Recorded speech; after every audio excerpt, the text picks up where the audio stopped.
Chapter 125. Under Yushu's initiative, Bai Qing agreed to let her help Dr. Sun look after the shadow. Dr. Sun was happy to have someone to order him around. After changing Jing Chen's dressing, he told Yushu a few things, and then went back to his room to rest. The river was damp and the heavy rain had just stopped. The cabin was still cool, but Jing Chen was sweating. Yushu touched his forehead and felt that it was a bit hot. She fetched half a basin of water and wet a towel to wipe his body. As the cool towel gently wiped his face, Jing Chen's eyebrows relaxed a bit. When Yushu saw this, she was stunned. She patted his shoulder and called out, Jing Chen, Jing Chen? After calling him a few times, he didn't wake up. She knew that he was still unconscious. Yushu sighed. She just remembered that Jing Chen had offended Keita Xing. She remembered Qing Zheng's warning and her eyes flashed. She stretched out her index finger to press on his bulging eyebrows and said in a low voice, Even if you are an unlucky person who offended Keita Xing, I can't just leave you alone. At most, I'll let others have less contact with you. If you want to be unlucky, then I'll be the only one who will be unlucky. Yu Xiaoxiu was ordered by Dr. Sun to go to the warehouse to get the herbs. When he came back, he saw Yushu wiping the sweat of the half-naked man. He quickly closed the door and ran forward to pull her. You're a girl, what are you doing? Go back to your room, I'll do it. Yushu's hand was pulled by him. When she turned around and saw him making a fuss, she secretly laughed. Not to mention that Jing Chen was still wearing long pants. Even if he took off all of his clothes, she wouldn't be embarrassed. Not to mention, his upper body was wrapped like a dumpling. What could she look at? On the contrary, Yu Xiaoxiu was young and men and women were wary of each other, so she was very fussy. Xiaoxiu, don't you recognize who this is? Yushu held Yu Xiaoxiu's hand and asked him to take a closer look at the person on the bed. Yu Xiaoxiu stared at the person on the bed in confusion. He felt that this person was quite good-looking, so he asked suspiciously, Have we seen him before? Yushu patted his head and said, Idiot, isn't this Hero Jing Chen? Have you forgotten? Hero Jing Chen? Yu Xiaoxiu shouted in surprise, but Yushu quickly covered his mouth. Shu, keep your voice down. Do you want to attract people here? Yushu said angrily. We can't let people know that we know him, understand? Yu Xiaoxiu shook his head. His eyes were full of question marks. He didn't know why they couldn't let people know that they knew him. Hero Jing Chen was not a bad person, and he had saved them. Are you stupid? Yushu said earnestly. If they know that we know each other, they will definitely ask about his background. At that time, how will we answer? We are now the nephews of 7th uncle, and we can't tell them that Jing Chen saved us. We still have to lie. If Jing Chen wakes up and they ask, we will be exposed, and they will suspect us for no reason. You saw that Qiu Biao, how fierce he is. He might throw us and Jing Chen off the boat together, so you have to keep your mouth shut, understand? This was what Yushu used to scare Yu Xiaoxiu. The real reason was that she didn't know how Jing Chen got into this state. If she blindly revealed his identity, it would not be safe for Jing Chen, who was seriously injured. Everything had to wait for him to wake up first and ask him clearly. Oh. Yu Xiaoxiu nodded, indicating that he understood. Only then did Yushu let go of him and gave him a towel. Okay, you come and wipe his sweat. I'm going to boil the medicine. After a while, I will use Xiaoxiu's horoscope to calculate the 8 characters of his birth. If something bad is going to happen, it will be easier to avoid it. Jing Chen had a fever the whole day. Yushu and Yu Xiaoxiu worked together to force the medicine down his throat. His fever only subsided at night. During this period, Dr. Sun came to see him once. Seeing that Yushu had taken good care of him, he praised her a few words and left after checking Jing Chen's pulse. The siblings had lunch in Jing Chen's room. Yushu and Yu Xiaoxiu discussed it for a while. They were afraid that Qiu Biao would cause trouble again at night and harm Jing Chen. Originally, they wanted to stay and guard him, but they were afraid that it would arouse suspicion. So they went to find Bai Qing and asked him to send someone to sleep in Jing Chen's room. After listening to their proposal, Bai Qing's face showed a difficult expression. During the day, because Qiu Biao sent someone off the ship without permission, the two quarreled. The group of guards were very dissatisfied with him, so it was not good to arrange people from there. The handymen on the ship all took turns to be on night duty. They all had their own things to do, so they couldn't spare any extra people. It was even more impossible to ask other businessmen to move to the same room as Jing Chun, a victim of unknown origin. Seeing Bai Qing's expression, Yushu immediately knew what was going on. She asked, "Uncle Bai, is it inconvenient?" "It's like this." Just as Bai Qing was about to say that he would move to the same room as Jing Chun, Yushu said it first. "If it's inconvenient, why don't Xiaoxiao and I sleep in the same room with him tonight?" From the beginning, Yushu didn't intend to use other people's hands. She was worried about Jing Chen's fate. On the one hand, she was afraid that he would really harm others. On the other hand, she didn't trust others to take care of him. Us. Bai Qing looked hesitant. "Yes," Yushu vowed. "Uncle Bai, don't worry. With the two of us watching, we absolutely won't let anything happen to him." She said it as if she was thinking for Bai Qing's sake. She had a youthful look of loyalty. Bai Qing didn't notice her careful thoughts. He smiled and said, "All right, but the room downstairs is too small. I'll find someone to send him to your room upstairs and add another bed." "Okay." Yushu readily agreed. Yu Xiaoxiao wanted to say something, but she pinched his back and held it back. After it was settled, Bai Qing asked someone to carry Jing Chun upstairs with the bed. This movement alarmed Xia Mingming, who was next door. She ran to Yushu's room and saw Yushu instructing two boatmen to carefully put Jing Chun down on the bed. She knew that the bloody person who was rescued yesterday morning was going to sleep next door. She immediately made a fuss and asked someone to send Jing Chun down. Yushu didn't pester her. She went straight to the door and asked her to find Bai Qing. She didn't know how Bai Qing sent Xia Mingming away. In short, she didn't come to make trouble again. After dinner, Yushu could see that Yu Xiaoxiao was unhappy. She brewed the medicine and pulled him to the bedside to talk. Yu Xiaoxiao still cared that Jing Chun was a man. He felt that it was inappropriate for a girl like Yushu to live in the same room with a man.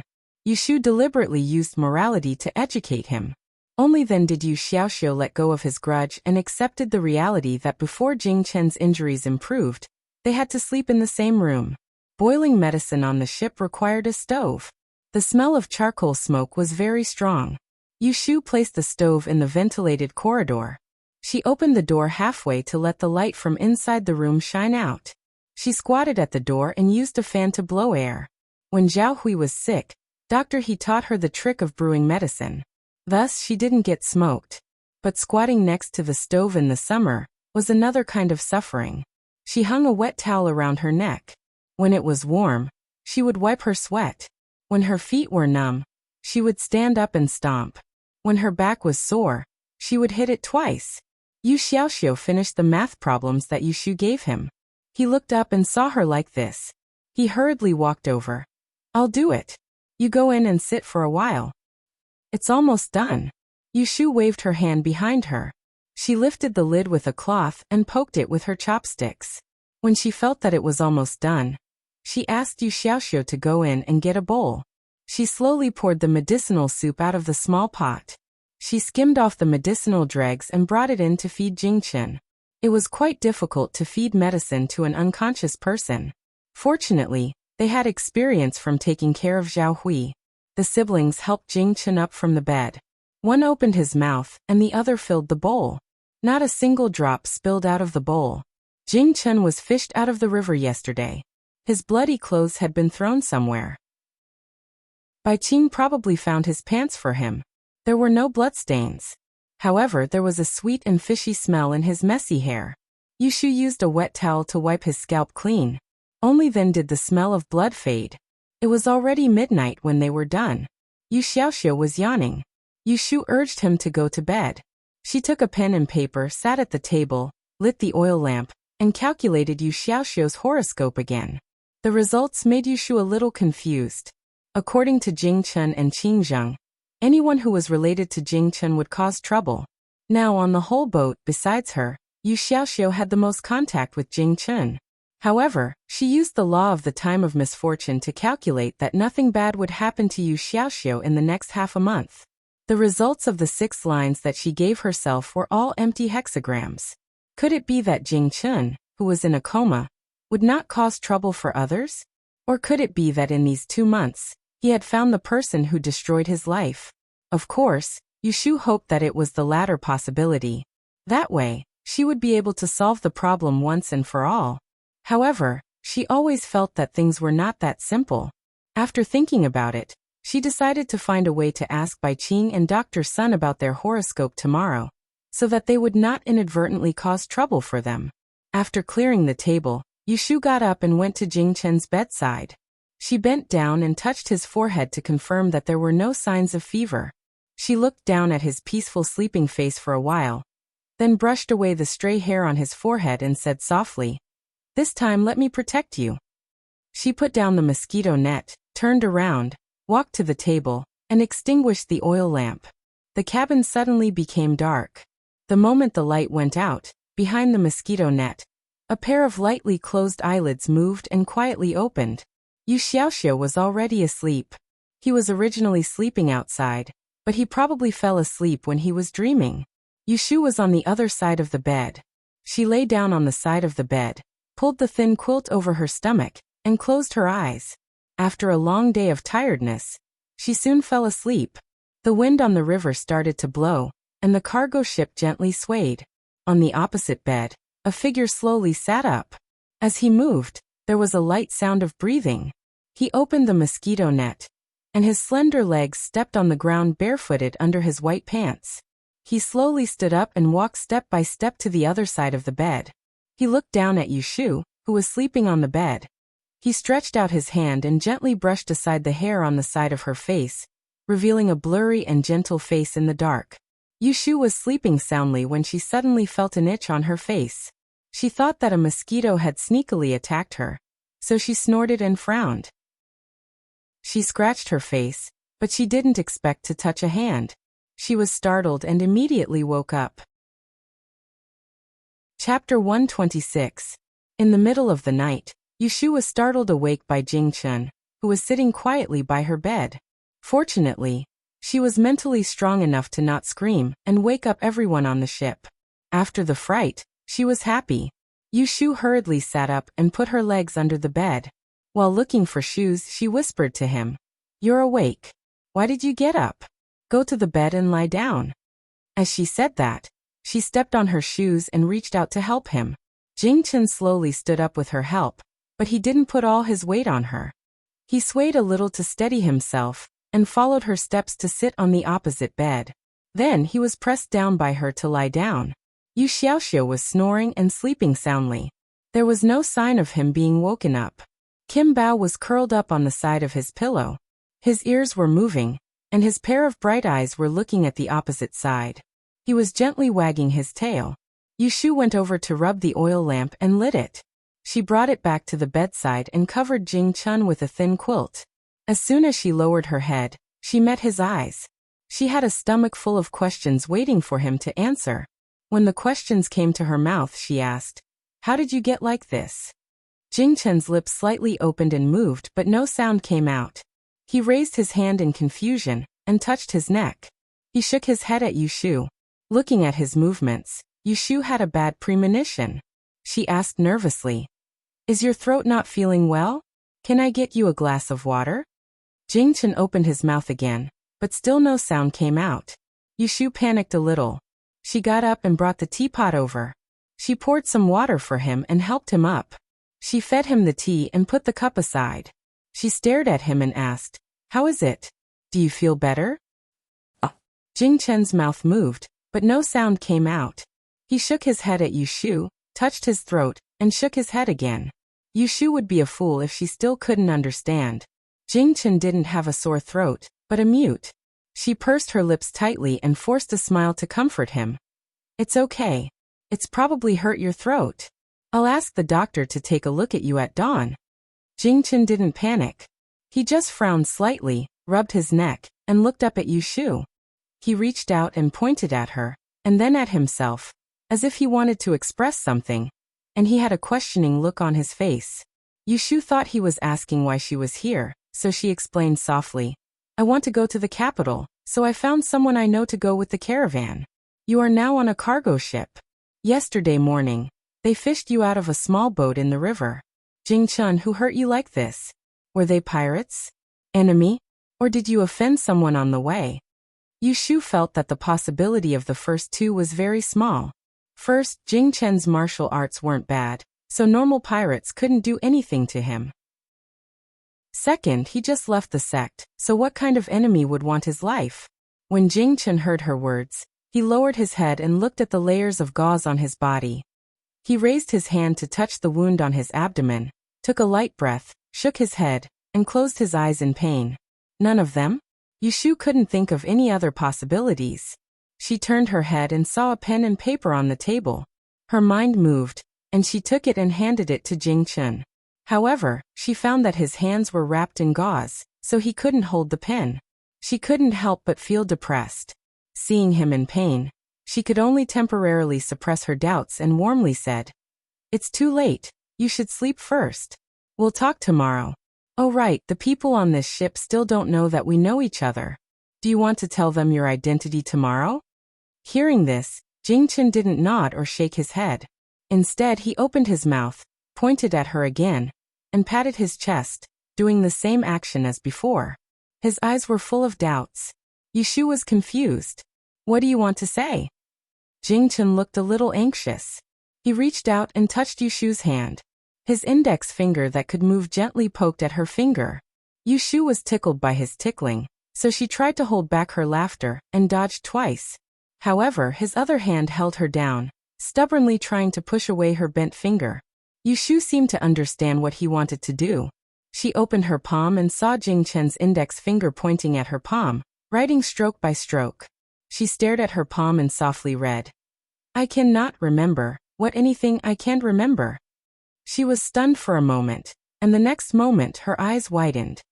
"You don't remember anything?" Jing-chun nodded. His expression was a little sad. Yushu covered her mouth with her hand and stood up. She walked back and forth in front of his bed a few times. Suddenly, she stopped and turned her head to the side of the bed. She leaned close to him and asked seriously, "Do you know who I am?" Seeing Jing-chun shake his head in confusion, Yushu's eyebrows furrowed. Without thinking, she reached out to touch his head, trying to find a lump or wound that Dr. Sun hadn't found. Jing-chun didn't resist and quietly let her rub his head. Of course, he couldn't not be quiet. After touching for a long time and finding nothing, Yushu finally let go of Jing-chun's head. She smoothed his messy hair and sat on the side of the bed without saying a word. Her heart was a mess. No wonder she felt that there was something wrong with Jing-chun just now. He unexpectedly lost his memory. It was fine if he couldn't remember her, but he clearly couldn't remember what happened before. What should he do? Now only she knew who he was. What should she do with him? A hand patted her shoulder, making Yushu come back to her senses. She turned her head and saw Jing-chun's puzzled gaze. He seemed to be asking her what was wrong with his eyes. That innocent face made Yushu feel a burst of sympathy. He was originally a little white. Now, not only did he lose his memory, but he also couldn't speak. He was only one step away from becoming a fool. Coupled with that disastrous fate, he really was a pitiful child. Fine, if she didn't care about him, who would care about him? She would take one step at a time. Jing-chun, listen to me. Yushu straightened her face and said to him, "Now on this ship, only my brother and I know who you are. No one else knows who you are. Since you can't remember anything, you might as well hide it from them. Let them know that you lost your memory. As for the rest, I will tell you in private. In front of others, you still have to pretend that you have never seen me before, okay?" Jing-chun nodded. Not bad. He was very obedient. Yushu reached out and patted his shoulder. "Don't worry. No matter what, I will help you," she said sincerely. Jing-chun looked at her and reached out his hand. Yushu knowingly opened her palm and saw that he had written on it, "Who are you?" Yushu looked at Gu Nianchen as he finished the last stroke on his palm. She looked up at his innocent eyes and smiled. "Remember this time. My name is Xiaoyu. I'm your friend, your best friend." Yushu shook her thumb at Gu Nianchen. Jing-chun was stunned. The corner of his mouth curled up into a faint smile. He nodded at her and did not doubt her words at all. Yushu, who was a liar, felt guilty when she saw his smile. She looked away uncomfortably and muttered to herself, Why is a man smiling so innocently? All right, hurry up and sleep. Your injuries are very serious. You need to rest more before you can recover. Yushu pulled the quilt over him again. She stood up, put down the mosquito net, and put the teapot back on the table. When she turned her head, she saw that he was still looking at her. Close your eyes and sleep, she ordered in a low voice. Jingchen closed his eyes and was as obedient as a child. Yushu held back her laughter and blew out the oil lamp. She returned to the bed and lay down. She turned over and looked at the figure on the opposite bed through the mosquito net. Gradually, she felt sleepy. She closed her eyes and fell asleep. On the side of the pillow, Kim Bao moved his butt and opened his mouth to yawn. He shrank his fluffy head into his arms and hugged his tail. The next morning, Yushu woke up. She was used to waking up early and could not fall asleep at dawn. She pushed Yu Xiaoxiu's outstretched foot to the side and sat up. Mimi Tsuetsue put on her outer clothes and got out of bed. She walked to the table to pour herself some water. She raised her head to look at the bed across from her and quietly walked over.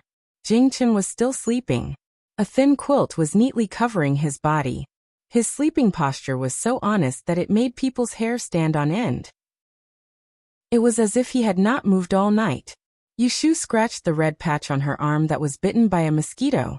She saw a mosquito on the mosquito net in front of her. She clapped her hands and slapped it. Pa. She opened her hands and looked at the small patch of blood on her palm. She blew it, and was about to turn around when she found that the person on the bed had opened his eyes, and was looking at her blankly. I woke you up. Yushu embarrassedly put her hands behind her back and said in a low voice. You should sleep a bit more. Dr. Sun should not be awake yet. I will go downstairs to call him. Jingchen woke up and nodded. Although he was not sleepy, he still closed his eyes and went back to sleep. Yushu went back to wake Yu Xiaoxiu up.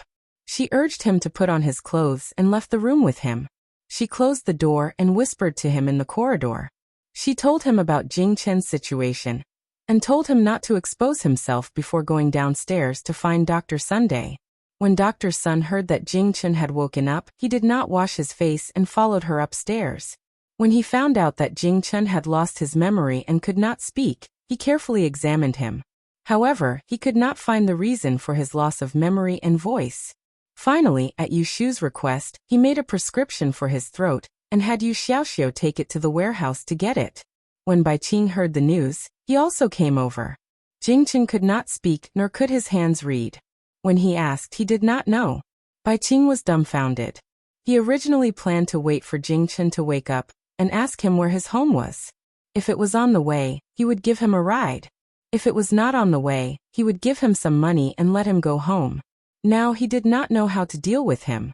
Yushu saw that he was in a difficult position and took the opportunity to interject. Uncle Bai, we should save him to the end. In any case, we are still far from the capital. We should bring him along. Who knows, he might remember in a few days. It is better than giving up halfway and letting him fend for himself. Bai Qing thought about it and did not have any other way. He said, this is the only way. Ashu, I will trouble you and Xiaoxiu to look after him for a few more days. This person is really pitiful. Chapter 127. In the end, Jingchen still stayed on the ship. Yushu was afraid that he would bring trouble to the caravan. So she wanted to obtain the birth dates of Bai Qing and Dr. Sun, who had been in contact with Jingchen. Unfortunately, the birth date was a rather private matter for people. It was fine to tell outsiders the year, month, and birthday, but the birth date was not something that could be easily revealed to outsiders. Unless it was a marriage, or if it was to go to the hall to ask for a divination. It was rude to rashly ask for the other person's birth time. Considering the friendship between Yushu and Bai Qing, it was not to the extent that she could pry. She asked in a roundabout way, but she only knew that Bai Qing was 31 years old this year, and was born in September. To avoid suspicion, Yushu had to give up the idea of judging the disaster for the two of them.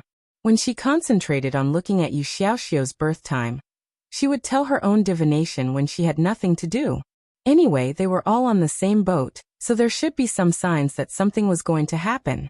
After Jingchen woke up that night, he got out of bed in the middle of the night. The next day he was strictly ordered by Yushu to stay in bed. He was not in good spirits. Except for eating and drinking medicine, he slept the rest of the time. Just like that, 3 days passed. Jing Chen's voice showed no signs of recovery, and his memory was still blank. Yushu tried to induce him to recall what happened after he left Yang City, but to no avail. Fortunately, Jing Chen did not show excessive emotions because of the 2 heavy blows of amnesia and speechlessness. He very calmly accepted the reality, took medicine on time, and obediently rested. There was no need for her to worry about him at all. The only thing that made Yushu embarrassed was that when Jing Chen was awake, he would always write on her hand and ask her about himself. It was clear that he did not care about amnesia. However, Yushu's understanding of Jing Chen was limited to the short 2 months in Yang City. She could not tell him much, and the secret that he was destined to offend Kidu Star was hard for her to say. She really could not bring herself to tell him that he was actually a jinx under such circumstances. She had to hide this part and told Jing Chen that he was a Taoist, and went down the mountain to find someone. They met in Yang City. Later, when Jing Chen said goodbye to her and met him again, he became like this. She did not know what happened during this period. Jing Chen did not stay awake for long, so he did not ask many questions. But every day when he was awake, he would chat with Yushu. This morning, after Jing Chen took medicine, the 2 were chatting again. Jing Chen's slender fingertips were drawing on Yushu's palm. It was a little itchy. She focused on his strokes, so she could not to laugh and retract her hand. "Where are we going by ship?" Jing Chen wrote very seriously. He was afraid that Yushu could not see clearly, so after he finished writing, he would ask with his eyes. "We are going to the capital. Do you know the capital?" Yushu had discovered in the past few days that Jing Chen could write, and had some basic knowledge. There was nothing wrong with his IQ. It was just that he couldn't remember everything and everyone. Jing Chen shook his head, indicating that he did not know where the capital was. Because Yushu knew that he grew up in Longhu Mountain, he did not have much contact with the outside world, so she was not surprised by his ignorance. She patiently explained to him. "The capital is where the emperor lives. Do you know the emperor? He is the most honorable person in the world." Jing Chen nodded. His fingers paused on her palm before he lowered his head and slowly wrote, "Can I go with you?" After reading this sentence, Yushu raised her head and saw Jing Chen looking at her with a slightly nervous gaze. It was as if he was worried that she would leave him behind. Yushu could not help but feel a little sour in her heart. The current Jing Chen was not the Lone Ranger who could come and go as he pleased. He did not know where he came from, nor did he know where he should go. The only person he could trust was Yushu, who knew who he was. Although she did not show it, he still felt uneasy. "Of course you have to go with me. Otherwise, where do you want to go?" Yushu reached out and lightly hit Jing Chen's shoulder. Hearing this, Jing Chen's expression suddenly relaxed. He shook his head and wrote on her palm, "I have nowhere to go, I want to go with you." Yushu turned her hand over and picked up his wrist. She patted his hand that was wrapped in gauze. "Then let's go to the capital together." There was a smile in Jing Chen's eyes. He happily looked at Yushu. His fingertips bent and gently held her palm. His fingertips touched her soft body temperature, making him feel at ease. After dinner, Yushu was decocting medicine for Jing Chen. Yu Xiaoxiu suddenly screamed in the room. Yushu fanned herself while looking into the room. She saw him hurriedly lifted the quilt on the bed, climbed up and touched it, and finally crawled under the bed. "Xiaoxiu, what are you doing?" Yu Xiaoku did not answer. After a while, he crawled out from under the bed, squatted on the ground, and said to Yushu with a sad face, Kim Bao is missing." "Ah." Yushu's hand movement stopped, frowned, and said, "Weren't you feeding it during dinner? How can it disappear?" "I don't know, I just went downstairs to pee, and came back to read a book for a while. It disappeared." Yushu immediately put down the fan, and went into the room with Yu Xiaoxiu to look for it. In the end, they even looked under Jing Chen's bed, but there was still no trace of Kim Bao. Ever since Kim Bao left Yang City with the siblings, it had been very obedient, except for the fact that it liked to take Yu Xiaoxiu's clothes and grind its teeth. Other than trying to bite through Yushu's money bag several times, it did not do anything excessive. At first, Yushu and Yu Xiaoxiu would put it in a small bamboo cage. Later, When they saw that it had no intention of running away, they thought that it was cooked, so Yu Xiaoxiu didn't bother it anymore. When they slept, they just put it aside casually. When they woke up the next day, it was either sleeping next to Yu Xiaoxiu's pillow or nestling at Yu Shu's feet. But they didn't expect that the little thing would run away just after the siblings stopped worrying about it. They didn't have time to be angry. What Yu Shu and Yu Xiaoxiu were afraid was that it would be seen by other people on the boat and be killed as a mouse. The sound of them rummaging woke up Jing Chun, who was sleeping. He moved and turned his head to see Yu Shu coming out from under his bed. He was puzzled, so he knocked on the side of the bed twice to arouse Yu Shu's attention. Yu Shu heard it and looked up to see that Jing Chun was awake. She knew that they were too loud, so she apologized. Go back to sleep. The medicine hasn't healed yet. It's Kim Bao who disappeared. Let's look for it. Jing Chun knew what Kim Bao was. Everything he came into contact with now was new. So he didn't feel anything wrong when he saw the little thing raised by Yu Shu and Yu Xiaoxiu. Seeing Yu Shu's anxious figure, Jing Chun didn't want to sleep anymore. He wanted to help, so he sat up on the bed with his arm. The pain from the wound made him frown uncomfortably. He reached out to press his abdomen and raised his head. He saw a person standing at the door and said to Yu Shu with an ugly face, "Hey, your thing ran into my room." Yu Shu heard the voice and turned around. She saw Xia Mingming standing outside the door with her arms crossed and a fierce look. Knowing that she was talking about Kim Bao, Yu Shu quickly got up from the ground and followed Xia Mingming to her room with Yu Xiaoxiu. Under Xia Mingming's angry gaze, they took Kim Bao from her bed and were chased out of the room. The quilt that Kim Bao had been lying on was also thrown out. As soon as they returned to the room, Yu Shu rewarded Kim Bao with 2 bounces on its head and left it to Yu Xiaoxiu to educate. She turned around and saw Jing Chun sitting on the bed. She walked over and asked, "Are you thirsty?" Jing Chun shook his head and looked at the empty door with a confused expression. Following his gaze, Yu Shu looked at the door and said, "That's Xia Mingming. She lives next door. She spent money to hire a caravan to send her to the capital. She's on the same path as us. Don't be fooled by her bad temper. She's not a bad person." Jing Chun's lips moved, but he didn't make a sound. He wanted to tell Yu Shu that when he saw the person at the door, he had a strange feeling. He couldn't tell what it was, but he felt that it was very important. He raised his hand and wanted to signal Yu Shu to come over and write for her to see. But Yu Shu suddenly turned around and rushed to the door screaming, "My medicine!" She laid on the stove and fanned the fire with a fan. She didn't see Jing Chun's action. Jing Chun looked at Yu Shu's busy back and hesitantly put down his hand. Suppressing the strange feeling, he slowly lay back on the bed. For the past few days, Yu Shu had been busy for him. Every day, she woke up early and went to bed late. He had seen it all. Unless it was necessary, he didn't want to bother her with anything. He wanted to recover quickly so that she wouldn't be so tired. The boat traveled on the river for another 2 days and docked once. Yu Shu and Yu Xiaoxiu didn't get off the boat to stroll.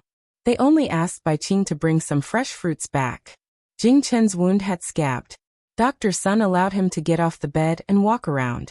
Only then did Yu Shu discover a very serious problem.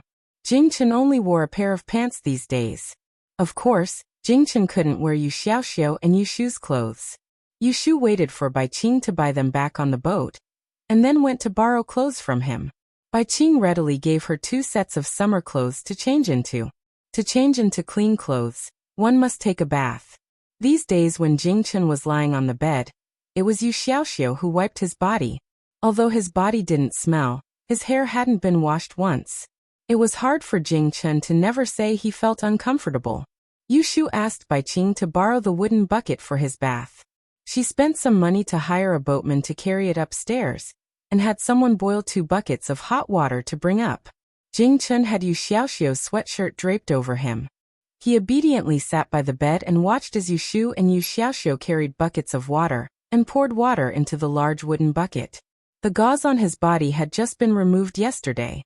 Yu Xiaoxiu's clothes were too small. At this moment, his chest was bare and there was a hideous black scar on his lean abdomen.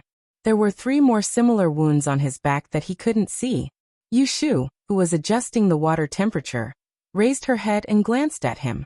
Her line of sight swept over the wound on his abdomen, and she frowned. Jing Chen saw her looking at him, but he gently smiled at her. The water is ready. Let Xiaoxiu bathe you. Be careful, the floor is slippery. If your wound hurts, immediately tell him.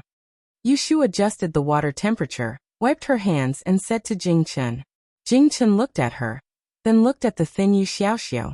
He shook his head and raised his hand to point at her. Yushu didn't understand, so she walked over and stretched out her hand, asking him to write on it. Help me bathe. Jing Chen didn't know that Yushu was a girl. He made this request because he thought it would be more convenient for Yushu to bathe him. Although she knew that Jing Chen didn't mean anything else, Yushu couldn't help but blush. She glared at him and said angrily, "You wish." Then she left Jing Chen, who didn't know why he was scolded, and walked out of the room. Bang! Chapter 128. After Jing Shan took a bath and changed into clean clothes, Yushu returned to the house. She called the boatman to carry the wooden bucket away, and asked Yu Xiaoku to find Dr. Sun to get the medicine. She found a rag and squatted on the ground to wipe the water, while looking at Jing Chen openly. Jing Chen was sitting on the edge of the bed drinking water. His black hair was tied behind his neck, revealing his fair neck. He lowered his eyes, and the curvature of his eyelashes softened his overly straight facial features. Bai Qing's clothes were a little old-fashioned in both color and style. However, the round collar and wide sleeves of the lotus leaf collared shirt did not look baggy on Jing Chen. Even the tacky embroidery at the collar could not discount his handsome temperament. However, Yushu still felt that he was more suitable to wear the white Taoist robe. That kind of spotless appearance was more like Jing Chen. Looking down, Yushu's expression became strange. Bai Qing was about the same size as Jing Chen, but his pants were short on Jing Chen's body, revealing a part of his calf. This made Yushu wonder how long this person's legs were. After drinking the water, Jing Chen let out a sigh of relief. Seeing Yushu staring at him, he looked down to see if there was anything wrong with his body. Finally, his gaze fell on his pants that were half short. He knew that the problem was there, so he pulled his pants, but he could not cover it. He had no choice but to look at Yushu helplessly. His eyes seemed to be saying, "There's nothing I can do." Yushu was amused by his expression and couldn't help laughing. She said, "Make do with it first. When we get off the boat, I'll buy you a new one. You used to only wear Taoist robes. There are 3 identical ones, white with black Taoist patterns embroidered on them. I even washed your clothes." Jing Chen couldn't speak, so he quietly listened to Yushu talk about the past. Occasionally he nodded in response to her to show that he was listening carefully. Because there was no one to interrupt them, Yushu unknowingly became a chatterbox. She rambled on and complained a lot. When the floor was cleaned, she sat at the table and continued to talk to him. When Yu Xiaoxiu knocked on the door and came back, she realized that she had been talking nonsense for almost an hour, and Jing Chen just sat there and listened to her. Yushu awkwardly said to Jing Chen, "Look at me, I was too engrossed in talking and forgot that you're still injured. You shouldn't sit for too long. Lie down quickly." Jing Chen waved his hand, indicating that it was fine. He was indeed a little tired from sitting, but compared to lying on the bed, he preferred to listen to people talking to him. The merchant ship would stop at the shore every 2 or 3 days to buy goods along the way. It rained last night, so the ship just stopped today. Early in the morning, Yushu frowned and read Yu Xiaoxiu's horoscope again on a piece of paper. The results showed that Yu Xiaoxiu would be in a flood tomorrow. Her law of the time of disaster could be calculated as far as half a year. When she read it a few days ago, there was no sign of this, but today it suddenly changed. She thought that she had read it wrong, so she used the copper coin to read her own fortune. From the results of the divination, she and Yu Xiaoxiu were both likely to be in trouble in the next 2 days. Flood disaster? Yushu touched her chin and thought about the various causes of the flood. She looked up and asked Yu Xiaoxiu, who was sitting opposite her, "Xiaoxiu, can you swim?" Yu Xiaoxiu didn't raise his head and said, "Yes." "If you fall into the river, can you swim to the shore?" Yu Xiaoxiu said, "Why would I fall into the river?" "Let me make an analogy. I've never fallen before, so I don't know." "Then don't go to the side of the ship in the next 2 days. Just stay in the cabin, do you hear me?" Yushu said. Oh. Yu Xiaoxiu was not a child who liked to ask why. Unless he couldn't do what Yushu told him, he would usually listen. Yushu turned her head and looked at Jing Chun, who was lying quietly on the bed. She really wanted to read his fortune and see the power of K to star. Unfortunately, Jing Chun lost his memory, so there was no way to know his horoscope. Ding Ming told Yu Xiaoxiu that there was a flood disaster, but Yushu was still worried, so she went downstairs to find Bai Qing. She asked him how many days it would take for them to arrive at the destination and change carriages. When she came out of the cabin, she saw the sailors adjusting the sails in preparation for docking. She found Bai Qing in the lower cabin. Bai Qing told her that according to the direction of the wind these 2 days, they would be able to disembark in another 3 days. Yushu was afraid that the flood was caused by the ship accident, so she deliberately followed him around the bottom cabin. She pretended to be interested and asked questions. After confirming that there would be no safety risks, she left with relief. On the second floor, when she passed by Xia Mingming's door, the door suddenly opened. Xia Mingming came out with a heavy heart and almost bumped into Yushu. Yushu dodged and called her. Mingming, where are you going? To find Bai Qing. Xia Mingming replied absent-mindedly and hurried downstairs. She didn't know what was so important that she didn't even get angry when Yushu called her Mingming. When Yushu returned to her room, she forgot about this matter. It wasn't until dinner time when a boatman knocked on the door that she knew that Xia Mingming hadn't returned to her room for a whole day. It turned out that when the boatman delivered lunch to Xia Mingming's room at noon, he didn't see her there. He thought that she had gone out, so he put the food on her table. However, at night, the boatman went to deliver lunch again, and found that no one had touched the lunch on the table. Xia Mingming still wasn't in the room, so he went next door and asked Yushu if she would be with Yushu. She didn't come to find me? Yushu thought of seeing Xia Mingming in the morning, and felt that something was wrong. She said to the boatman, "You go downstairs and find her. I'll ask upstairs." The boatman hurried downstairs. There were 9 rooms on the second floor. Other than her and Xia Mingming's room, there were 6 other rooms. Yushu went to ask one by one, but no one had seen Xia Mingming. The boatman also looked downstairs, but he didn't see her. Yushu made a prompt decision and went to find Bai Qing with him. When Bai Qing heard that Xia Mingming was missing, she immediately found Qiu Biao and asked him to send someone to look for her on the boat. However, after an hour no one found Xia Mingming. Bai Qing realized the seriousness of the matter. In the middle of the night, she asked everyone on the deck of the boat. At this time, a boatman stood up and said that when the boat docked at Qingshui in the morning, he saw Xia Mingming holding a bag and quietly getting off the boat. After listening to this, Qiu Biao said suspiciously, "Could she have left?" Bai Qing said, "Why did she leave without saying goodbye to me?" Qiu Biao said, "How could she have fallen into the river? There are people on the entire side of the boat. She is such a big person. If she really fell into the river, even listening to the sound of the water, it would be impossible for no one to find her. It would be hard for her to drown." When Bai Qing heard this, her face fell. "What are you talking about? If something really happened to her on our boat, are you going to take the responsibility? You." Qiu Biao's face also fell. "If something happened, you want to push it to me?" Qiu Biao and Bai Qing quarreled last time, and after a few days, their relationship became better recently. However, their temperaments were not compatible. When the 2 of them talked, it was inevitable that there would be a smell of gunpowder.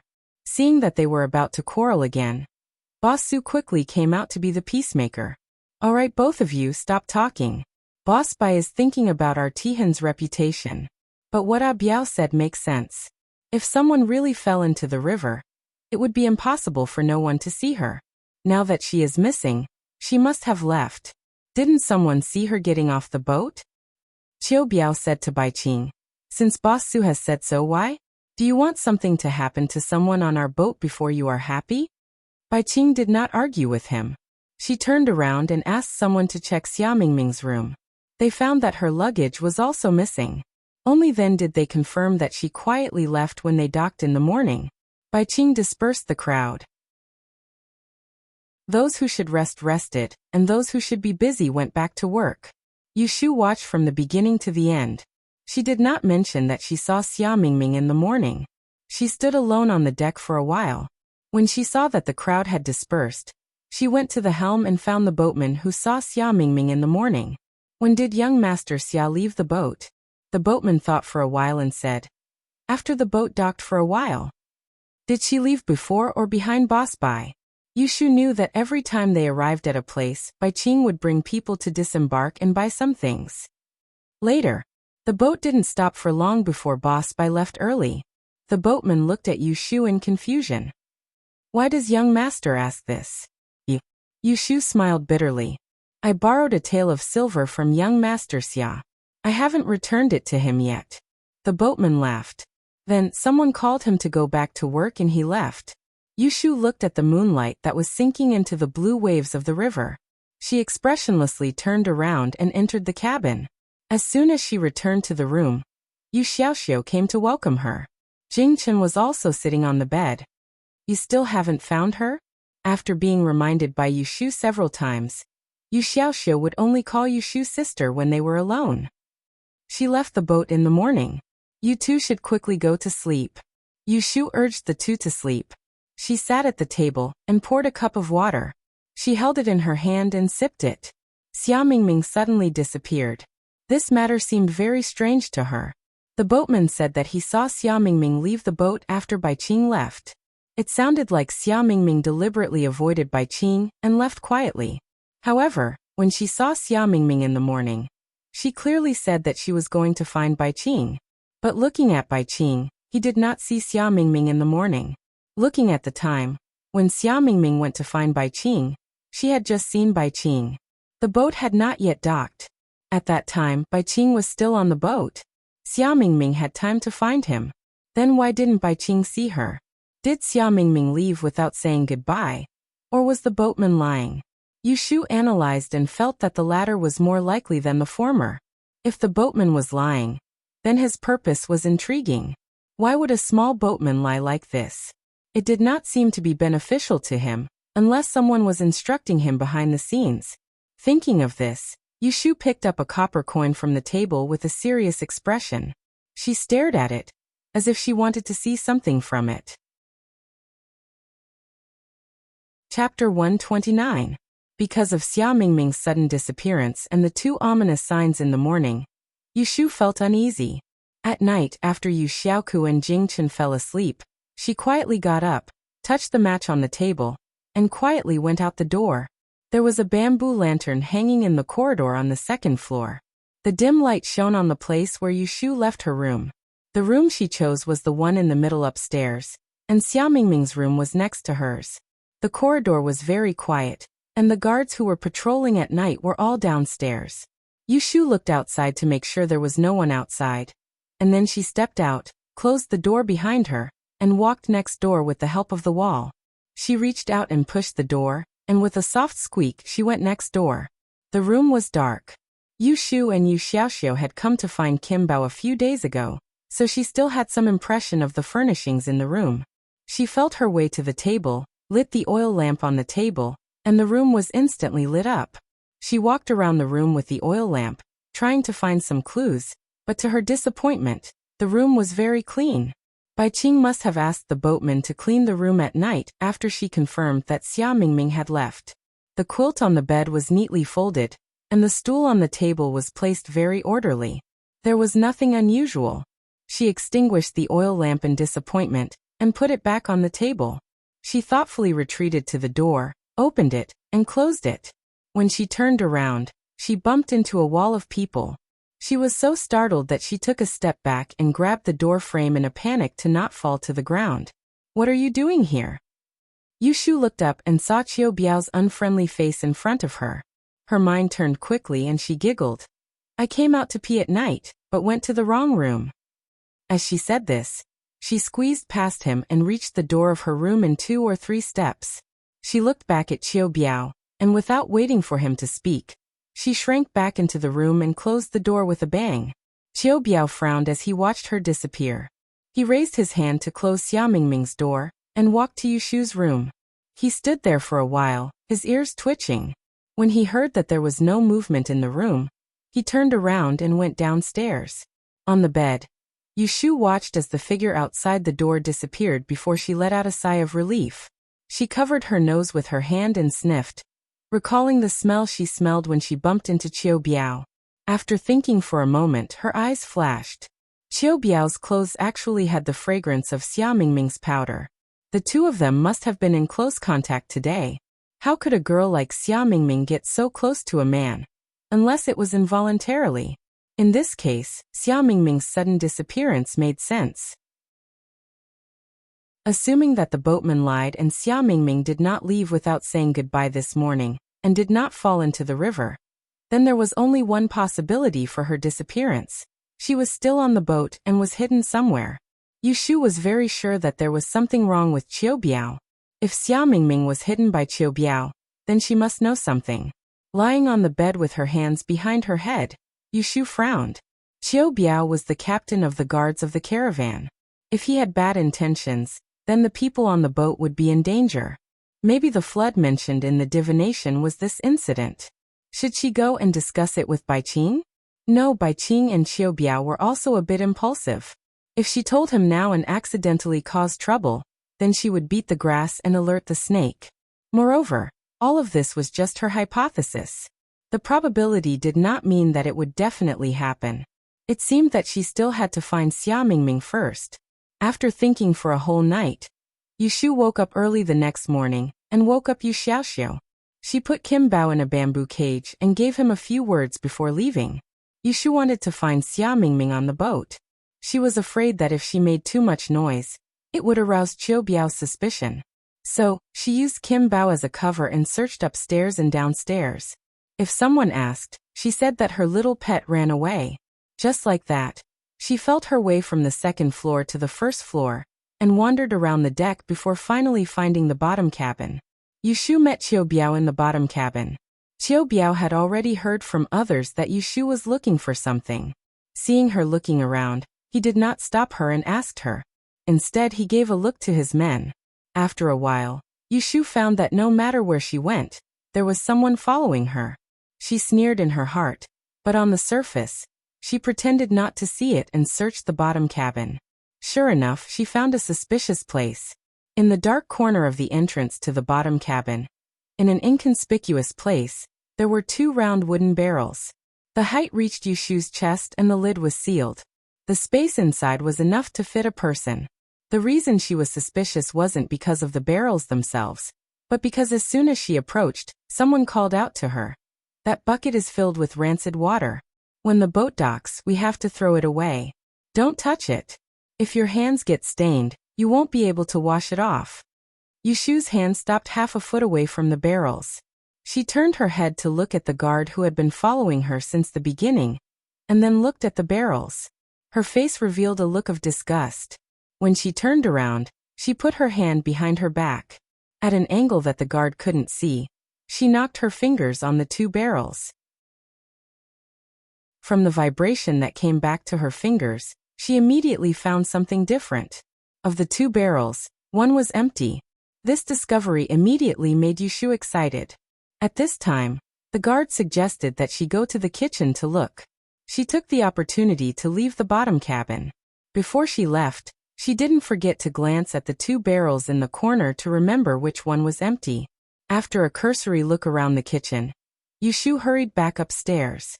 She closed the door and rushed to the window, ignoring Yu Xiaoxiu's questions. She opened the window and stuck her head out to look down. The entrance to the lower deck was right below. As soon as she lowered her head, she could see the stairs leading downstairs from the deck. There was a guard standing nearby, as well as two shipwrights. A moment later, Qiu Biao brought his men up from the lower deck and headed east. Yushu's nails clawed at the window. She quickly calculated in her mind how she could divert the people near the bottom cabin away, so that she could go in and check the barrels. Her shoulder was patted lightly. Yushu came back to her senses.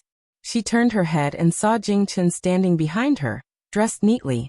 He looked at her with a slightly worried expression. He raised his left hand and clenched it into a fist. Then he opened it again and shook his palm twice. After Jingchen lost his ability to speak, he always relied on writing on Yushu's hand to communicate with her. After a long time, Yushu felt that it was troublesome. Thus, she figured out a few simple hand gestures and taught them to him. Using them as sign language, it made it easier for him to express some simple meanings. For example, right now he was asking her, "What happened?" Yushu shook her head. Looking at Jing Chen's weak body, she felt depressed. If Jing Chen was not injured, then things would be much easier. She could swagger to get Xia Mingming out. If Qiu Biao dared to turn against her, she could let Jing Chen beat him to the ground. Thinking of this, she suddenly thought of a question. She hesitantly asked Jing Chen, "Let me ask you, do you still remember that you know martial arts?"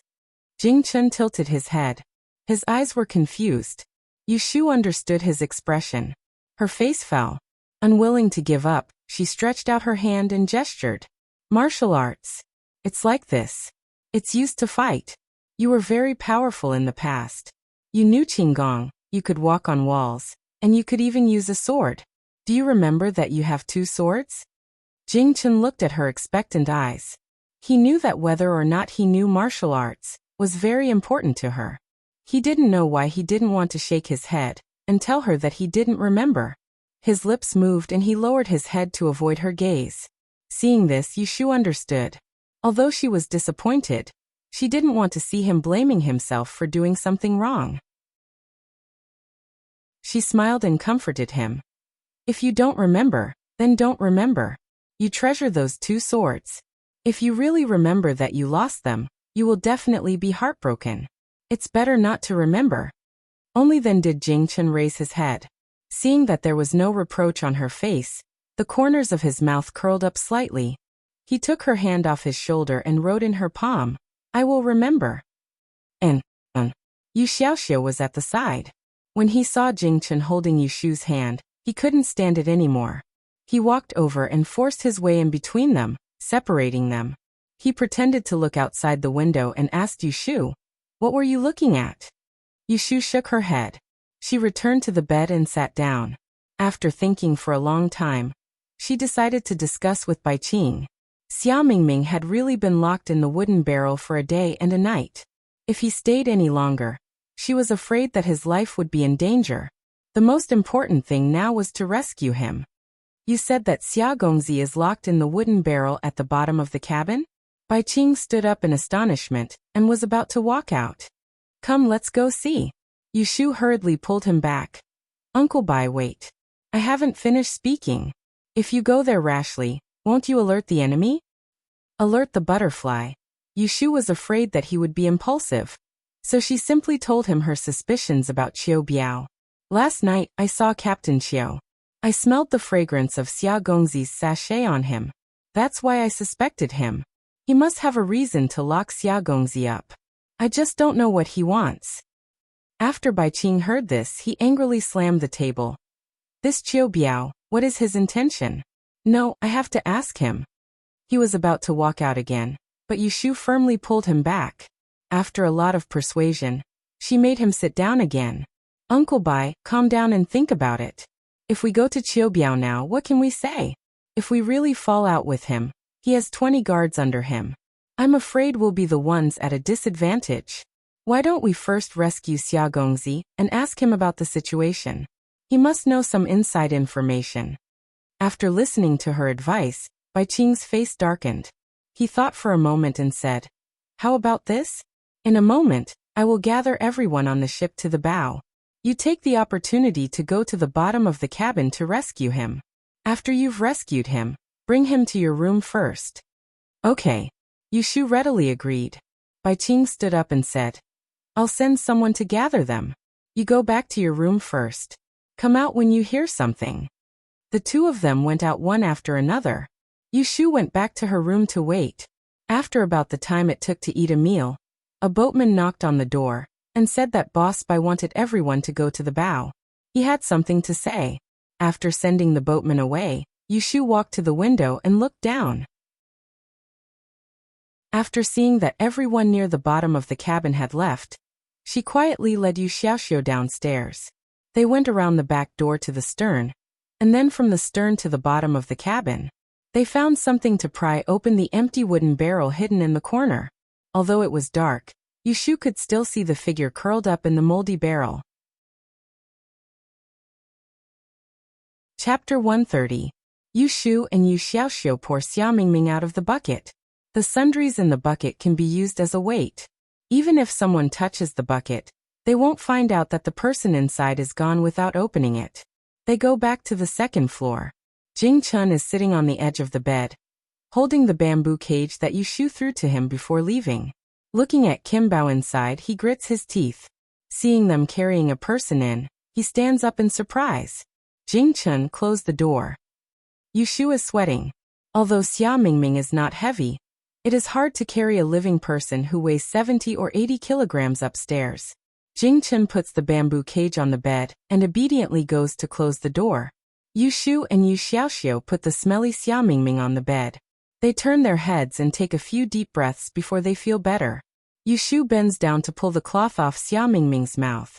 She reaches behind her to untie her. She pats her dry face and whispers, "Mingming, Mingming, wake up." Xia Mingming has been locked up for a long time. She feels hot and stuffy. Yushu pats her face red, but she doesn't wake up. Fortunately, she is still breathing.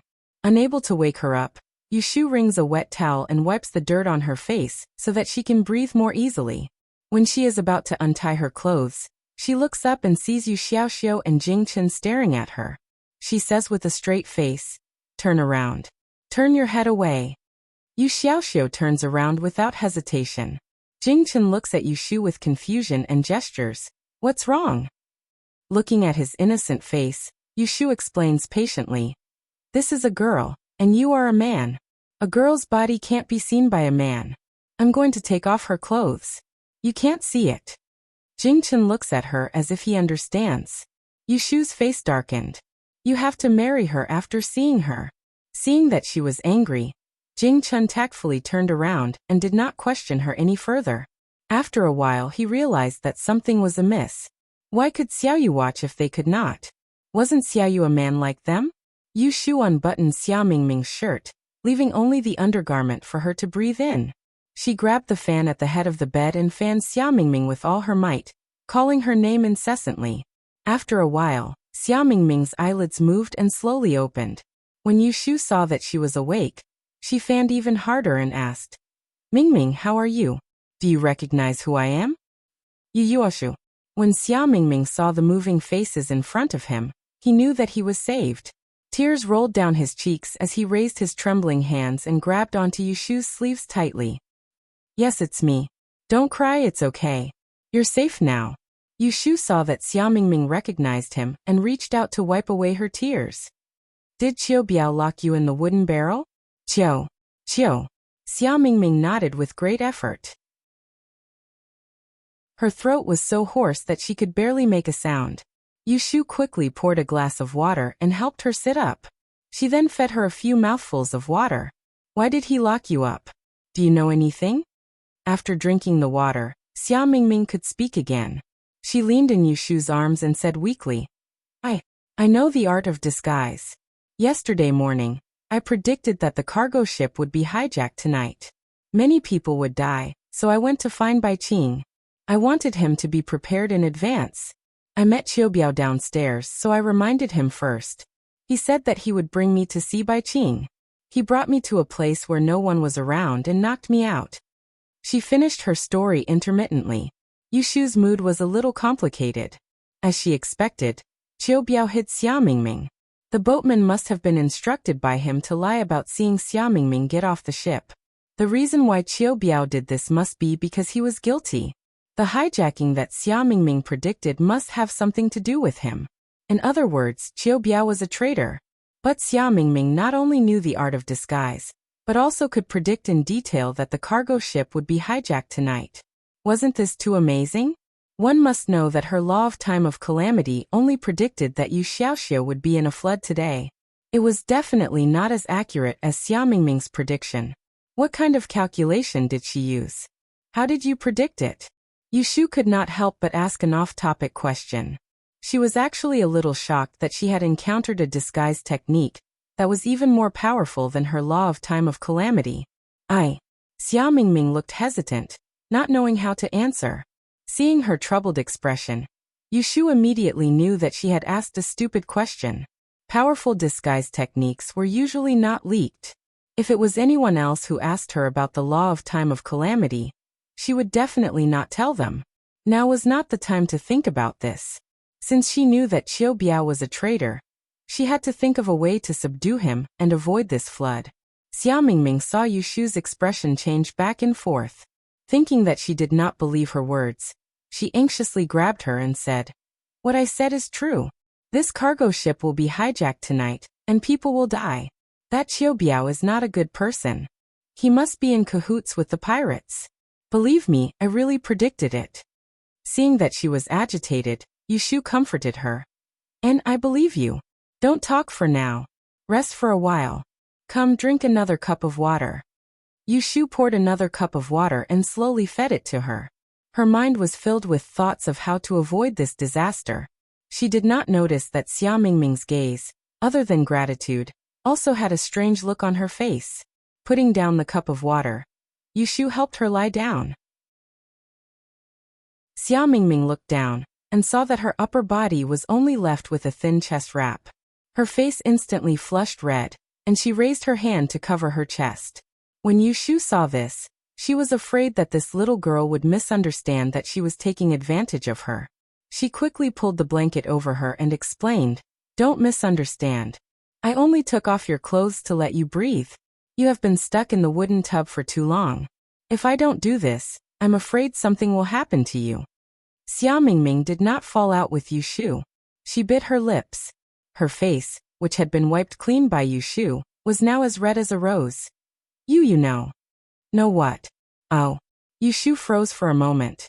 She understood that Xia Mingming was referring to her female body. She found it funny in her heart. Xia Mingming didn't discover it when she saw her chest. She knew that she was a little girl the first day they met. Ahem, yes, I know. As soon as Yushu admitted it, Xia Mingming turned around and turned her back to her. Yushu had no time to guess what this little girl was thinking. Seeing that Xia Mingming was fine, she sat up from the bed and put down the mosquito net. She said to Jing Chun and Yu Xiaoxiu, who had been punished to stand for a long time, "Okay, you can go back." The two of them turned around. They consciously did not look at the bed. Their gazes fell on Yushu. Both of them had question marks on their faces. Yu Xiaoxiu pointed at the tea table and asked them to sit down. Since things had come to this, there was no need to hide it from them anymore. He told them everything in full detail. You heard it just now. This caravan's guard captain, Qiu Biao, had bad intentions. He was obviously knocked unconscious and hidden in the wooden barrel. I went to find Uncle Bai earlier. He gathered everyone to the bow of the ship and gave me space to rescue Xia Mingming. We didn't let Qiu Biao find out. Uncle Bai will come to find us later, and we can discuss countermeasures. As soon as he finished speaking, there was a knock on the door. Bai Qing's voice came from outside the door. "Ashu, it's me." "It's Uncle Bai," Yushu said to the two of them. She got up and opened the door. Bai Qing entered the room and asked, "How is it? Did you save him?" Yushu nodded and pointed at Xia Mingming, who was on the bed. "I saved him. Let's sit down and talk." Yushu repeated Xia Mingming's words to Bai Qing and verified the fact that Qiu Biao was a traitor. Bai Qing's face turned pale. It seemed that he was very angry. "Uncle Bai, what do you think we should do now?" Yushu pushed the problem to Bai Qing. She did not understand the river's affairs. She needed someone with experience to come up with ideas. Bai Qing turned to look at Yushu's bed. "Is young Master Xia awake?" Xia Mingming could not sleep and replied, "He's awake." Bai Qing said, "May I ask if young Master Xia is sure that there will be pirates coming to rob the ship tonight?" "It's fine if you don't believe me." Xia Mingming did not have a good temper with him like he did with Yushu. From his point of view, this dangerous trip was all because of Bai Qing's incompetence as a leader. Bai Qing said in a good tone, "Young Master Xia, do not misunderstand. I am not doubting your words. Qiu Biao is obviously plotting something. I just want to confirm if they will act tonight." Xia Mingming did not say anything. Bai Qing looked to Yushu for help. Yushu said gently, "Mingming, talk to Uncle Bai." "Yes, it's tonight. Thank you, young Master Xia, for speaking up for justice." When this matter is over, I will return young Master Xia's travel expenses. I hope young Master Xia will not take offense. Bai Qing was not as perfunctory to Xia Mingming as before. It was also because she knew that Xia Mingming was a guest and could not be offended. Xia Mingming snorted and did not pay attention to her anymore. Bai Qing rubbed her forehead and thought for a while. She raised her head and said to Yushu, "To catch bandits, we must first catch their leader. We do not know how many other traders besides Qiu Biao are on this ship. We will first subdue him, and then counter the others. According to the route, the ship will pass by Dunnan Gorge at night. It is the easiest place to hide pirates and pirates. Qiu Biao must have colluded with outsiders to act there. We must first take him down before that, then change the course and avoid the pirates to go ashore." Yushu frowned. "I heard that Captain Qiu's martial arts are very high. He originally came from Tongyuan Escort Agency. The few of us may not be able to do anything to him." When Yushu said this, she looked at Jing Chun with pity. If this hero still had his martial arts, not to mention one Qiu Biao, even 10 of him would not be a problem. Bai Qing laughed. "Since we cannot defeat him by force, we will defeat him by wits. Qiu Biao loves to drink, especially osmanthus wine. There are a few jugs of 50-year-old osmanthus wine in this shipment. I will take them out to tempt him. I don't believe that he will not be greedy." "Get him drunk?" Yushu shook her head. "He still has things to do tonight. How can he drink so much?" "Don't let him drink too much. 1 cup is enough." Bai Qing said. "We merchants will secretly carry some knockout drugs when we travel. When the time comes, I will drug the wine and 1 cup will make him drunk." Yushu clapped her hands happily. "That will be great." Yu Xiaoxiu and Jing Chen listened to their discussion from the side. They could not interrupt. The difference was that the former could not interrupt and the latter could not. Chapter 131. After Bai Qing left, Yushu waited anxiously in the room, afraid that Bai Qing would fail. Qiu Biao found out. Xia Mingming cleaned herself up and changed into Yushu's clothes, but she still couldn't get rid of the rancid smell on her. She leaned against the headboard and looked at Yushu, who was restless, and Yu Xiaoxiu, who was in a daze. She turned her eyes to Jing Chun, who was sitting on the opposite bed without saying a word. She couldn't help complaining. "It's all because of this person. We are all unlucky because of him. We shouldn't have let him on board." Jing Chun and Yushu looked up at her at the same time. The former was puzzled, while the latter was calm. She said, "Qiu Biao had evil intentions and planned it long ago. What does it have to do with him? If he didn't get on board, they wouldn't have hijacked the ship?" Xia Mingming pursed her lips and didn't argue with Yushu. She also knew that the hijacking had nothing to do with Jing Chun. She was just angry and had nowhere to vent, so she said those angry words. Yushu looked back at Jing Chun and felt suspicious.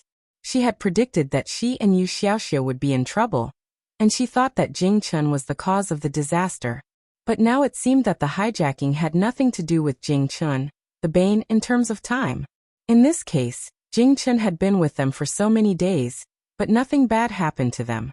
Compared with the disasters that happened after she met Jing Chun in Yiyang City, this peaceful phenomenon was very strange. Qing Zheng's master once said that the person who offended Kidu Star could only get rid of the bane by finding the bane. Thinking of this, Yushu's previous suspicion arose again. Jing Chun had found the bane. Was it before or after the amnesia? If it was before the amnesia, there was no need to say more. If it was after the amnesia, didn't it mean that the bane of Jing Chun was on this ship? Yushu's eyelids twitched. She looked around at the people in the room. She and Yu Xiaoxiu had met Jing Chun before, so they were excluded. Xia Mingming and Jing Chun didn't have much contact, so they were excluded. Besides them, the one who had the most relationship with Jing Chun on this ship should be Bai Qing. Jing Chun was rescued from the river because of Bai Qing. It was not wrong to say that Bai Qing was the one who destroyed Jing Chun's life. Mingming that morning. Yushu pointed at Jing Chun. Mingming was the first one who found him that morning? She still remembered that morning. She heard Xia Mingming scream. Then she got up and saw someone fishing Jing Chun out of the river. In this way, the one who had the most relationship with Jing Chun's rescue should be Xia Mingming. Xia Mingming didn't know why Yushu brought this up. She nodded reluctantly. Then she saw Yushu look at her strangely. Ashu, what's wrong? Yushu looked at her and then looked at Jingchen. Her eyes wandered back and forth between the two. She laughed dryly. No, nothing. The bane of Jingchen was probably Xia Mingming. It's been so long. Uncle Bai hasn't come back yet. I'll go out and take a look. Yushu said. I'll go with you. Yu Xiaoxiu said. Jingchen also stood up. At this time, the door rang. Hearing Bai Qing's voice, the room suddenly became quiet. Yushu went to open the door and saw Bai Qing standing outside in a hurry. Yushu quickly let him in and closed the door. Then she turned around and asked, How is it? Is it done? Bai Qing touched the sweat on her forehead. Her eyes were somewhat proud. She nodded. It's done. He's in my room. I've tied him up and stuffed him under the bed. That's great. Everyone in the room was happy. They all breathed a sigh of relief. Bai Qing didn't relax. She said cautiously, Qiu Biao must have an accomplice on the boat. I'm not at ease with the people under him. I have to find a way to drag them out. When Qiu Biao wakes up, I'll interrogate him. Yushu had an idea. She said, Do you remember the boatman who said he saw young Master Xia disembark last night? He must be Qiu Biao's subordinate. Capture him first. If Qiu Biao refuses to talk, we'll start with him. Bai Qing's eyes lit up. He said, I almost forgot about this person. Good. I'll go find a few trustworthy subordinates and prepare to capture them. After we catch them all in one fell swoop, I'll ask the helmsman to turn around and dock at the next ferry. I'm telling you guys first. If a fight breaks out, you must be careful. It's best to stay in your room and not come out. Yushu nodded. Okay. Uncle Bai, you be careful too. And Bai Qing turned around and left. As he walked to the door, he heard Yu Xiaoxiu's stomach growl. He turned around and saw the awkward expression on Yu Xiaoxiu's face. He laughed and said, You haven't eaten lunch yet, right? I'll have someone send it up. So you don't have to go downstairs. Yu Xiaoxiu rubbed his head. Thank you, Uncle Bai. Bai Qing turned around and went out the door. He closed the door behind him. Listening to Yushu's teasing words about Yu Xiaoxiu, the smile on his face instantly disappeared. He glanced back at the closed door and went downstairs. Not long after Bai Qing left, a boatman sent food over. The few of them had been hungry since morning. Xia Mingming had not eaten for a day and a night. Previously, she was worried about the disaster and had no appetite. But now that the situation was under her control, she was starving. Yushu thanked the boatman. She took the food from Yu Xiaoxiu and put it on the table. The food on the boat was very good. There were 4 dishes and 1 soup. There were meat and vegetables. There was also a large bowl of rice. Yushu handed a bowl to Xia Mingming, knowing that she was hungry. Smelling the fragrance of the food, Kim Bao, who was kept in a bamboo cage on the bed, made a few sounds. Yu Xiaoxiu got up and went to get it. As soon as he was released, Kim Bao rushed to the table. When it was about to jump into the soup bowl, Yushu quickly grabbed its tail and pulled it back. Kim Bao struggled in her hands and pitifully cried, Shut up. Yushu was unmoved. She put it on the ground, picked up a piece of meat and threw it to it. Then she ignored it and sat down to eat. When she looked up, she saw Xia Mingming eating in a hurry. Fearing that she would choke, she put down her chopsticks and poured a bowl of soup for her. Drink the soup first. Xia Mingming blushed. She picked up the soup bowl and embarrassedly turned her head to drink the soup. Compared to her, Jing Chen's leisurely movements when he ate were more pleasing to the eye. Ouch! Kim Bao had been shouting under the table since a while ago. Yu Xiaoxiu bit his chopsticks and bent down to look at it. He saw that it was grabbing the tablecloth and trying to climb up, looking naughty. He was afraid that Yushu would teach it a lesson if she saw it, so he put down the bowl and was about to take it down. Suddenly, he felt dizzy and fell forward with the chair on the ground. Xiaoxiu! Yushu was shocked. She hurriedly got up to help him, but she heard a clang sound. The bowl in Xia Mingming's hand fell to the ground. His head fell forward, and he fainted on the table. Jingchen was stunned. He put down the bowl and stood up to look at Yushu. Mingming. The sudden turn of events and the scene in front of her caused Yushu to turn pale with fright. Just as a terrifying thought rose in her mind, she felt a wave of dizziness hit her. She swayed a few times and fell backwards. Jingchen quickly grabbed her arm and pulled her into his embrace, stepping forward to support her. Jingchen couldn't speak. He could only shake Yushu nervously and stared at her eyes that were closing more and more. Before Yushu lost consciousness, she looked at the swaying faces in front of her. Her lips gently opened and closed. In Bai Qing's room on the first floor. Qiu Biao put down the wine glass in his hand and said hatefully, "Damn it. These little rascals almost ruined our plan." Taking away the cup in his hand, Bai Qing coldly said, "You're the one who was careless and allowed others to get hold of your weakness. Fortunately, they trusted me and took the initiative to discuss it with me instead of revealing it. If Su Ming knew about it, our trip would have been in vain." Qiu Biao said gloomily, "How would I know that so many things would happen?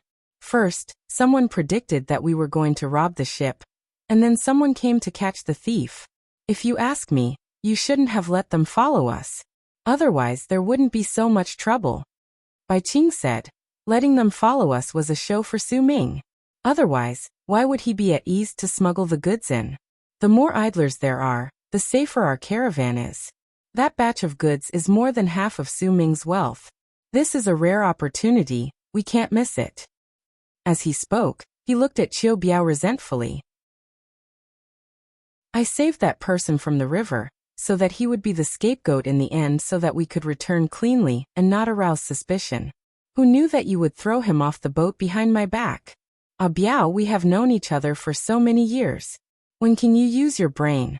3 years ago, when we did that job in Sichuan, you almost leaked the trap. You caused us to be in trouble for the past 3 years. You caused us to be afraid of being caught." Qiu Biao explained, "I was afraid that he would die on the ship and be unlucky and ruin our plan. You didn't tell me in advance." "All right." Bai Qing raised his hand and interrupted him. He stood up and said, "Come upstairs with me to take a look. They should have fallen into the trap." Qiu Biao followed behind him. The two of them went up to the cabin on the second floor. Seeing that there was no one in the corridor, Bai Qing took out a dagger from his sleeve and inserted it into the gap of the door. He pushed the door open and entered with Qiu Biao. He closed the door and turned around to look at the situation in the room with a sneer. Xia Mingming fainted on the table. Yu Xiaoxiu fell under the table. Yushu and Jingchen leaned on each other and fell to the ground. All 4 of them were knocked out by the knockout drug in the food. "Let's take a look," Bai Qing said cautiously, waving his hand to wipe away the faint rancid smell in the room. Qiu Biao bent down and checked one by one. He opened their eyelids and turned to Bai Qing. "What should we do with them?" "Tie them up and stuff them under the bed. When Ah San and the others come to rob the ship at night, we will throw them into the river to feed the fish." Chapter 132. Night fell, and the moon rose above the river. The boats sailed on the river. Not far ahead was Husband's Pass. The surrounding cliffs gradually became steeper, and the water flowed rapidly.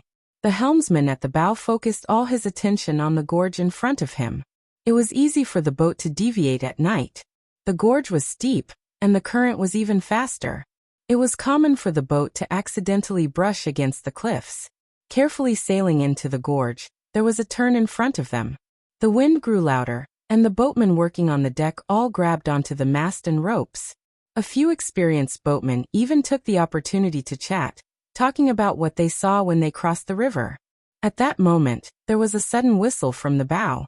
The alarm had only been sounded twice when the boat suddenly swayed and tilted without warning, crashing into the cliffs. The faces of the boatmen on the deck all changed. After a moment of panic, someone ran to the helm. The call grew louder and louder. The one who ran the fastest saw the helmsman killed by an arrow on the helm. He didn't even have time to scream before the arrow pierced through his chest. Blood splattered in front of his eyes. Having lost the helmsman, the boat crashed into the cliffs. The violent shaking caused many people running on the boat to tumble. 1 or 2 people who were close to the edge of the boat fell directly into the water. Screams rang out one after another on the boat. Then a nimble bandit boat approached them in the night. Iron chains were thrown onto the boat, and figures stepped on the chains and jumped onto the merchant boat. Ah! Someone hijacked the boat. The water bandits are here. The water bandits are here. In the midst of the hubbub, Yushu struggled to wake up. When she opened her eyes, it was dark in front of her. There was no light in the room, only a little light shining through the window. Lying in the narrow space, her hands and feet were tied, and her mouth was gagged with a cloth. Her head was still a little dizzy. She shook her head, trying to see the scene in front of her clearly. Someone lightly bumped her shoulder. She turned her head and saw a pair of eyes that were still slightly bright in the night. Her mind instantly woke up. Woo-woo. Seeing that Yushu had woken up, Jing Chen's eyes lit up with joy. Unable to make a sound, he bumped her with his shoulder again as a response. Yushu soon discovered that they were now under the bed. She was lying on one side of the bed, while Jing Chen was lying on the outside. His hands and feet were tied up and he couldn't move. She nudged Jing Chen with her head, signaling him to go out first. Jing Chen understood and moved out, while Yushu directly turned around and rolled out. With the help of Jing Chen, Yushu stood up from the ground and hopped to the opposite bed. She looked down and saw that Yu Xiaoxiu and Xia Mingming were both lying on the bed unconscious. Damn it! Yushu cursed fiercely in her heart, and wished that she could slap herself. She had taken everything into account, but she didn't expect that Bai Qing and that Qiu Biao were actually in cahoots. She thought she was smart enough to discuss with Bai Qing how to deal with Qiu Biao. Instead, she was drugged by them and became a turtle in a jar. There was no time to blame herself too much. The noise outside made Yushu realize that time was running out. If they didn't find a way to get out, they would all die. Bai Qing and Qiu Biao spent so much effort to put on a show. They planned to return to the Chamber of Commerce as victims afterward. She had seen through Qiu Biao and Bai Qing's true colors. Bai Qing would definitely not let them live. Woo-woo. With her hands tied, Yushu motioned Jing Chen to sit on the bed and turned her back to him. She pulled off the cloth on his mouth with her fingers and made a demonstration, asking him to pull off the cloth on her mouth. Yushu jumped back to her bedside and turned around to take out a dagger from under the mattress. This was a dagger Pei Jing had given her when she left Yang City for self-defense. She didn't expect that it would really come in handy. She used the dagger to grind her wrist a few times. It was not smooth, so Yushu called out to Jing Chen in a low voice. Jing Chen, come here. I'll untie you first. After struggling for a while, the two of them untied each other's hands and feet. Yushu instructed Jing Chen to drag Yu Xiaoxiu and Xia Mingming out from under the bed and untied them. Xiaoxiu Mingming, wake up, wake up. Yushu patted their faces, but she couldn't wake them up. Hearing the sounds of fighting downstairs getting louder and louder, she was afraid that someone would rush upstairs to finish them off.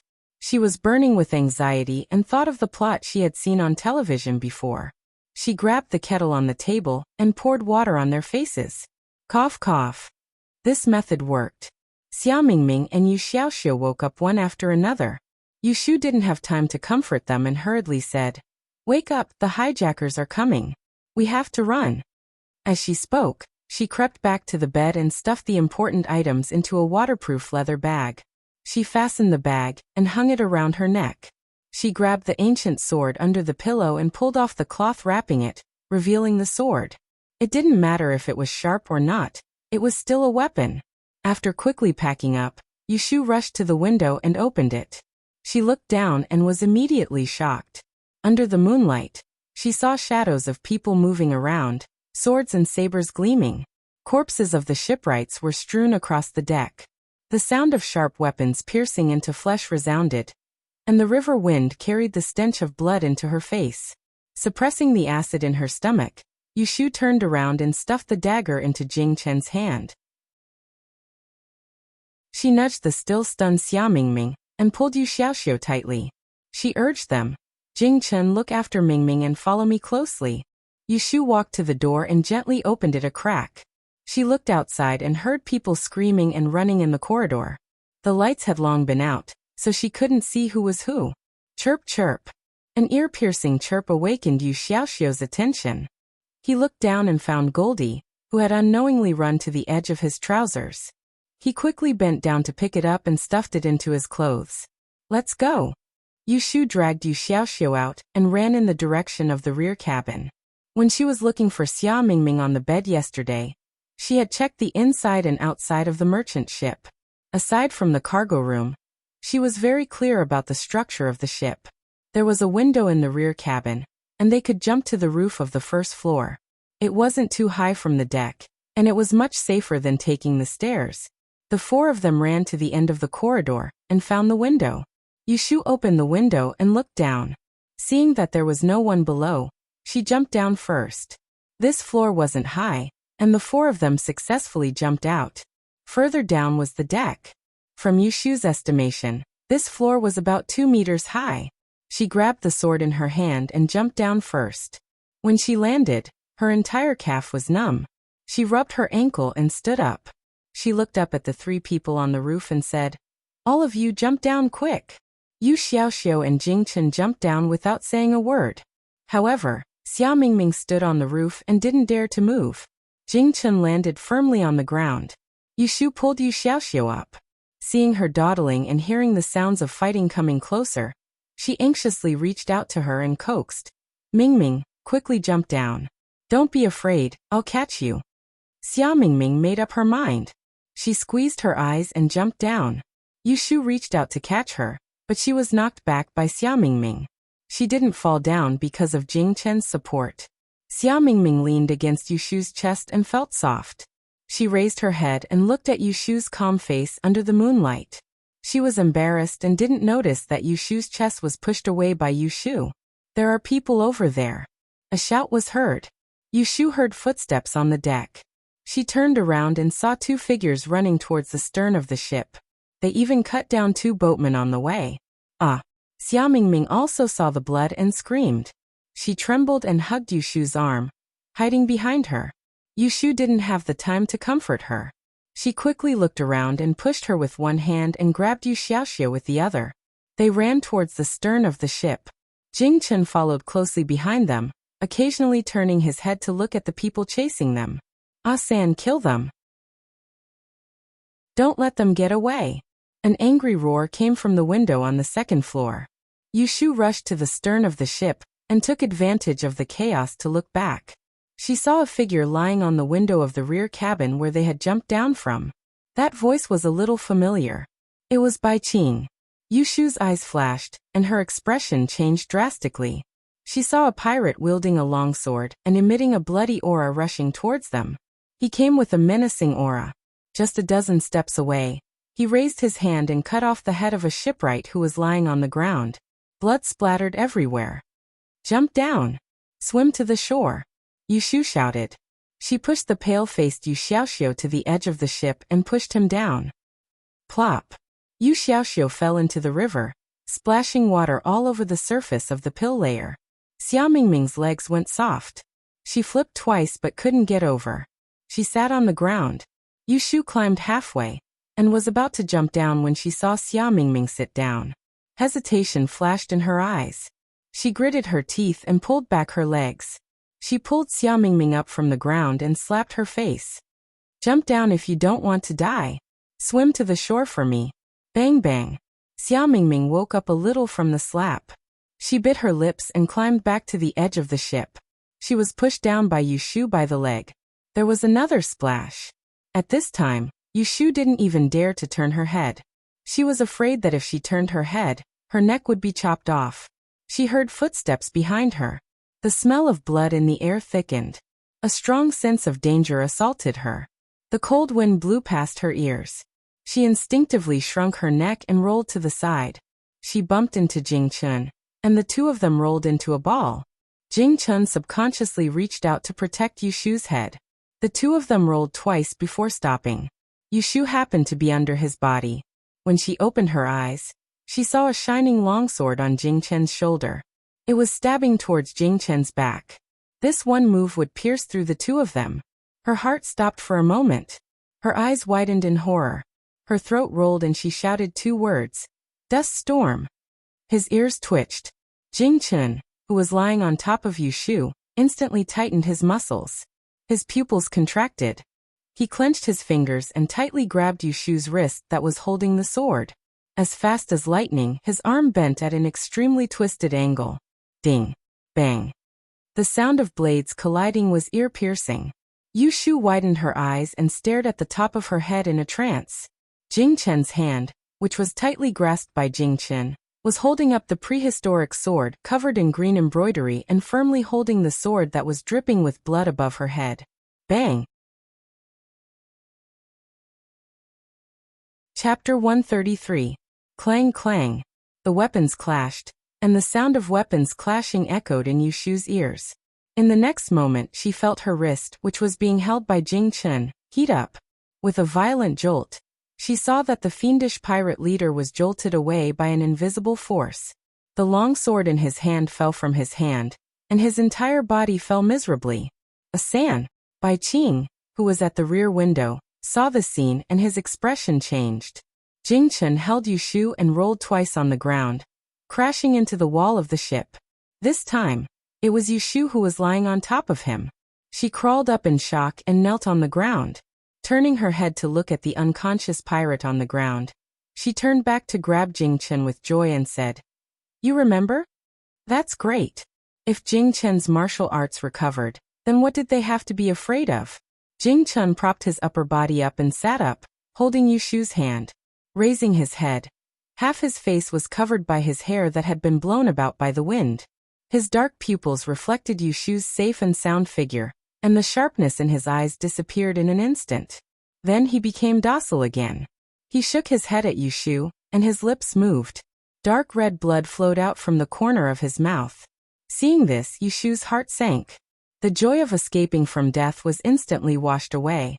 She raised her hand in a flurry to wipe the blood from the corner of his mouth, but the more she wiped, the more blood there was. It dyed his chin red and dripped onto his chest. "There's still someone over there." Shouts suddenly came from the ship, making Yushu suddenly realize that they were not out of danger. She hurriedly pulled Jing Chen up from the ground, and turned to look at the black figure running towards them from the corner of the cabin. She sheathed the ancient sword that had fallen to the ground on the back of her belt, and pushed Jing Chen onto the edge of the ship. She hurriedly said, Jing Chen, jump down quick." Jing Chen climbed onto the edge of the ship, but did not let go. He pulled Yushu up with him, and wrapped his arm around her waist as they fell into the surging river. The angry shouts of the pirates were immediately drowned out by the sound of splashing water. "Damn it!" Bai Qing slammed his palm on the window, and stared angrily at the disappearing figures at the back of the ship. Qiu Biao was standing behind him. He saw the scene and said through gritted teeth, "Do they think they can escape? Jumping off the ship at the mouth of the gorge means death. They just live a little longer." Bai Qing's face was gloomy, and he said, "Go find some people who are good swimmers and search for them. We cannot leave anyone alive." The current at the mouth of the gorge was rapid, and Yushu desperately swam her limbs. She did not know how many mouthfuls of water she had drunk. She swam towards the opposite shore from the cargo ship and pirate ship, and at the same time, she turned her head, searching for Yu Xiaoxiu's figure on the dark blue river. She did not dare to shout, for fear of being discovered by the pirates. Bai Qing would not let them go so easily, and would definitely send people into the water to chase after them. The river was very cold. She was glad that it was summer, and even more glad that there was someone with her at this time. Yushu turned her head to look at Jing Chen, who was swimming beside her. Before jumping off the ship, she had thought that if Jing Chen did not know how to swim, she would drag him ashore even if she had to. Now it seemed that she had thought too much. Jing Chen had forgotten everything, but his instincts were still there. Just like that frightening sword block just now. If it was not for his sudden display of power, they would both have lost their lives on the ship. On both sides of the gorge, there were steep cliffs and shallow shoals. Yushu slowly approached the river with Jing Chen. Because she could not find Yu Xiaoxiu, she was burning with anxiety. She heard a short, strange sound in the wind. She keenly caught this sound, and delightedly stepped on the water. She turned her head to look, and her hand, which was moving on the water, was pulled by Jing Chen. She turned her head and saw that Jing Chen was pointing in a direction. She looked in that direction and saw a small black shadow floating on the shoal not far away. The strange sound mixed with the sound of the wind came from there. It's Xiaoxiu, let's go there quickly. Yushu pushed Jing Chen's shoulder, and the two swam in that direction. The water was getting shallower and shallower, and slowly reached their waist. Yushu staggered out of the water, dripping wet, and ran towards the two black shadows. Jing Chen also stood up from the water, clutching his abdomen, and slowly followed her. That small black shadow was indeed Yu Xiaoxiu. He fainted in the shallow water, and Kim Bao stood on his chest. His light yellow fur clung to his body, making him look bald, and looked very funny. He jumped and jumped towards Yushu. Gigi Gigi. Xiaoxiu Xiaoxiu. Yushu ran over and helped Yu Xiaoxiu up. She touched his chest, felt his heartbeat, and felt relieved. She turned around and looked, and saw Xia Mingming's unconscious figure not far away. Kim Bao jumped up and down, trying to get Yushu's attention. Yushu reached out and pressed its head, and praised it with a low smile. Good job, Kim Bao. Yushu handed Yu Xiaoxiu to Jing Chen to support him, and ran to Xia Mingming's side. She bent down to check. Fortunately, he was still alive, but he fainted just like Yu Xiaoxiu. She looked around the environment. The shallow water was not big, and there was a piece of rock behind it. Behind the rock, there was no light in the dark forest. She looked at the river, and the two boats stopped under the mountain wall on the opposite bank, huddled together. The fire on the boats was jumping, and it seemed that they could smell the blood in the wind. We can't stay here. Yushu wiped the water on her face, and looked at Xia Mingming in her arms. After a moment of hesitation, she struggled to pull him up from the ground, and carried him on her back. She walked towards Jing Chen. Jing Chen supported Yu Xiaoxiu and raised his head to look at her. Yushu's gaze swept past his scarlet lips, and she knew that his injuries were not light. She turned her head to look at Xia Mingming, who was on her back, and steeled her heart. She pointed to the forest behind them and said, Jing Chen, you carry Xiaoxiu, and I'll carry Mingming. We have to escape into the forest and find a place to hide. Jing Chen nodded, pressed his palm on his dry abdomen, and bent down to carry Yu Xiaoxiu. He staggered and stood firm. Yushu pursed her lips and looked at him. She reached out to grab Kim Bao, who had climbed onto her to untie her legs, and put him on her shoulder. She supported Xia Mingming on her back and staggered forward behind the pile of rocks. Not long after they left, several bandits wearing fish skin diving suits came up from the shallow water. They searched around but did not see anyone, so they gathered together and asked, Did you find it? No. There's nothing there either. Do you want to search the forest? No need. It should have sunk into the river. Let's go back and report. It's not easy to do such a big job, so we should go back to the stockade to celebrate. Brothers, let's go. Yushu and Jing Chen walked in the dark for half an hour in the forest before they found a cave under a mountain wall that they could hide in. There was no smell of animal urine inside. Come in quickly. Yushu and Jing Chen walked in one after the other. They put Yu Xiaoxiu and Xia Mingming down. Kim Bao jumped down from Yushu's shoulder and rolled on the ground. It was very dark in the cave, so they could only see vague figures. Jing Chen, you stay here. I'll go out and pick up some branches to make a fire. She got up and was about to go out, but Jing Chen grabbed her arm and stood in front of her, not letting her go out. She asked in confusion, What's wrong? His expression could not be seen clearly, and he could not make a sound. Yushu was worried that she did not know what he meant, but she felt her hand being pulled by him. She opened her palm and carefully felt the strokes on his hand. Oh, I'll go. You're here. The silent words were very soft, and Yushu's heart warmed. She followed his arm to his wet shoulder and pressed him down to sit down. She coaxed, Don't worry, I'll be outside. I won't go far.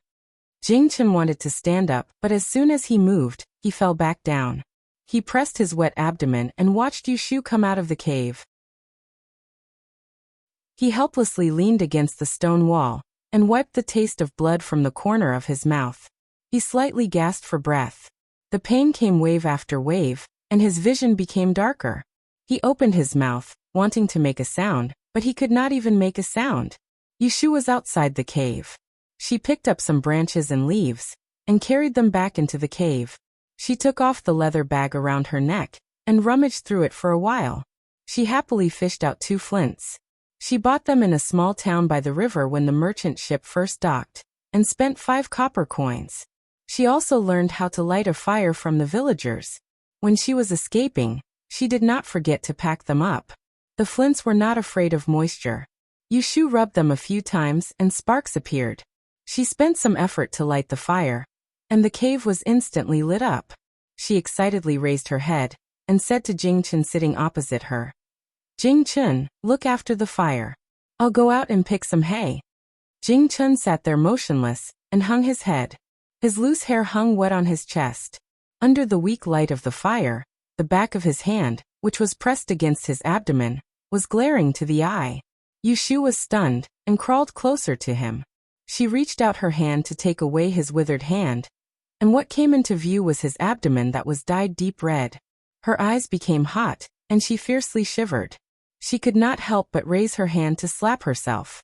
She did not know that he was so heavily injured, and that he still had to carry Xiaoxiao for such a long distance. This fool, he did not cry out in pain because he did not know how to speak. Yushu supported Jingchen to lie down, and unbuttoned his shirt. Seeing the long wound on his abdomen, her heart trembled. She frantically rummaged through the leather bag, and found a small bottle of medicinal powder. She did not care what was inside, and sprinkled it on the wound. Only then did the bleeding stop a little. Looking around, she could not find anything to bandage the wound. She touched her body, and her face turned slightly red. She reached into her clothes, and unwrapped the cloth around her chest, and roasted it over the fire for a while. Then she tore it off and used it as a gauze, and tied it over the wound. Fortunately, Jingchen's waist was thin enough, and after 3 or 4 rounds, the bleeding stopped. After doing this, Yushu was already sweating, but she could not rest. She went out to pick up some dry branches and leaves to make the fire bigger. She moved Yu Xiaoxiao and Xia Mingming to the side of the fire. While they were all unconscious, she took off their wet clothes and hung them over the fire to dry. Kim Bao was lying by the fire, lazily looking up at the naked Yushu, and opened its mouth to yawn. When Yushu saw it, she reached out and poked its forehead, and scolded it in a low voice. "Turn around, don't look." No one knew if Kim Bao understood, or if he was afraid of the evil power of Yushu, but he twisted his butt and lied in another direction. Chapter 134. After dawn, Yu Xiaoxiao and Xia Mingming woke up one after another.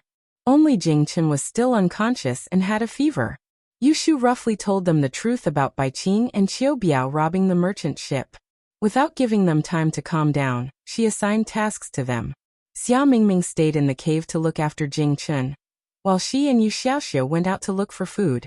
After listening to Yushu's arrangement, Xia Mingming said unhappily, "I want to go with you." Yushu was depressed because of Jingchen's injury, so she didn't treat her well.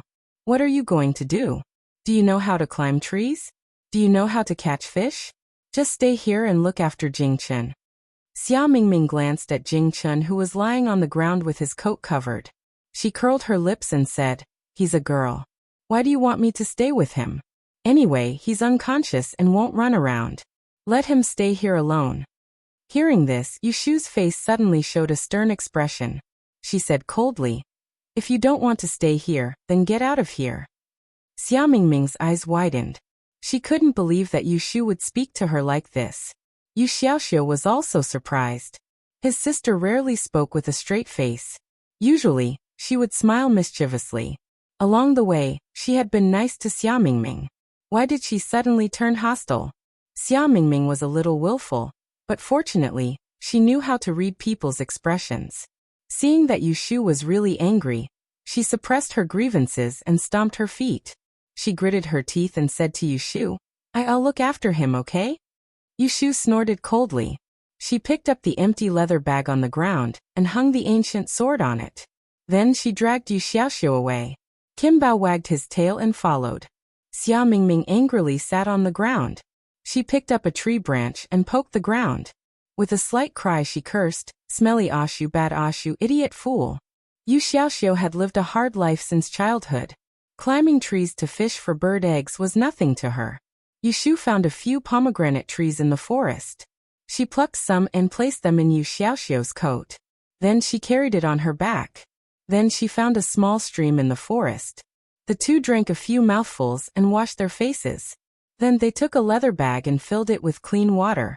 Yushu originally wanted to catch a fish and roast it. But when it came down to it, she realized it wasn't so easy. There were fish in the stream, but each one was more slippery than the last. The siblings busied themselves for half a day, but couldn't catch a single one. They could only pack up and go back. When Xia Mingming saw them return, she didn't say a word and angrily scratched the ground with a tree branch. Yushu ignored her and gave the flint to Yu Xiaoxiu to start a fire. She helped Jingchen up and let him rest on her lap. Then, she used the leather bag to feed him water.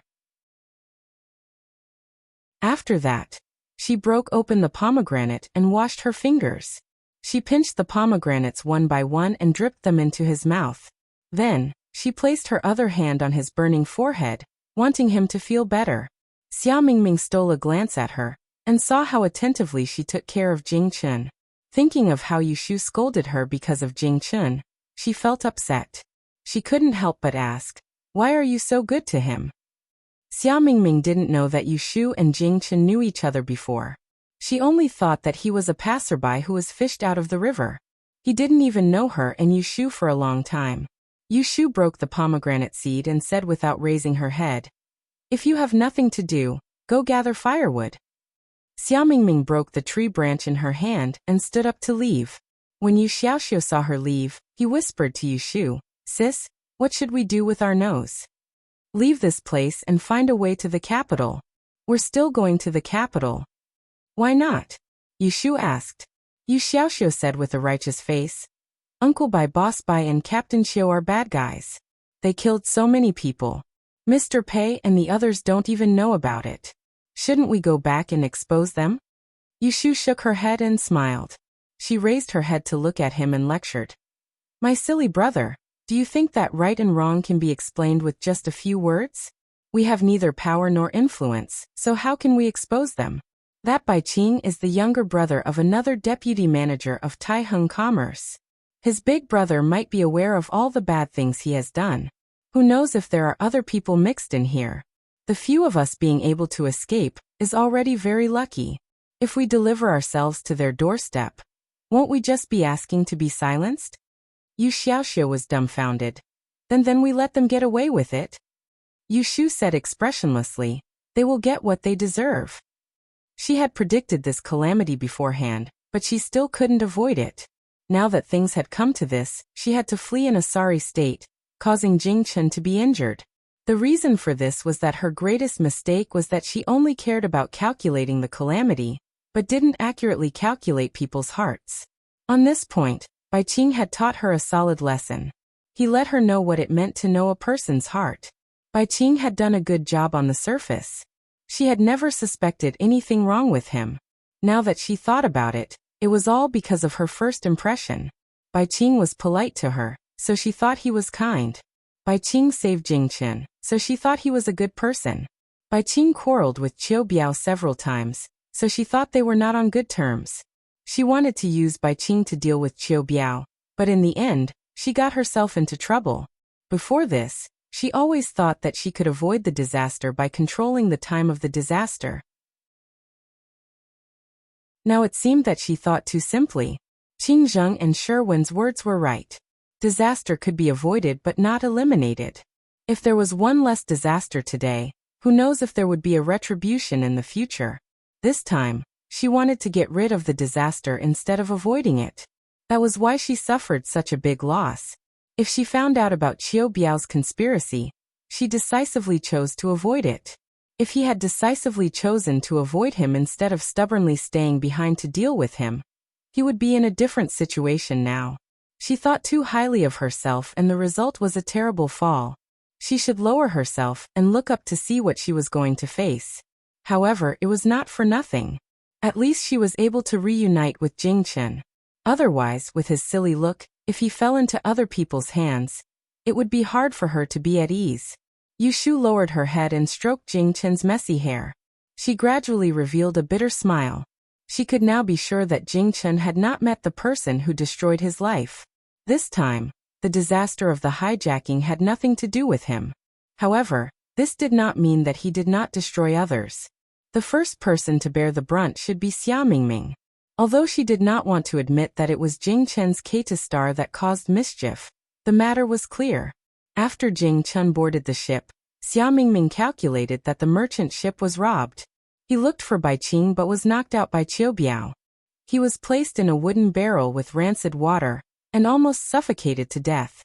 From this, it could be seen that not only was Xia Mingming not the person who destroyed Jing Chen's life, he was also the one who was affected the most by Jing Chen this time.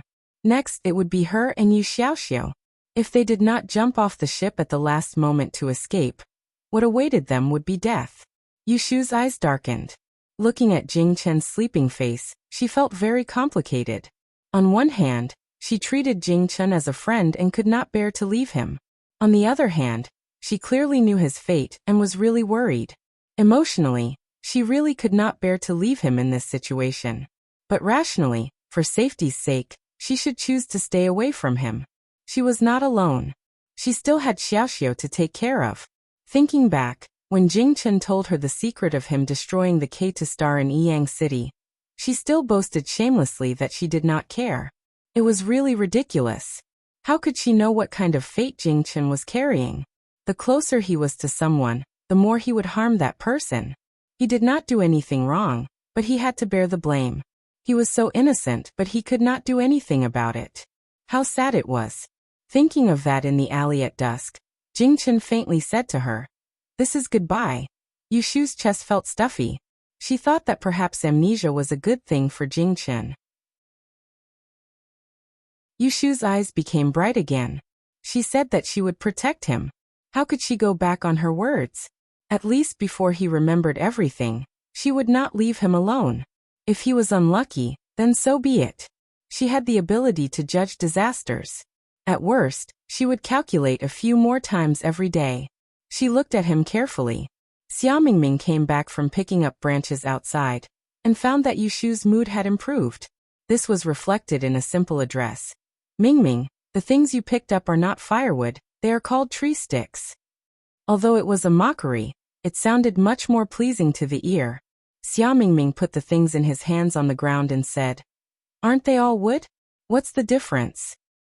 "Then you and I both have the same nose and two eyes, so there's no difference between the two of us?" Xia Mingming said confidently. "Of course there's a difference between the two of us. I'm a girl and you're a man." Yu Shu was wrapping mud on the bird's egg. When she heard this, she almost crushed the egg. She raised her head and looked at the little girl in front of her with a strange expression. She thought to herself, "This silly girl still doesn't know that I'm a girl." Yu Xiaoxiu snickered at the side and fed the pomegranate to Kim Bao. Xia Mingming was embarrassed by Yu Shu's stare. He lowered his head and whispered, "Why are you looking at me like that?" Yu Shu casually said, "Because you're pretty." Xia Mingming blushed and said in a low voice, flirting. Yu Shu chuckled and didn't deny it. Instead, she asked, "By the way, Mingming, you're so good at disguising. Can you tell me when we'll arrive at the capital?" She was very interested in Xia Mingming's disguising skills. She couldn't be rude when they were on the ship, but now that this girl's life was saved by her, there was no harm in asking about it. Xia Mingming looked troubled. Under Yu Shu's expectant gaze, she said, I don't have anything for divination. I don't have a divination item, so I can't calculate anything." With one look, Yu Shu knew that she was lying. She looked at Xia Mingming meaningfully and suddenly said, "If you can't do it, then I'll do it." Hearing Yu Shu's words, Xia Mingming burst into laughter, thinking that she was joking. Not everyone could do divination. Yu Shu stuffed the bird egg into the fire pit and went out to wash her hands. When she came back, she picked up 3 copper coins from the pile of miscellaneous items on the ground and rubbed them in her palm. She calmed down and asked for a divination before throwing them down. Xia Mingming looked at her carefully and asked suspiciously, "What are you doing?" Yu Shu pointed at the copper coins on the ground. "Don't you recognize it? This is the 6 lines divination. Dan." Yu Shu tossed the copper coins in her hand and chanted, throwing heaven and earth, overturning yin and yang. When Xia Mingming heard these 2 lines, her eyes suddenly lit up and she sat up from the ground. You know the 6 lines divination? I do. Yushu said resolutely. From the first day she met Xia Mingming, she could tell that she was very interested in the 6 lines divination technique. Chapter 135. Yushu showed her hand in front of Xia Mingming. She originally wanted to get information from her, but she didn't expect Xia Mingming to ask her to teach her. She really dared to say anything. Yushu looked at Xia Mingming with a smile that wasn't a smile and said, "Why should I teach you?" Hearing this teasing, Xia Mingming knew her request was too much. She opened her mouth and after a while she said, I will give you money, okay? Yushu said, "Your luggage has already been searched by Qiu Biao. Do you have money on you?" Xia Mingming's face froze. She really didn't have a single copper coin on her. I will owe you first, okay? Yushu burst out laughing. She raised her hand and pulled her sleeve back from her hand. She waved her hand and said, "Then we will talk about it when you have money." This was clearly a refusal. Xia Mingming said, I really want to learn the 6 lines. Ashu, teach me.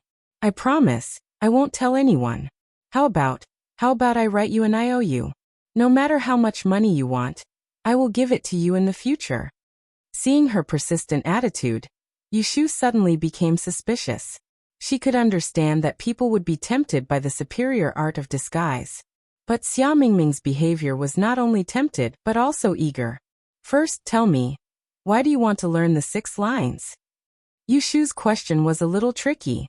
Apart from those who already knew the art, there was no one who didn't want to learn it. This question was like asking, why do you want to eat? The answer was obvious. But when Xia Mingming heard this question, she hesitated. Yushu suddenly understood. It seemed that the 6 lines had a more important meaning to Xia Mingming. So much so that she was thick-skinned enough to make such an excessive request. This was easy. The more she wanted it, the easier it would be for her to control her. It's not that I can't teach you. This sentence made Xia Mingming's face light up. Yushu kept her in suspense. But this art of disguise is passed down by my master. I definitely can't teach it to someone who doesn't know anything. First, tell me, where did you come from? She had always been curious about Xia Mingming's background. She didn't ask much before because there was no need. But now that they were going to the capital together, she couldn't keep an unknown person and take care of her. When Xia Mingming heard Yushu's question, she revealed a difficult expression. Yushu didn't give her time to think. It's fine if you don't want to say it. It's not that I can teach it to outsiders. Anyway, I can't teach it to outsiders. It's not that I don't want to say of it. Xia Mingming lowered her and said, Xia Mingming doesn't want to of me. Xia XTXT want to say of ye of Xia of Ming Shui. This time, Xia Mingming answered straightforwardly. I want to participate in the Grand Yen examination. Every 3 years, the capital would hold a Grand Yen examination. It was the best way for the world's traders to rise to the upper class and become famous overnight. This year was the 3rd year. Yushu asked suspiciously, Isn't the Grand Yen examination in the 12th month? Why are you going to the capital so early? What? Don't you know? Xia Mingming looked at Yushu strangely. In every year where the Grand Yen examination is held, the masters of Yi Shui will appear in the capital every August. Any trader who wants to take a look will visit them and ask for advice. This is a rare opportunity. Of course, I have to go early. Yushu knew she asked a silly question. She rubbed her nose and changed the topic. You're so good at Yi Shui. I'm sure you'll be able to pass. This compliment sounded like sarcasm to Xia Mingming. She laughed at herself. What's so good about me? Yushu glared at her. You can even predict the time of the cargo ship's disaster. Isn't that good enough? Xia Mingming shook her head with a bitter expression. Yushu saw something wrong with her expression and used her elbow to nudge her. What's wrong? I didn't predict it. Yushu laughed in spite of herself and said, If it's not calculated, then how could it be imagined out of nowhere? Xia Mingming bit her lip and hesitated for a moment before softly saying, I dreamed it. Yushu rolled her eyes and changed into a, who are you trying to fool expression. Xia Mingming saw that she did not believe her and angrily said, I really dreamed it. The night before the ship's disaster, I dreamed that we would encounter water bandits the next night. Many people died. You, me, and Xiaoxiao. I dreamed that we all died. That's why I went to Bai Qing and asked him to go ashore. Yushu saw that she did not seem to be lying and was shocked. She asked without batting an eyelid, "How can you be sure that what you dreamed will happen? What if it is just a normal dream?" Lu Mingming said at the same time, "I can be sure." Yushu said with an exaggerated expression, "Then you still say that you are not powerful? You can know whether it is a blessing or a curse. Isn't this prophecy?" Interesting. Qing Zheng's master had told her before that there were very few talented people in this world who were born with abilities that others couldn't learn. She didn't expect that she would meet one so soon. It was really infuriating to compare oneself with others. Prophecy? If I have that kind of ability, I don't need to. Xia Mingming hugged her knees and laughed at herself. Do you think that everything in my dream will happen? Let me tell you. My dream will only come true if someone dies in my dream. Yushu was stunned. She digested Xia Mingming's words and was stunned. If what she said was true, then Xia Mingming had the ability to determine life and death? An idea flashed through her mind. She thought of something and was about to think about it carefully when she heard a choking sound. She raised her head and saw that Xia Mingming was crying with tears in her eyes. Yu Xiaoxiao, who had been eavesdropping on their conversation, also raised his head and looked at Xia Mingming, who was crying at the drop of a hat. "Hey, what's wrong? Why are you crying out of nowhere?" Yushu reached out to pat her, but found that her hand was covered in mud. She could only retract her hand and soften her voice. "Isn't it good that you have this ability? What's good about it?" Xia Mingming shouted at Yushu and cried with red eyes. "I often dream that people I don't know will die. It is not an empty dream. They will really die. They will really die. Do you know that? I don't know who they are and where they are. I can't tell them. So what if I dream? What's the use? What's the use? I can't dream of good things. I can only dream of dead people. I am the trash of the Xiajiang clan. I am trash." Yushu was dumbfounded. She could hear the pain in Xia Mingming's crying. Only then did she realize that her thinking was too simple. Dreaming about the life and death of people and determining the life and death of people. The difference was 1,000 miles. Determining the life and death was not knowing the life and death. If you don't know who will die, even if you know why and when they will die, what's the use? Yushu suddenly felt pity for her. With this kind of ability, she might as well not have it.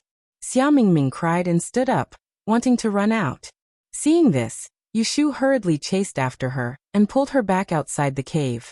She was afraid that she would get lost in the forest in her excitement. "Let me go! Let me go!" Xia Mingming struggled and reached out to slap Yushu. Her strength was quite painful. Yushu frowned and endured it. She didn't get angry at her. Instead, she grabbed her wrists and twisted them back. She hugged her and comforted her. Okay, don't cry. There are wolves in the forest. If you attract them, they will eat you first." Xia Mingming's body stiffened and then softened. She leaned her forehead on Yushu's shoulder and sobbed softly. In the blink of an eye, her tears had wetted Yushu's shoulder. Yushu was annoyed by her crying. She wanted to push her to the side, but she was afraid that she would run away. She could only hug her and wait for her to calm down.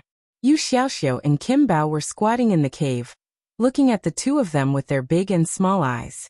After a while, when Yushu couldn't help but lose her temper, Xia Mingming finally stopped crying. She sniffled and raised her head from Yushu's shoulder. Because the two of them were hugging each other, her face was red. She twisted her body and said in a small voice, "Let me go." "Not crying anymore?"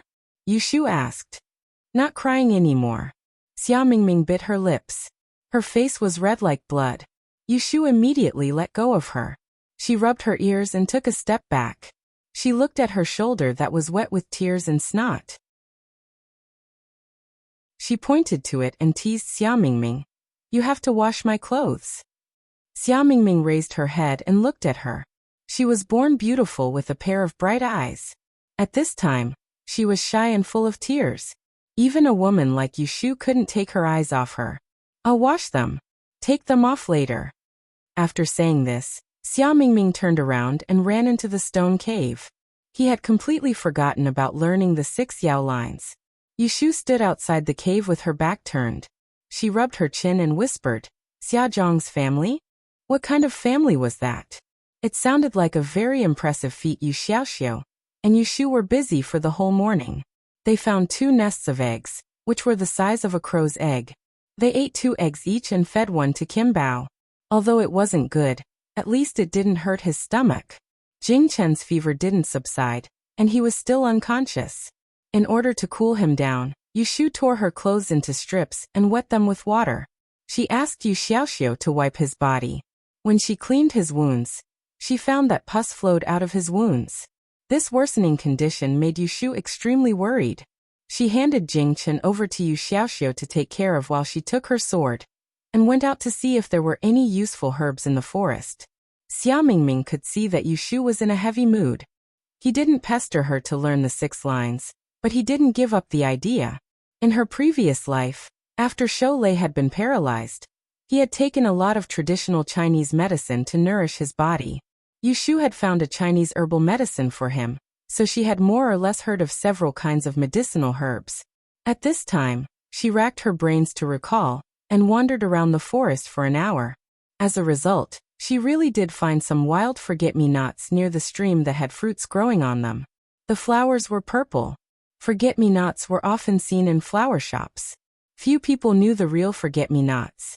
Its scientific name was blood-nourishing grass. Although it was often drunk as a flower tea, and Yushu didn't know if it could be applied externally, she couldn't care too much at this time. Yushu excitedly plucked a handful and washed them one by the water. She ran back to the cave and wrapped them up with a cloth.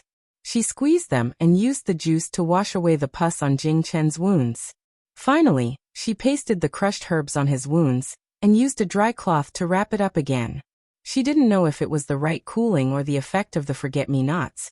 But at night, Jing Chen's fever slowly subsided, but he still showed no signs of waking up. Chapter 136. As soon as night fell, Yushu started a fire in the cave to drive away the beasts nearby. Secondly, it made people feel more at ease when they saw the fire. Xia Mingming and Yu Xiaoxiu had already fallen asleep. They curled up next to the fire, covered with the grass collected from the forest during the day. Yushu guarded Jing Chen. Every once in a while, she would touch his forehead to prevent him from getting hot again. There was a small pile of sundries beside her. She used the leather bag to hold things and filled it with water. She counted the things that she brought down from the boat. She wanted to cry and laugh at the same time. She wanted to cry because the precious manuals that she sorted out when she was learning from Qingzheng were all lost on the boat. She wanted to laugh because she remembered all those things in her mind. She wanted to cry because she couldn't bring the 2 bags of silver given by Zhao Hui and the things she bought on the road. She wanted to laugh because the inner pocket that Zhao Hui sewed for her was still there, with 500 taels of silver notes in it. When they left Yang, Zhao Hui gave her 1,000 taels of silver notes.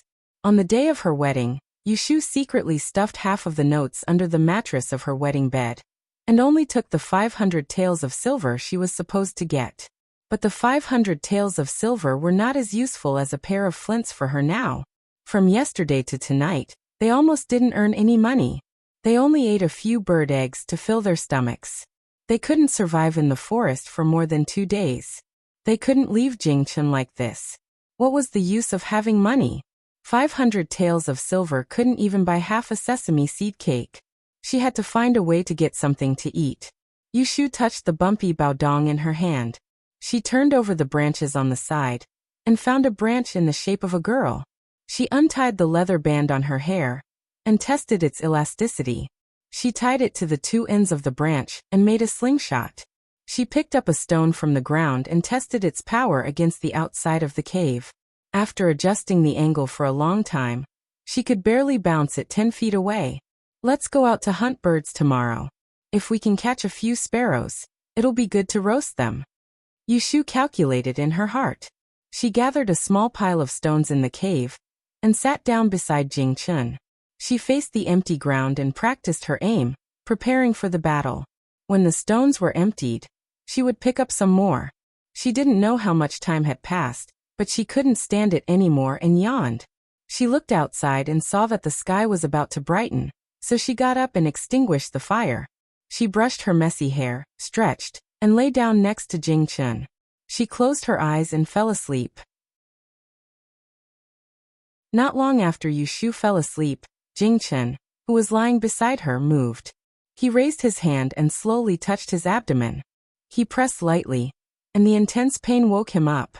He opened his heavy eyelids and noticed that someone was beside him. He turned his head and saw Yushu, who was curled up and sleeping beside him. He looked at her quietly for a while, moved his arm, and felt for her on the ground. He gently held her hand, tilted his head, and closed his eyes again. The sun rose and the sunlight shone into the cave. Yushu frowned and woke up. She raised her hand and wanted to rub her swollen forehead. But as soon as she moved, she found something wrong. She got up from the ground and looked down at her hand that was firmly held by Jing Chun. Her eyes widened in surprise. Jing Chun, Jing Chun? She stretched out her other hand and gently shook Jing Chun's shoulder. She stared at his face. After a few times, she saw Jing Chun's long eyelashes tremble. He slowly opened his eyes, and her dirty face was reflected in his hazy eyes. Yushu grinned, grabbed his hand and held it tightly. She said excitedly, "Great, you're finally awake. You're finally awake." Clearly feeling Yushu's joy, Jing Chun moved the corner of his mouth and smiled. This movement woke up Yu Xiaoxiu and Xia Mingming.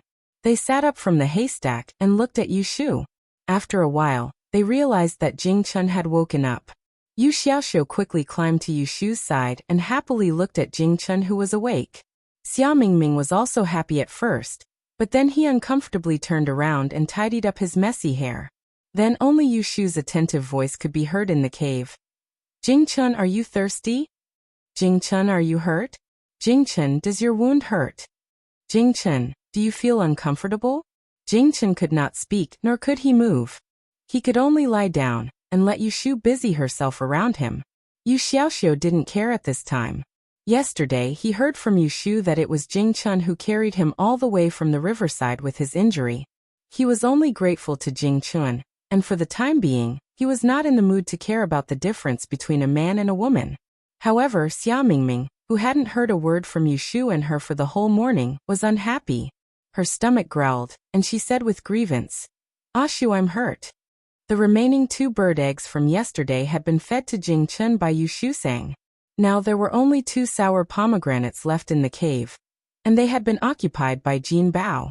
He was pushing and rolling them around as if they were toys. It was time to go out and find something to eat. Yushu said to Jing Chun, "I'll go out and get something to eat. You go back to sleep. If there's anything, you can ask Xiaoxiu for help." Jing Chun nodded and pulled her palm, writing on it, "One, be careful." "Okay." Yushu turned to Yu Xiaoxiu and said, "One, Xiaoxiu, you stay here and take care of Jing Chun. I will go out with Mingming to find something to eat." Xia Mingming heard her arrangement and immediately asked, "I'll go with you?" Jing Chun woke up, and Yushu was in a good mood. She smiled and said to her, "Yes, why? Don't you want to go?" Xia Mingming hurriedly shook her head. "Go, go." After saying that, she felt a little anxious and said, I'm so bored in the cave. I want to go out for a walk." Yushu asked Yu Xiaoxiu to stay and take Xia Mingming away, because she had her own considerations. Jing Chun had been unconscious for a day and 2 nights.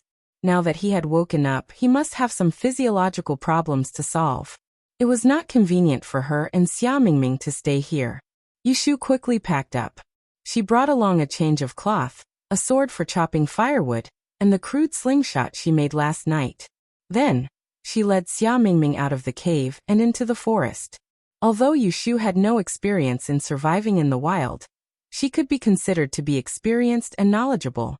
She was also meticulous enough to walk in the forest. She was very careful not to go too deep. Once she found traces of wild beasts on the ground, she would stay far away. Moreover, she had the 6 lines in her hand. She could roughly judge which direction was safe and which was dangerous at any time and place. Xia Mingming followed her closely. Seeing her using the 6 lines for divination, his heart was itching. He wanted to ask her several times but was interrupted by Yushu, so he couldn't find a chance to ask her for advice. There were many birds in the woods, but most of them flew in the air and landed on the trees. A small number of them liked to land on the ground. The wild sparrows in the forest were not afraid of people. Yushu tried a few times and found that as long as she approached them quietly, the sparrows would do whatever they wanted to do within a certain distance. Some would peck at insects, while others would take a stroll. Fortunately, this distance was just within the range of her slingshot. However, because her equipment was not ideal, she scared away several groups of sparrows. After changing 4 or 5 places, Yushu finally succeeded. Xiaomingming was ordered by Yushu to stand to the side and not make a sound. He saw a fat sparrow not far away hit by Yushu's slingshot. It flopped back half a foot and lay on the ground. He jumped up excitedly and clapped his hands. Hit it! Hit it! Ashu, you are amazing! Yushu went forward to pick up the struggling sparrow. She took a torn piece of cloth and tied its legs. She gave it to Xiaomingming and smiled. Take it. This one is yours. Xiaomingming took it with a blush and said, N. Then Yushu seemed to have found the feeling. She hit a few sparrows in succession and tied them all with ropes for Xiaomingming to carry. After counting 20 sparrows, she took him to the stream. Yushu taught Xiaomingming how to recognize the forget-me-nots. Then, she handed the task of gathering herbs to her, and went to the stream to record and wash the sparrows. Xiaomingming gathered a bag of herbs and excitedly ran to Yushu to show off. Seeing the ingredients, that had been washed clean and placed on the rocks, her face twisted. She turned her head and retched. Yushu looked at her in disgust and continued to work. Which chicken, duck, and fish on the table wasn't slaughtered like this? Xiaomingming was tactful and didn't say anything fake. Otherwise, during lunch today, Yushu would definitely kill her. There was no salt and it wasn't a special oven. Yushu roasted the sparrow until it was sticky. However, the fragrance of the meat wafted out. Xiaomingming and Yu Xiaoxiu swallowed it. Water. Is it edible? Yu Xiaoxiu asked. It should be, Xiaomingming said. Yushu took the branch away from the fire, bowed her head and smelled it. She gave it to Xiaomingming, picked up another skewer, and continued to roast it. Xiaomingming saw that Yushu gave the first skewer to him. He happily said thank you, and blew on it a few times. He couldn't wait to lower his head and take a bite. He burned his tongue, but he was reluctant to spit out the meat in his mouth. Yu Xiaoxiu, on the other hand, looked at his sister unhappily and pouted. When Yushu saw this, she smiled and put her arms around his neck. She whispered in his ear, What's the hurry? Let her eat the burnt skewer. If I roast it again, I'll be more experienced. I'll give you something good to eat. Yu Xiaoxiu was happy again. He covered his mouth and smiled. He nodded and thought, his sister is really bad. Yushu's second skewer was indeed much better than the previous one. It was only a little burnt, so she gave it to Yumen. She gave it to Yumen and Xiu to eat. She gave it to Yumen and roasted another skewer. After it was cooked, she washed it with water, scraped off the oil on the outside, and tore the tender meat inside. She turned her head and fed it to Jingchen. Open your mouth. Jingchen cooperatively opened his mouth and let her feed him. He couldn't sit up due to the injury on his abdomen, so he could only lie down. Although he was awake, he still needed help to drink water and eat. Is it delicious? Jingchen nodded. When she fed him again, he held her wrist and brought it to her mouth, using his eyes to signal her to eat. Yushu smiled and brought the piece of meat to her mouth. She chewed it. The meat without salt was sweet, but it had a faint fragrance. It really didn't taste bad. She licked her fingers, savoring the taste, and then tore it to feed Jingchen. The roasted meat that was brought to his mouth was still hot. When it entered his mouth, her wet fingers brushed his lips, slightly itching. Jingchen remembered Yushu's small action of licking her fingers just now. For some reason, his throat was a little dry. Ahem. When Yushu heard Jingchen's soft cough, she hurriedly asked, Did you choke?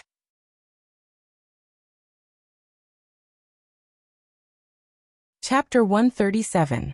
Because Jingchen's injury was very serious, it was inconvenient for him to move, so Yushu, the three of them, and the mouse stayed in the cave. Every day they relied on roasting sparrows, digging for eggs, and picking wild fruits to survive. After 10 days, Jing Chen's wound finally formed a new layer of scab, and it did not affect his walking anymore. Yushu decided to leave the forest the next morning to find a village outside and ask for directions to the capital.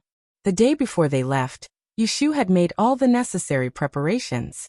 She had a bag of fresh bird eggs and wild fruits to serve as dry rations for the journey, washed and dried medicinal herbs, and a walking stick that she had sharpened for Jing Chen in the past 2 days.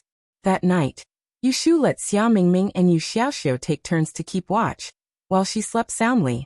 Because tomorrow she would lead the way out of the forest, she needed to recover enough energy so that she could use the 6 lines divination to find the direction. The next day, at dawn, Yu Xiaoxiu woke Yushu up after keeping watch for the second half of the night. They packed up, and Yushu led them out of the cave to the stream. After freshening up, they filled a leather bag with water, and according to Yushu's divination, they moved towards the east where the sun rose. Jing Chen's body was weak, so Yushu and Yu Xiaoxiu took turns to support him. Every time he slowed down, Yushu would take the initiative to stop and find a shady tree to rest. When Jing Chen recovered his strength, they would continue to move forward. Only Kim Bao was the most relaxed. He sat on Yu Xiaoxiu's shoulder and looked around effortlessly. It was easy to get lost walking in the forest. Fortunately, Yushu was good at divination. They walked and stopped from time to time. They slept in the forest for 1 night. Another day passed. On the 3rd day, at dusk, they climbed over a small hill and finally saw the smoke of a distant field. Yushu and the others were overjoyed and quickened their pace to the village. When they passed by the ridge, they saw the villagers working in the field. Yushu took the initiative to talk to them, claiming that they were travelers who had unfortunately sunk on the river and came here to ask the villagers to let them stay for the night. The small village, which was far away from the city, was self-sufficient and simple. When they heard about what had happened to Yushu and the others, they were very sympathetic. At that time, a warm-hearted villager picked up the farm tools and led them back to discuss with the village chief. Although the 4 of them were dressed shabbily and looked shabby, they all looked neat and tidy. They talked and behaved politely. The village head was older and had some experience. When he saw them, he asked people to clean up the empty house and let them stay for the night. He also provided them with a meal. Yushu and the others had eaten in the wild for more than 10 days. Their tongues were almost rotten. Finally, they had a hot meal. Except for Jing Chen, everyone ate until they were full. After dinner, Yushu and Xia Mingming went to the village head's house to thank him and ask for the way to the capital. The village head couldn't tell them where the capital was, so he suggested that they go to a nearby town to ask. Under Yushu's request, he agreed to send someone to send them there tomorrow. At night, sleeping was a problem. There were only 2 wooden beds in the house, but there were 4 of them. Jing Chen couldn't sleep on the floor, Xia Mingming couldn't sleep on the floor, and Yushu was tired to death. She finally saw a bed, so of course, she didn't want to sleep on the floor, and she wouldn't let Yu Xiaoxiu sleep on the floor. There's no other way. Let's squeeze. Yushu said. Xia Mingming hesitated and said, "That bed can't sleep the 3 of you, right?" Because of Yushu's calm and strong performance these days, Xia Mingming didn't doubt her gender and always treated her as a boy. In her view, she was the only girl in the house. If there was to be a squeeze, it could only be the 3 of them. Yushu glanced at her with a smile and walked over to sit on an empty bed. She patted the space beside her and said, "Mingming will sleep with me." Xia Mingming, who was still considering whether the bed could fit 3 people, blushed when she heard this. She said to Yushu angrily, "You baddie, who wants to sleep with you?" After saying that, she opened the door and ran out, not giving Yushu a chance to finish her sentence. Yushu rubbed the space between her eyebrows and got up to chase after her. Seeing this, Jing Chen stood up from the bed and wanted to follow Yushu, but Yu Xiaoxiu stopped him. "Brother Jing, don't go. You've been walking for the whole day, you should rest early." Yushu found Xia Mingming by the well in the village. She was leaning against a tree and kicking the pebbles under her feet with her head down. Yushu thought for a while and walked up to her. "Mingming, I have something to say to you." Yushu had to admit that she had deliberately hidden the fact that she was a girl from Xiaomingming during their stay in the cave. Firstly, it was because she had to take care of Jingchen, and she felt that it would make them feel uncomfortable if she told them about it. Secondly, it was because she was worried about Xiaomingming, who came from an unknown background, and she had always been on guard. However, after spending some time with her, Yushu realized that Xiaomingming wasn't as spoiled and headstrong as she appeared to be. She would follow her to hunt sparrows in the forest for the whole day without complaining about being tired. She wouldn't even wipe her tears when she cut her hand while picking herbs, and she wouldn't sit around waiting to eat for free just because she was a girl. Other than taking care of Jingchen, she would obediently listen to everything that Yushu asked her to do. It was quite rare for her to be able to do this at her age. Yushu admired strong people, and Xiaomingming had won her respect in this aspect. Yushu wasn't blind, and she could more or less sense this little girl's attentive attitude towards her. She didn't want Xiaomingming to misunderstand, so that she wouldn't unintentionally hurt her heart in the future. Thus, when they left the cave, Yushu planned to find a suitable opportunity to make things clear to her. Thus, when they were distributing the beds, Yushu took the opportunity to bring it up. Xiaomingming quickly raised her head and glanced at Yushu, thinking about what she would say to her. A young girl's imagination couldn't help but have some fantasies. She suddenly felt shy and pouted. "What do you want to say?" Seeing her like this, Yushu secretly had a headache. The words that were at the tip of her tongue rolled twice before she finally said, "Actually, I am Miss Hua." She enunciated her words clearly, not missing a single word. Xiaomingming, who heard every single word, was stunned. The flush on her face did not fade, but a layer of stiffness appeared on her face. She slowly widened her eyes and stared at Yushu, stuttering. You said you are? Yushu bitterly smiled. "I'm sorry for hiding it from you on the way here. Xiaoxiu and I are brother and sister. I am not his older brother, but his older sister." Afraid that Xiaomingming didn't believe her, Yushu took a step forward and pulled Xiaomingming's hand. She pressed it on her chest that wasn't moving up and down, but still existed. "I am the same as you." What her palm touched was real. Xiaomingming's face alternated between red and white. She raised her hand to cover her mouth, shaking her head, and stared in disbelief at Yushu's delicate and pretty face. Her eyes gradually turned red, and when she blinked, 2 crystal-clear tears fell. Seeing this, Yushu actually didn't know how to deal with it.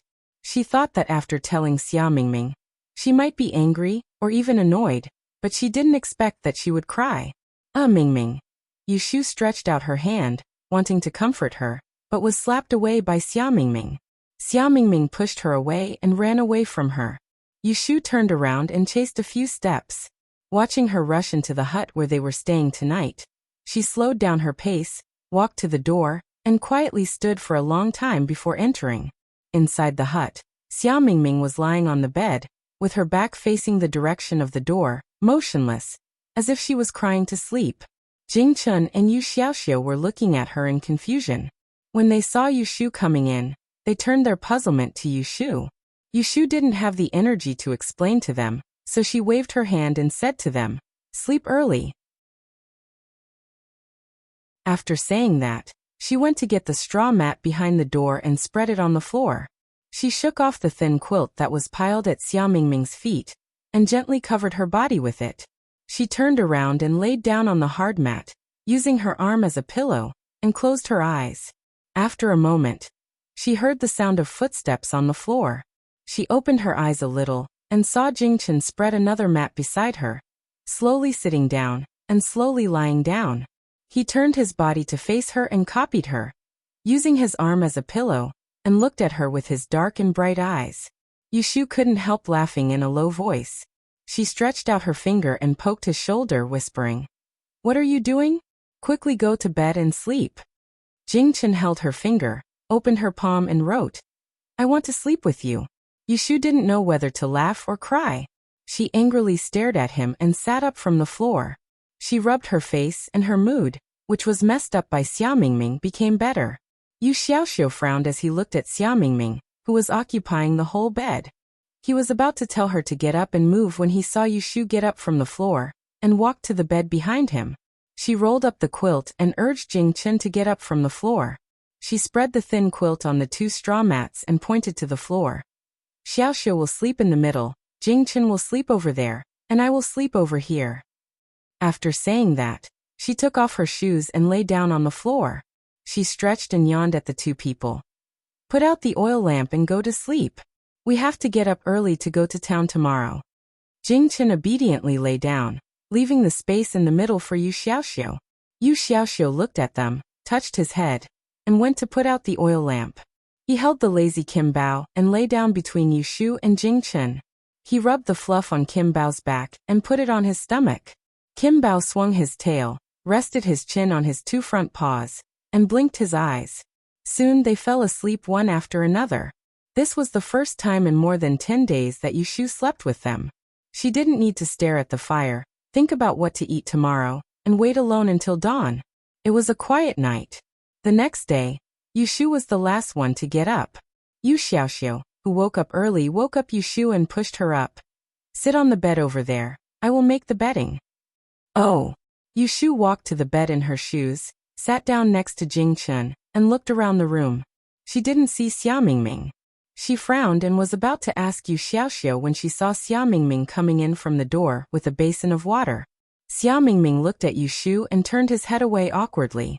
He walked in and put the basin on the table, wrung the towel in the basin, turned around, and strode to Yu Shu, handed the towel to her, and said to her angrily, "You got up so late, wash your face."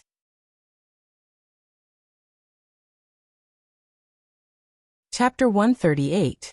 Comrades with Xiaoxia, I would like to speak to the Secretary of the Southern Province Commission for Discipline Inspection, Comrade Yen Sai. Can you give me his private number? Li Yi said lightly. When he said Yen Sai's name, it was as if he was saying an ordinary person's name. Niu Dahong felt a toothache. He thought to himself that this guy was really good at acting so well. Yen Sai? Oh. The Provincial Commission for Discipline Inspection's secretary was really called Yen Sai. This guy really had some tricks up his sleeve. Zhuo Xiaoxia laughed. Yo, Director Li, what's the matter that made you so angry? You even want to disturb our secretary Yen? Tell me, who made you angry? I'll help you vent your anger. Li roughly explained the situation, and then said seriously, Comrades with Xiaoxia, this matter is very serious. You must inform the Liang City Commission for Discipline Inspection and ask them to come and deal with it. Zhuo Xiaoxia knew that Li Yi was really angry.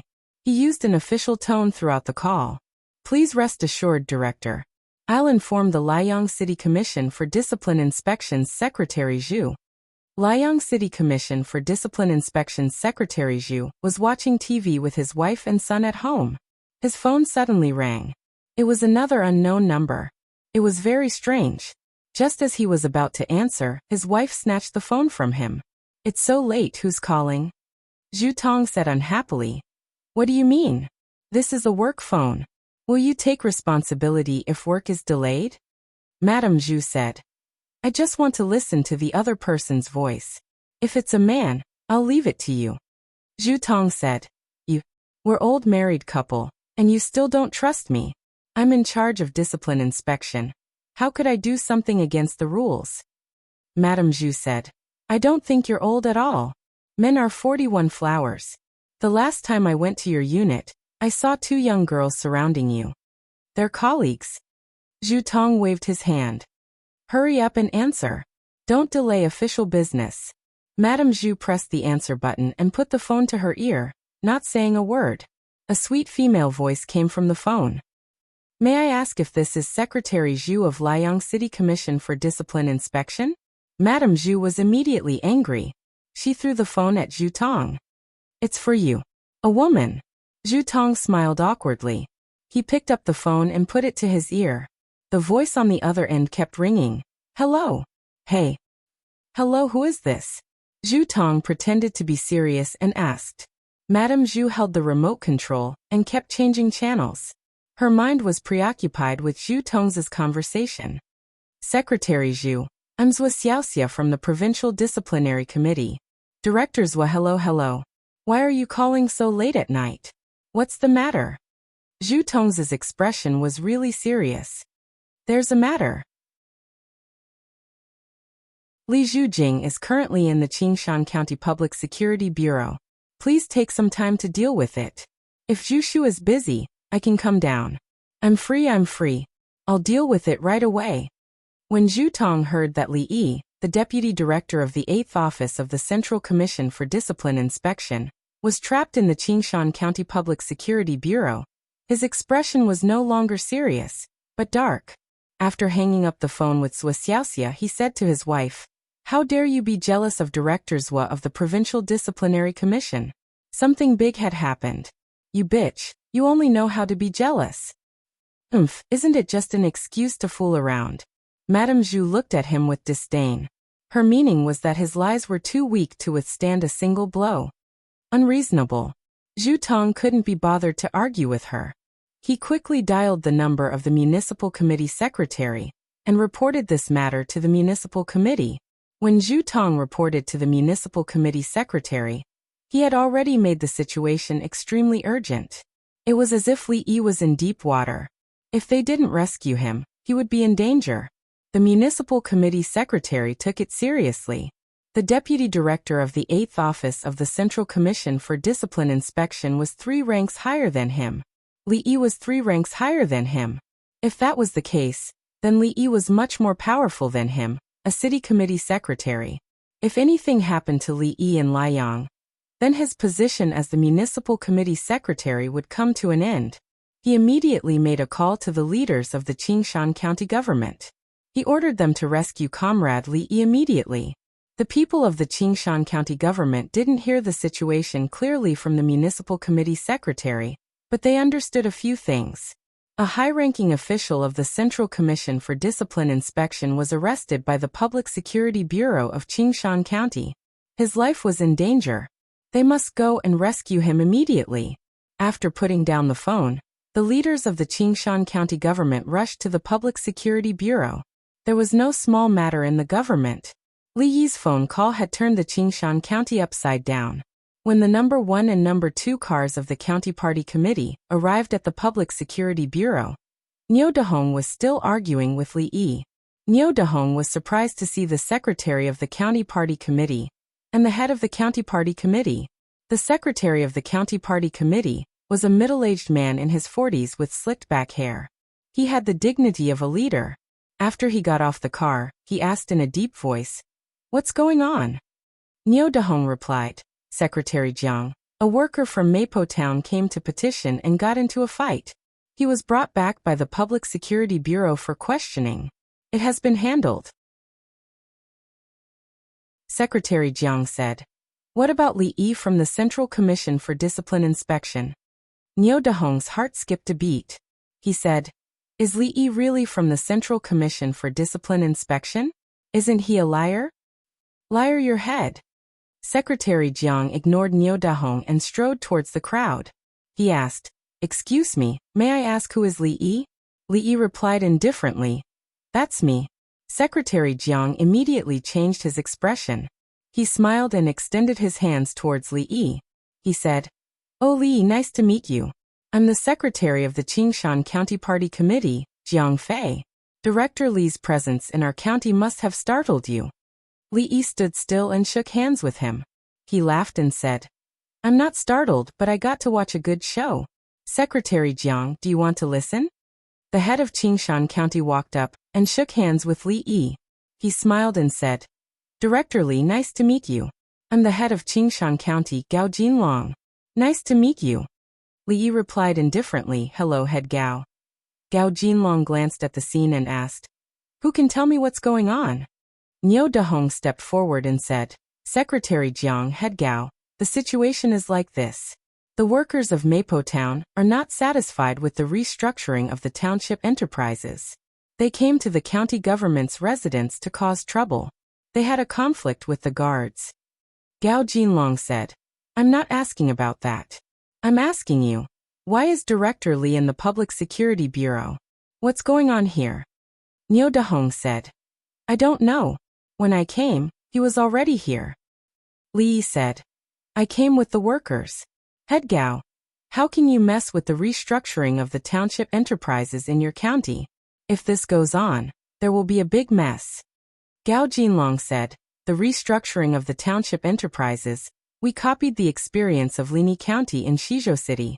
For this, we even organized an investigation team to learn from Lini County. Li Yi frowned and said, Head Gao, do you know what Lini County is doing? Are you sure you learned the essence of the Lini model? Gao Jinlong laughed and said, Of course. Isn't it just taking back the enterprise and asking the workers to buy shares? This way, the government will have the money to revitalize the enterprise. It's such a simple method, and it's easy to learn. Haha, the person who came up with this method is really amazing. Not only did it solve the financial problems of the county and town, but it also revitalized the enterprise. Li Yi said in a deep voice, Since you have been to Lini County for an investigation, then do you know who proposed the restructuring of the township enterprises? Jiang Fei laughed and said, I know this. It's the former Lini County Party Committee Secretary Li Yi. Li, could it be that you are the former Lini County Party Committee Secretary Li? Li Yi nodded and said, Yes, it's me. Is the Lini model what you think it is? What did you learn from the investigation? Jiang Fei saw that the direction of the situation was not right and quickly said, Director Li, I am in charge of the party's affairs. County head Gao is in charge of the government affairs. Gao Jinlong wiped the cold sweat off his forehead. He thought to himself that Jiang Fei had escaped really quickly. Without your approval, do you think the government would dare to do this? But now that the situation is pressing, he had no other way out. He could only brace himself and said, Director Li, if there's anything wrong with our work, please advise us. Seeing how the county's secretary and the county's mayor were afraid of Li Yi, the onlookers were all very surprised. Lu Ruosi also did not understand what was going on. She had no concept of the positions and departments in the system. She only knew that the position of the Public Security Bureau chief in the county was already very high, but the position of the county mayor was even higher, and Li Yi's position seemed to be even higher than the county mayor. But how high is Li Yi's position? What department is the Central Commission for Discipline Inspection? And how high is the director? She does not know.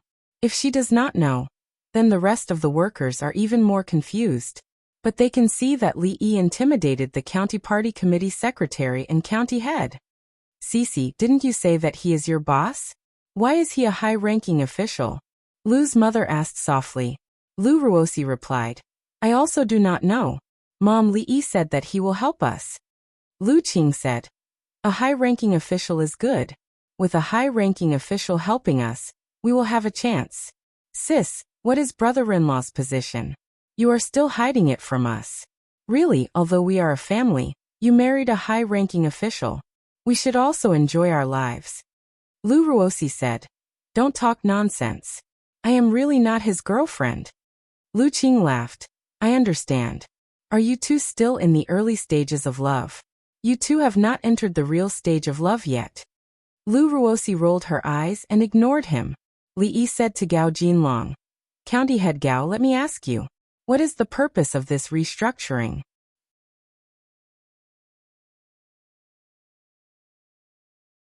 Chapter 139. Kaifeng, originally known as Bianzhou, was the capital of Houyang hundreds of years ago. Later, it was designated as the capital of the world by the Northern Song dynasty. After Emperor Anwu re-established the dynasty, he ruled the Southern Song dynasty for 3 years. Kaifeng Prefecture governed 11 counties, and Kaifeng County was known as Quxian. Yu Shu and the others arrived at the county by car the next morning. On the way, they had already eaten the dry food given by the villagers. They were now hungry and tired. As soon as they got off the car, Yu Shu anxiously inquired about the location of the Five Blessings Bank in the city. She found a shady place and asked Yu Xiaoxiu to stay with Jing Chen to wait. She took Xia Mingming and asked along the way to find the bank. When exchanging the banknotes, they went through a lot of trouble. Everywhere they went, there was no lack of snobs. 500 taels of banknotes was not a small amount. 2 young men in ragged clothes coming to take it was not suspicious. If not for Yu Shu's tough attitude, she was afraid that if she showed a little bit of guilt, she would be regarded as a small thief. The thief was taken to see the official. After exchanging 100 taels of banknotes and 2 bags of silver, Yu Shu and Xia Mingming directly rented a carriage on the street and went to the city gate to pick up Jing Jian and Yu Xiaoxiu. They found a famous big inn in the city and asked for 2 superior rooms. With money, it was easy to talk anywhere. Throwing a piece of silver as a tip, a waiter bowed his head and led them into the inner courtyard. When they went up to the 2nd floor, it was already past noon. In the superior room that cost 2 taels of silver a night, there was a folding chair, bed, wardrobe, and desk. There were 2 doors, a living room and a bedroom. There were 2 beds in the room, one for the master and the other for the servants. The bedding was newly changed. There was also a flower pot in front of the window with a pink and white hibiscus plant. When Yushu saw the flower pot, she felt that it was interesting. The hibiscus plant was placed in the south, which was a feng shui method. It seemed that this inn was good at doing business. Boil 2 buckets of hot water for bathing and send it to the room. Also go and prepare your signature dishes. There is no need for wine. Yushu ordered the waiter. Yes, sir, please have a rest first. I will bring it to you in a moment. As soon as the waiter left, Xia Mingming couldn't wait to throw himself on the big bed. He rolled on the soft quilt and moaned, "It's too comfortable. I want to sleep for 2 days and 2 nights. Yushu smiled and hung the leather bag that was used to survive in the forest on the head of the bed. She said to Xia Mingming, "I'll go out and buy some clothes. The food will be delivered later. You can eat first." Hearing this, Xia Mingming immediately sat up on the bed. "I'll go with you." She was still wearing the clothes that she had changed into when Yushu rescued her from the lower cabin. After wearing it for half a month, she smelled moldy and wanted to change her clothes for a long time. "No need. If you're tired, you can rest for a while. I'll go," Yushu said. She took off the ancient sword wrapped in rags from her back and put it at the end of the bed. She only took the silver and went out.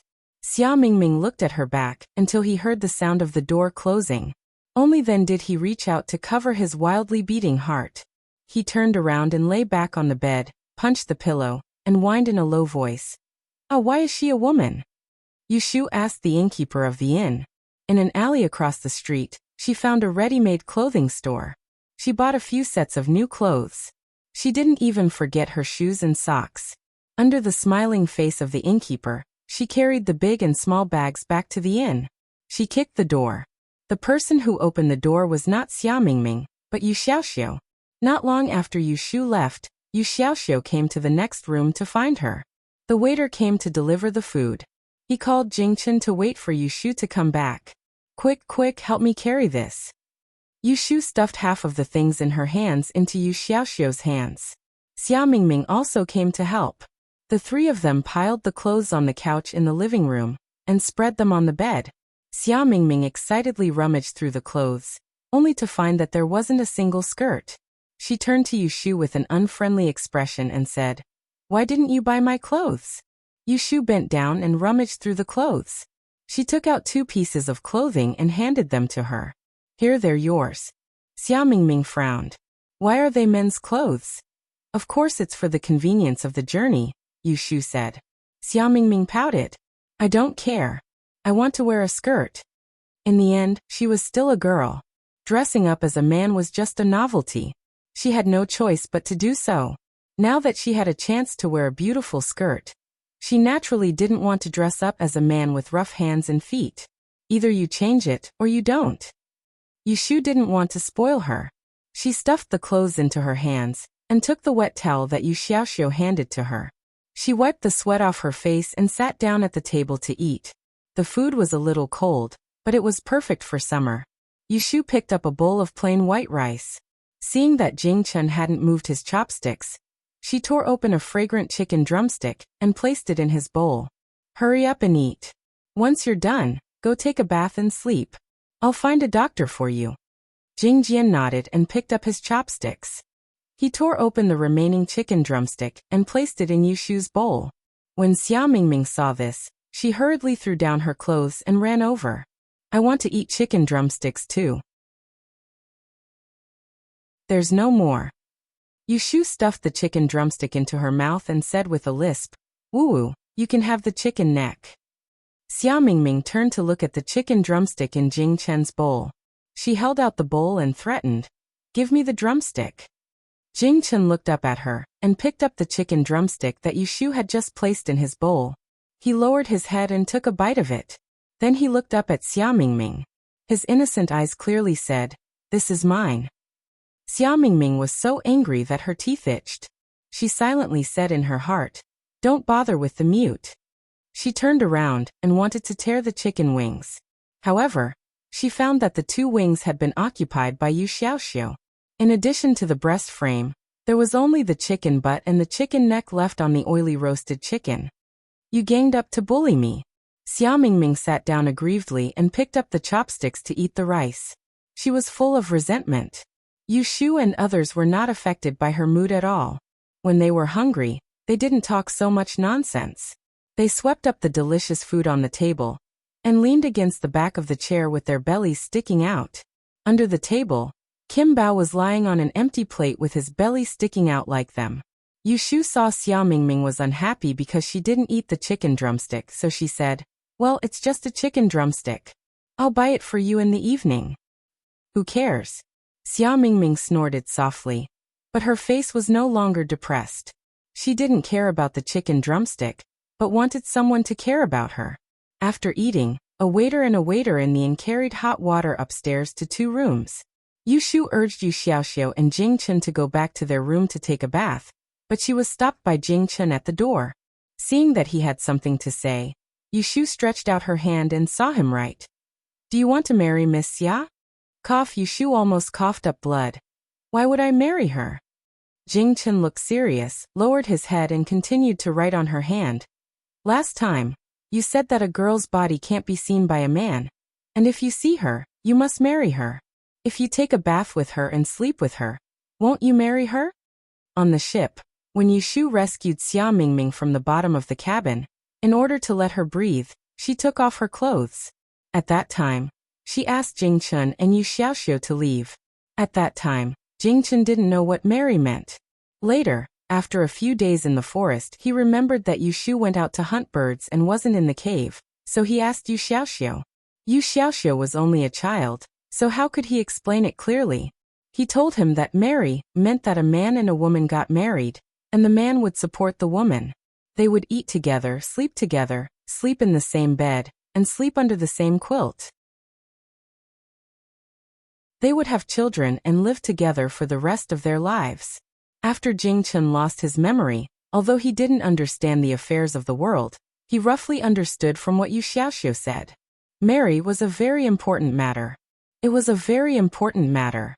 During the half a month in the forest, they slept outdoors without a bed or quilt. Now they stayed in an inn, and were assigned rooms with a bed and quilt. Jing Chen saw that Yu Shu and Xia Mingming slept in the same room, and even took a bath together, so he asked this question. This was a very simple question, and Yu Shu could answer him with one sentence, but she was stumped. She looked at Jing Chen with a complicated expression, not knowing how to answer. Whether before or after losing her memory, she never told Jing Chen that she was a woman. She deliberately hid it before, and then she took advantage of the situation. At first, it was to make it convenient for her to take care of him. There was always a difference between men and women, and there were too many people on the boat. Later, in the forest, she got in the way of Xia Mingming. She finally made it clear to Xia Mingming, but she was busy on the road, so she didn't have a chance to explain it to Jing Chen. She didn't feel any guilt for lying to Xia Mingming, but she felt an indescribable guilt for lying to Jing Chen. It wasn't toward the Jing Chen after he lost his memories, but toward the Jing Chen before he lost his memories. When they were still in Yang City, Jing Chen was very honest with her. Not only did he not hide his origin, but he even told her the secret of him committing the crime of Ji Duxing. But she hid it from him. Compared to Jing Chen's sincerity, she seemed hypocritical. In fact, whether she was a man or a woman was not a big problem, and it didn't affect anything. But because she lied to Jing Chen before, it became very difficult for her to say it. She was a woman who was good at lying. She could find an excuse to fool him, and continue to let him think that she was a man, which was convenient for everyone. However, facing Jing Chen, who trusted and relied on her, looking at his clean and bright eyes, she just didn't want to lie to him. "Jing Chen, actually I am." "Brother." A shout interrupted Yu Shu's words. "Yu Xiaoxiu, who had been standing at the door listening to their conversation, reached out and grabbed Yu Shu at this time. I have something to say to you. Jing Chen saw Yu Xiaoxiu pulling Yu Shu away in front of him. He wanted to follow them, but Yu Xiaoxiu turned his head and stopped him. Brother Jing, don't come over. We need to whisper. Jing Chen stopped and watched them run away. Xia Mingming divided the clothes and came out of the inner room to look for Yu Shu. Seeing Jing Chen standing at the door, she asked, "Where is Ashu?" Jing Chen raised his finger and pointed to the front. Xia Mingming wanted to go over to look for him without thinking, but Jing Chen reached out his hand and stopped her. What do you call it? Xia Mingming said unhappily. Jing Chen couldn't speak, so he stretched out his hand and opened it in front of her. On it he wrote, "You can't go over." Xia Mingming rolled her eyes and pointed behind Jing Chen. Ashu.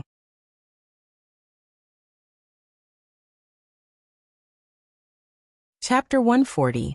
Yu Xiaoxiu pulls Yu Shu through the stairs to the courtyard.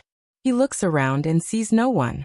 He turns around and asks Yu Shu, "Sister, are you going to tell Brother Jing that you are a woman?" Yu Shu nods. I didn't tell him before because we were on the boat. Now that he knows that I am a woman, there is nothing I can't tell him.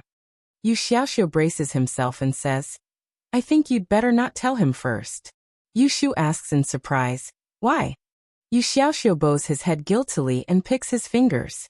Yu Shu raises her eyebrows and puts her hand on his shoulder. She says patiently, Xiaoxiu, tell me, why can't I tell Jing Chen? Because.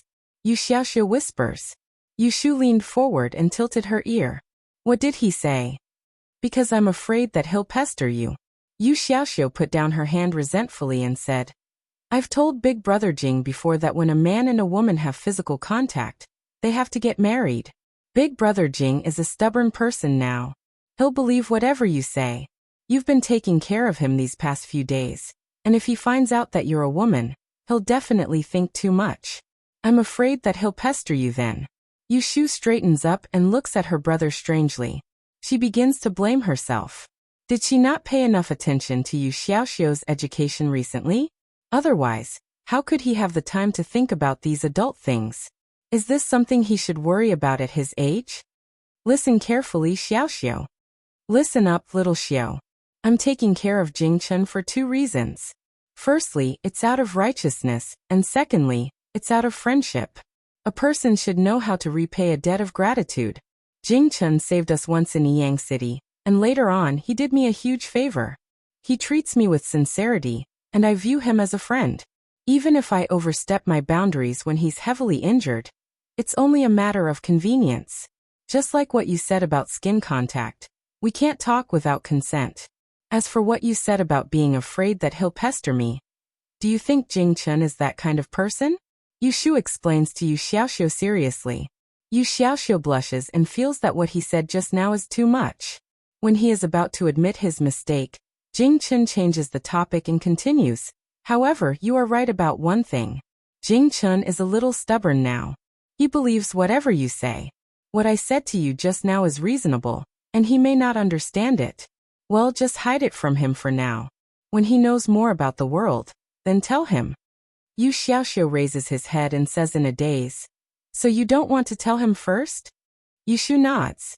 She changes her mind at the last minute, because she thinks that Jing Chen asked her if she wants to marry Xia Mingming at the door. His seriousness is the same as before he lost his memory. Yu Xiaoxiu's words remind her that if he really knows that she is a woman, it may be a troublesome thing. Instead of making everyone feel awkward at that time, it is better to be muddle-headed. There is another point that Yu Shu doesn't want to admit. When she is about to confess to Jing Chen just now, she is pulled away by Yu Xiaoxiu. The emotion that has been brewing with great difficulty is gone.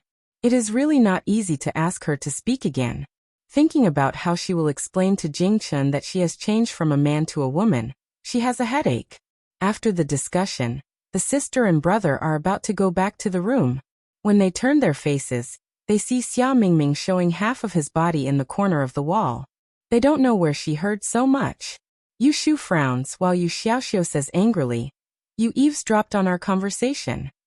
Being discovered, Xia Mingming stands up boldly, throws a glance at Yu Xiaoxiu, and says to Yu Shu with a clear look, "It turns out that you have known him for a long time. No wonder you would do your best to take care of a stranger on the boat." When they are still in the forest, Xia Mingming always hears Yu Shu and Yu Xiaoxiu calling Jingchen Jingchen. He thinks that it is a new name for Jingchen. Now hearing their private conversation, he suddenly realizes that they know each other. Yu Shu and Yu Xiaoxiu look at each other. The former pushes the latter's shoulder and walks forward. They turn a blind eye to Xia Mingming and walk towards the direction of the room. "Xiaoxiu, remember to wash Jingchen's hair later. His underwear is in the paper bag. The small one is yours. Don't wear the wrong one." "Sister, don't say it so loudly. I am your sister. What are you afraid of?" Xia Mingming, who is ignored, stands there stupidly for a while.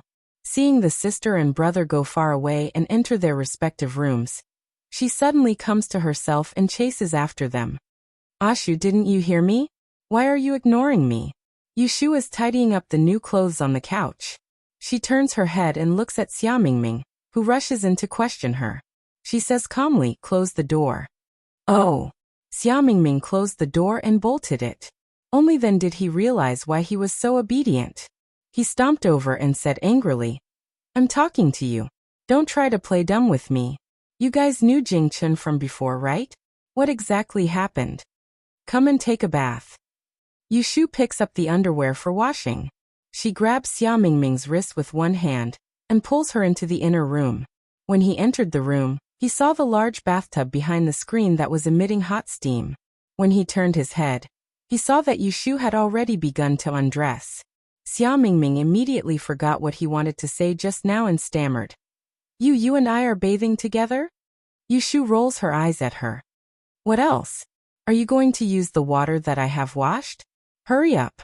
You are going to be rotten. Stand outside and take a bath first. Then you can scrub my back later." As a result, Xia Mingming dizzily follows Yu Shu to take a bath. After half an hour, she comes out from behind the screen with her head heavy. She lies on the bed and watches Yu Shu put on a pair of trousers and a pair of boots.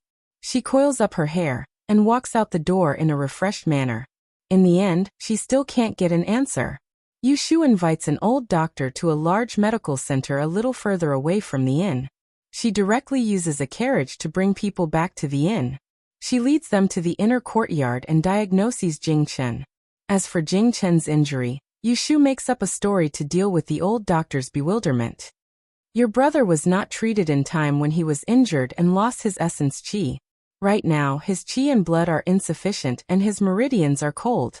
Fortunately, his body has a good foundation. He must have practiced martial arts and has internal energy to protect his body.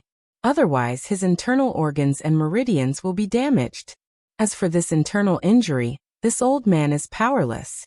I can only prescribe a nourishing prescription and slowly nurse his body back to health." After listening to this diagnosis, Yu Shu lets out a sigh of relief. She looks at Jingchen after his bath. Although there is some color in his complexion, it is difficult to hide his weak appearance. She suddenly remembers the first time they met. He came walking on the moon, graceful and free, untainted by the mortal world. Suddenly, her heart becomes heavy. In the past, he could come and go as he pleased. Now he can't even move an inch. Every few steps he takes a breath. Yu Shu leads the old doctor to the side and quietly asks, "Are you saying that he also has internal injuries?" The old doctor slowly says, "This old man has practiced medicine for many years and has met some Jianghu people. I heard that martial artists have strong bodies. Just a superficial injury will not cause this. It must be an internal injury that causes a deficiency of qi and blood and a weak body. If young master knows other martial artists, there is no harm in asking them to treat your brother's injury. With medicine, it will be twice the result with half the effort. I believe that in less than 3 months, your brother will be completely healed." Yu Shu continues to ask, "What if we can't find someone to treat his injury? How long will it take for him to recover?" The old doctor thinks for a moment and says, "If he is nursed well, at least half a year to a year. At the longest, it will take 3 to 5 years to recuperate. Moreover, he cannot easily use martial arts again." Yushu thinks for a moment and thanks him. She says, "Thank you, doctor. Please write me a prescription. I will send you back later and get the medicine on the way." After writing the prescription on the spot, Yushu inquires about the effects of the medicine. Jingchen sits on the bed and looks in her direction. His ears move slightly and his eyes dim. Yushu personally sends the old doctor back to the medical hall. After getting the medicine, she buys some things on the street. By the time she returns to Kofu, it is already evening. After the four of them have dinner, Yushu asks Yu Xiaoxiu and Jingchen to rest early. She and Xia Mingming light the candlesticks and sit side by side at the desk. She takes out a handful of copper coins, spreads out paper and ink, and begins to teach Xia Mingming the basics of the 6 lines. Xia Mingming already has a good foundation in Yiquan, even better than Yushu. Yushu does not spend much effort teaching her. After an hour of teaching her the basics of divinatory eyes, she lets her ponder on it herself. She tells Xia Mingming to sleep after the night watch, and then she goes back to her room and lies on the bed. Xia Mingming finally gets to learn the Yiquan that she has been dreaming of. She is so excited that she can't sleep. Yushu is so tired that she falls asleep as soon as she touches her pillow. She ignores the sound of copper coins being thrown outside. When she wakes up the next day, she opens her eyes and sees that the bed opposite her has not been moved. She puts on her clothes and goes out. She sees Xia Mingming sitting at the table with red eyes. She frowns and asks, "You didn't sleep last night?" Xia Mingming rubs her eyes and grasps the copper coins in her hand. She says to her excitedly, "Ashu, this is really interesting. I understand what you taught me yesterday. Can you continue to teach me something else?" Yushu says unhappily, "You go to sleep first. We will talk after you have a good rest." They took an overnight bus from the small town to Kaifeng Prefecture. Yesterday they stayed at the inn. Calculating the time, this girl has not slept for 2 nights. Xia Mingming purses her lips and says, "I don't want to sleep. Quickly teach me." Seeing that she does not listen to her advice, Yushu's face darkens. She says, "It is good to be diligent, but it is not good to be eager for quick success. To understand the 6 lines, the most important thing is to be quiet and calm. You must guard against arrogance and rashness. If you are like this, even if I teach you, you will not be able to use it. Then why should I waste my time to teach you? Don't learn." Xia Mingming's face changes when she hears this. She quickly stands up from the chair. She has sat for too long and her lower body is numb. She shakes her body and stands firm. She slowly moves towards the room and says pitifully, "I will go to sleep, okay? Why are you scaring me?"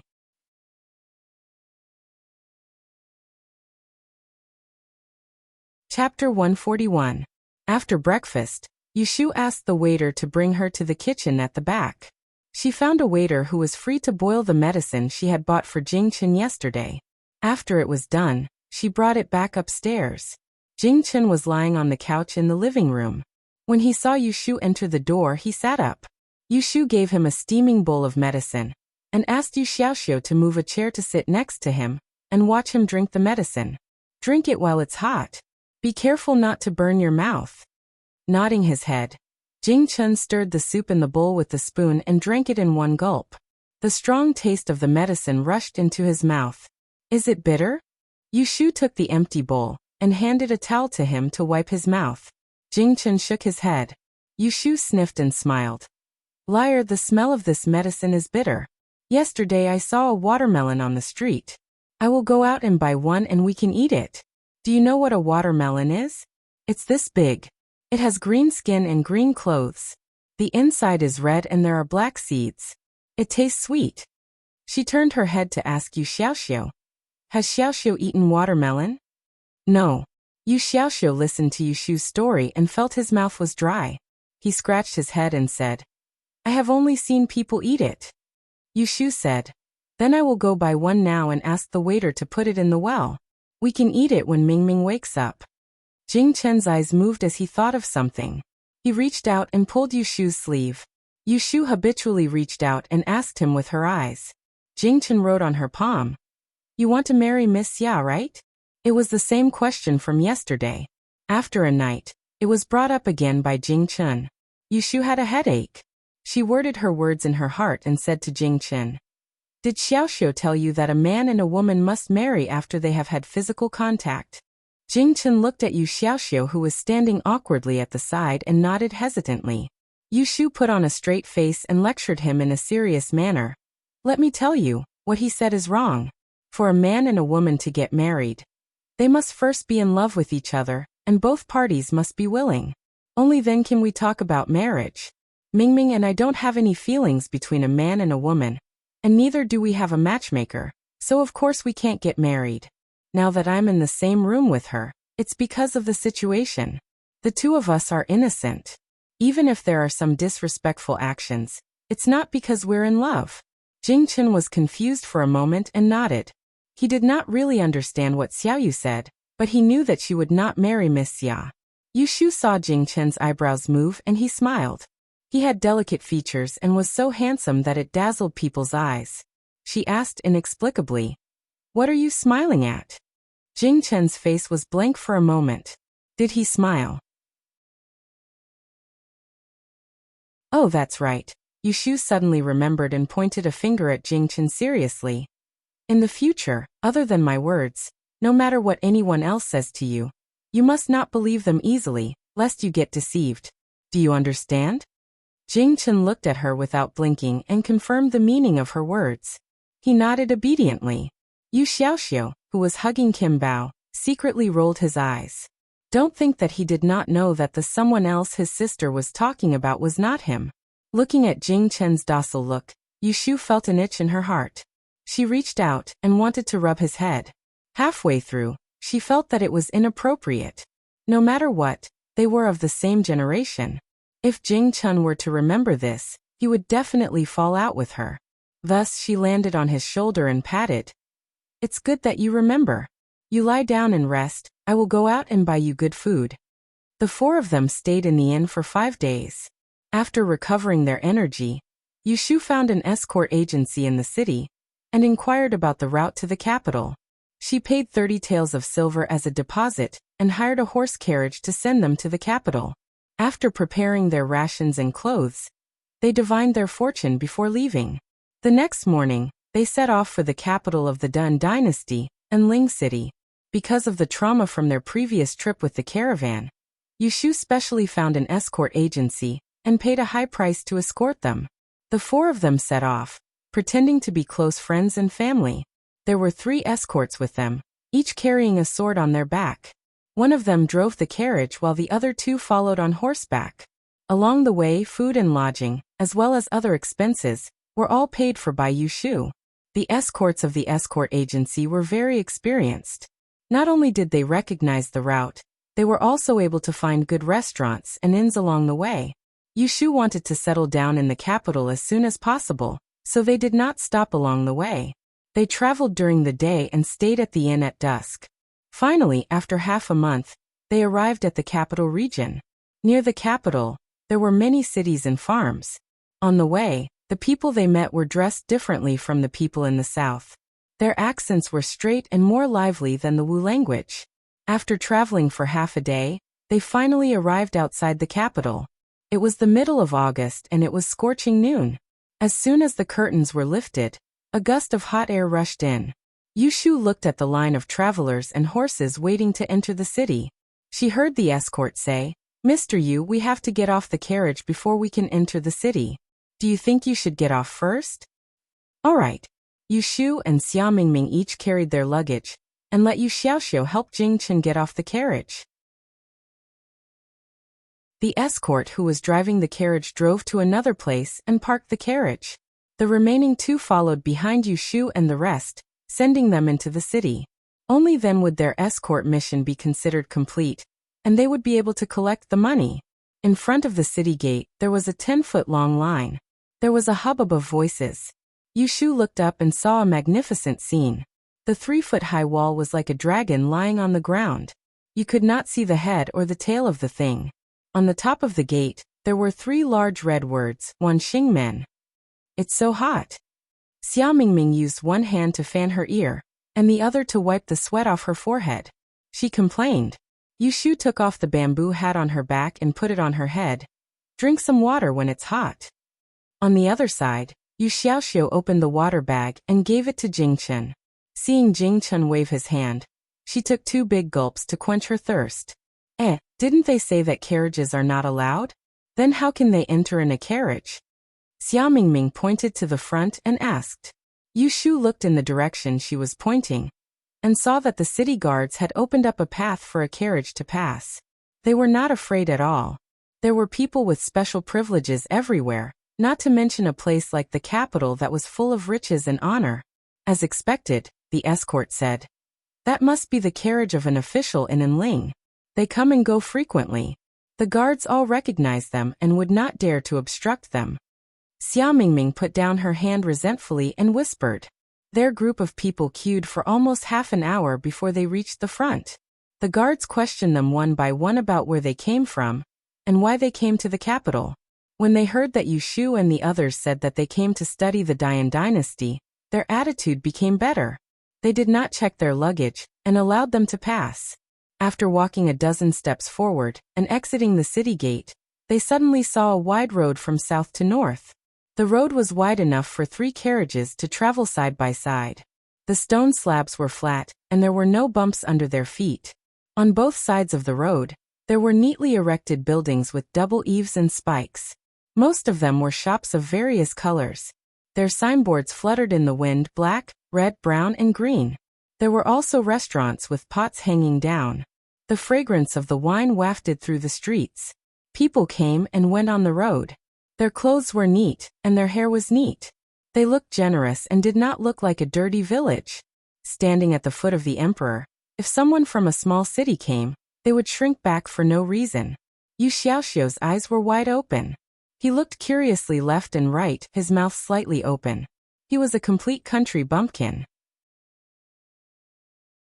Xiao Mingming and Jingchen were much more restrained. The former had probably been here before, while the latter had his own temperament. Only Yu Shu looked at him curiously and turned to talk to the escorts. She dragged Yu Xiaoxiu, who could not move his feet, to a tea shop on the next street. She invited the 2 escorts to drink herbal tea and paid the remaining 20 taels of transportation. She asked around for directions in Anling City.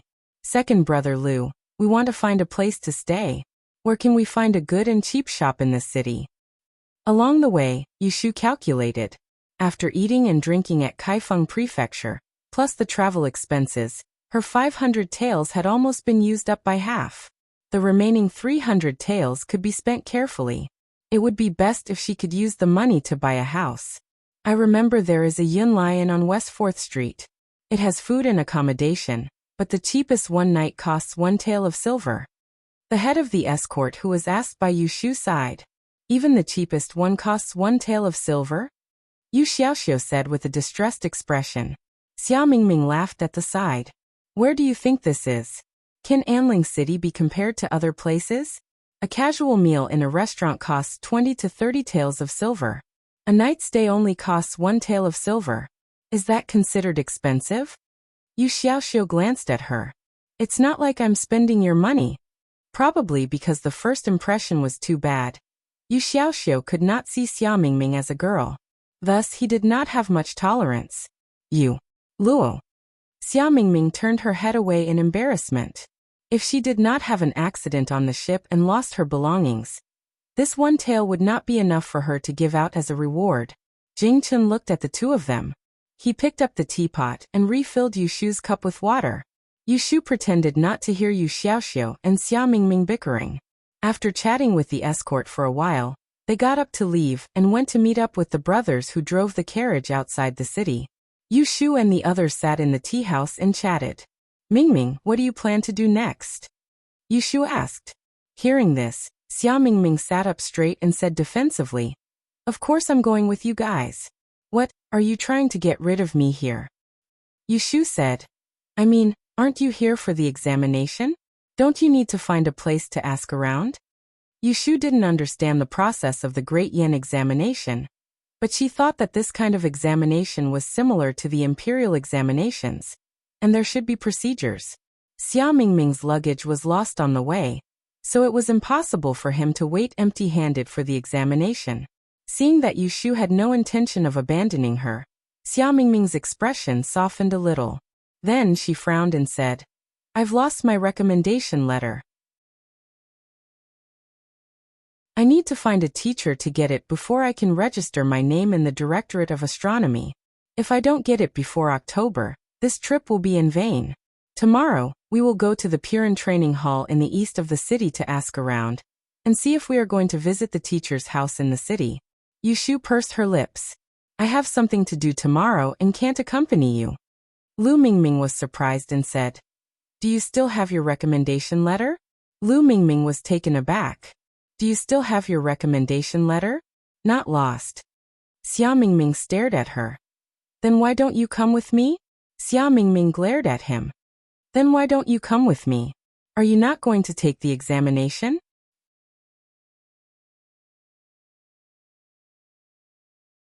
Chapter 142. After wandering around the southern part of the city for a while, Yushu and the others found the Yunlai Inn recommended by the escort. This inn was slightly old and not as spacious as the place they stayed at in Feng Prefecture. However, considering the price, Yushu was taken to the second floor of the back to look at the rooms. In the end, they chose 2 third-class rooms next to each other and paid 5 days' rent. Similarly, Yu Xiaoxiu and Jing Chen shared a room, while Yushu and Xia Mingming shared a room. There were 2 beds in the room, and the layout was not particular. Fortunately, the bedding was clean and there was even a summer mat. The window was open on the back street, so it was relatively quiet. This was something that Yushu was very satisfied with. Putting down the luggage, Yushu walked to the basin rack to wash her hands. Xia Mingming had been holding back all the way. Seeing that there was no one around, he finally asked, You are so good at Yishui. Why don't you take the Dian examination? Yushu shook off the water droplets on her hands and wiped them with a handkerchief. She turned her head and asked, Is my Yishui good? Of course it's good. Xia Mingming was a little excited. You know the art of 6 lines. I dare say that with this, you will definitely make a name for yourself in the Dian examination. Yushu smiled and said, It's true that I know the art of 6 lines, but have you ever seen me use it to tell the fortune of others? This. Xia Mingming thought about it carefully. It seemed that she really had not seen her use the art of 6 lines to tell the fortune of anyone. Even when Yushu was teaching her, she did not use the art of 6 lines to tell the fortune for her. But why? Seeing the confusion on Xia Mingming's face, Yushu immediately explained to her, My aptitude is not good. I can barely learn the art of 6 lines, so I can only tell the fortune for myself. It's not accurate for others. Ah. Xia Mingming's mouth was wide open. With a stunned expression, he blurted out, Isn't this a waste? Yushu snorted softly. She thought to herself, Don't be calculative with a child. Anyway, of course she has poor aptitude. So what if her aptitude is rotten? Who is in the way? She did not rely on this to make a living. Seeing the change in Yushu's expression, Xia Mingming realized that he had said something wrong. Blushing, he rubbed his hands and said, I didn't mean that. Don't be angry. I just wanted to say that it's a pity that you can't use the 6 lines. Yes, it's a pity. Of course, Yushu wouldn't get angry just because of one sentence. Xia Mingming was just being straightforward. Moreover, even Yushu herself felt that she had ruined the 6 Yao lines. However, she had no choice. Her horoscope was not reliable, so she could only use the 6 Yao lines to make up for it. Seeing that Yushu was not speaking, Xia Mingming thought that she was really angry. Feeling anxious, Xia Mingming sat down beside her, held her hand and said, Ashu, don't feel bad. Aptitude and talent are born with it. It's not up to us to decide. Look at me, aren't I the same? I can read dreams, but I can't use it at all. My 4th sister has always laughed at me for being a good-for-nothing since I was young, but I'm still the same. What's the big deal? They are just a little better than us when they are born. As she spoke, she began to sympathize with Yushu. She put one arm around Yushu's shoulder and said in a tough voice, There are several subjects in the Great Yin examination. You can't use the 6 Yao lines, so don't go for the uncanny techniques. If you pass the other subjects, you will still have a chance to enter the Imperial Historian's Library. Oh right, isn't there a Ji family in Yang City? I heard that there is a young lady in the Ji family who is very talented. 3 years ago, she was chosen to enter the Imperial Historian's Library only by relying on astrology. How's your feng shui? You don't know physiognomy, so what do you call it? Seeing that Xia Mingming was talking energetically, Yu Shu poured herself a cup of tea to drink. The Great Yin examination that was held once every 3 years was indeed an opportunity for a carp to leap over the dragon's gate.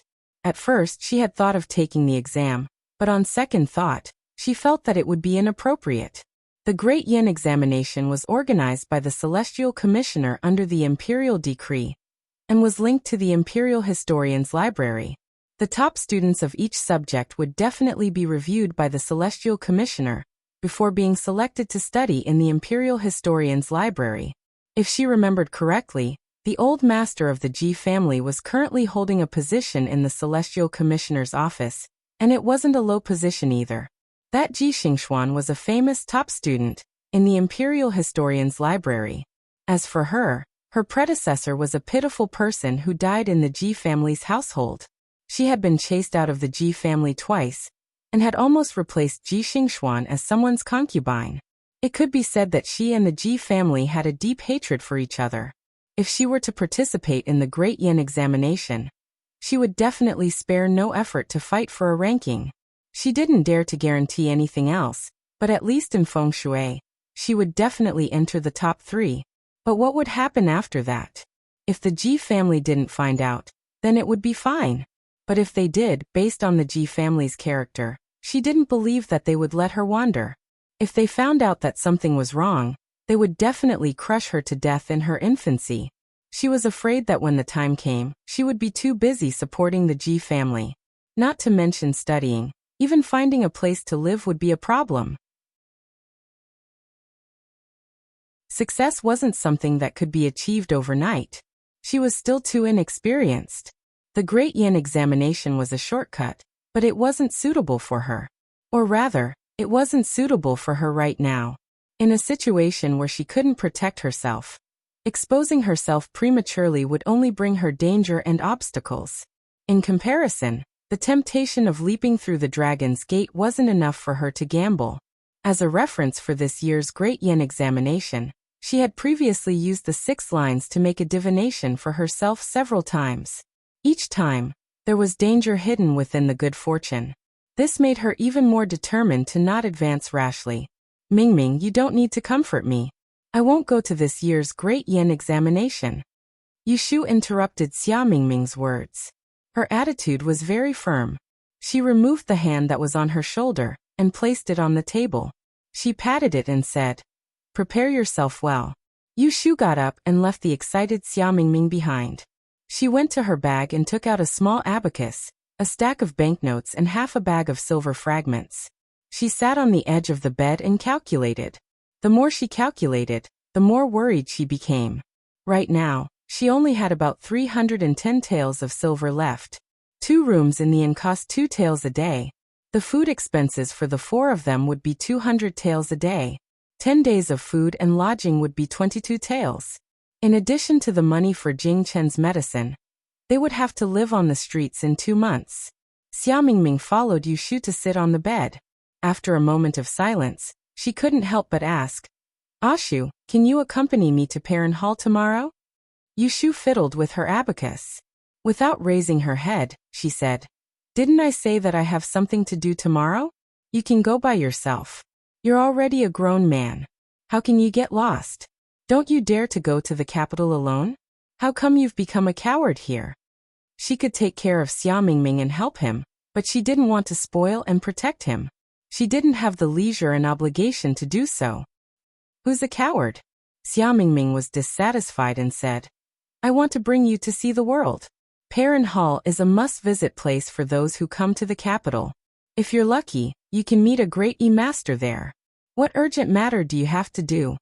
Yu Shu said, "I want to see if there are any houses for sale in the city. I want to find a place to stay as soon as possible. It's a waste of money to stay in an inn.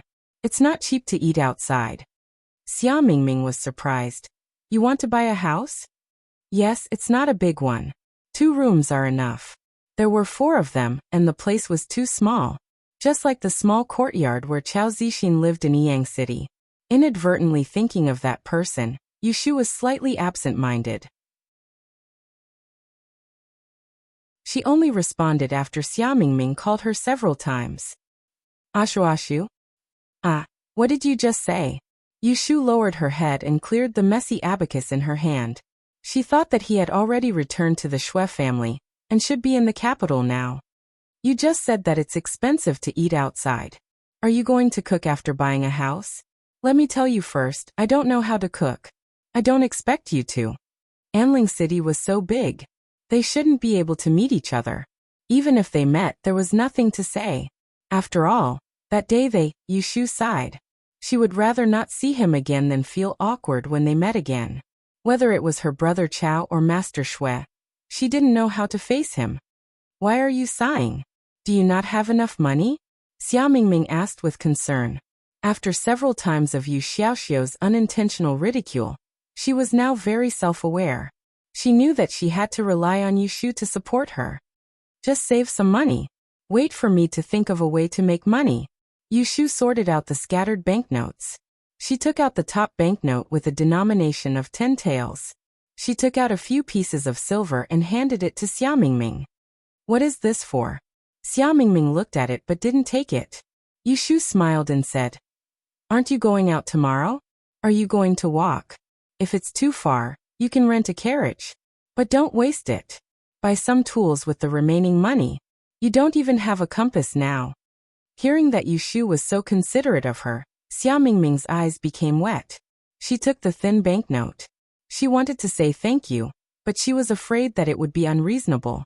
Just as she was feeling touched, she heard Yushu say, I'm not giving you money for free. I'll keep an account for you. You have to pay me back in the future. Don't forget to write me an IOU later, so that you won't renege on your debt. Xia Mingming's face turned green. She said angrily, Pay me back. I'll pay you back 10 times. Yushu reached out and flicked her forehead with force. Wait until you have money. Ah. Xia Mingming cried out in pain. She covered her forehead and wanted to flick her hand back, but she didn't dare. She could only swallow her anger and pout her mouth. She stared at Yushu with her big eyes. Her interruption made Yushu forget the depression she felt when she thought of someone just now. She laughed and put the banknote away. She went next door to see if Yu Xiaoxiu and Jingchen had finished packing. Then she asked them to go downstairs to eat together. They didn't put fish and meat on the table. They only ordered 4 bowls of soy sauce noodles. Yushu asked Yu Xiaoxiu to buy 6 sesame seed cakes from the opposite street. The 4 of them ate together. Jingchen and Yu Xiaoxiu didn't complain at all. Although Xia Mingming was dissatisfied, she was too embarrassed to say it. Kim Bao was also dissatisfied with Xia Mingming. Yushu asked Yu Xiaoxiu to take half a sesame seed cake back to the room to feed it. Kim Bao had been fed a while ago. When it smelled the sesame seed cake, it turned around and raised its butt to face Yu Xiaoxiu, silently protesting. It was only after Yushu poked its forehead and warned it to be obedient. It trembled its ears and ate a small piece of sesame seed cake.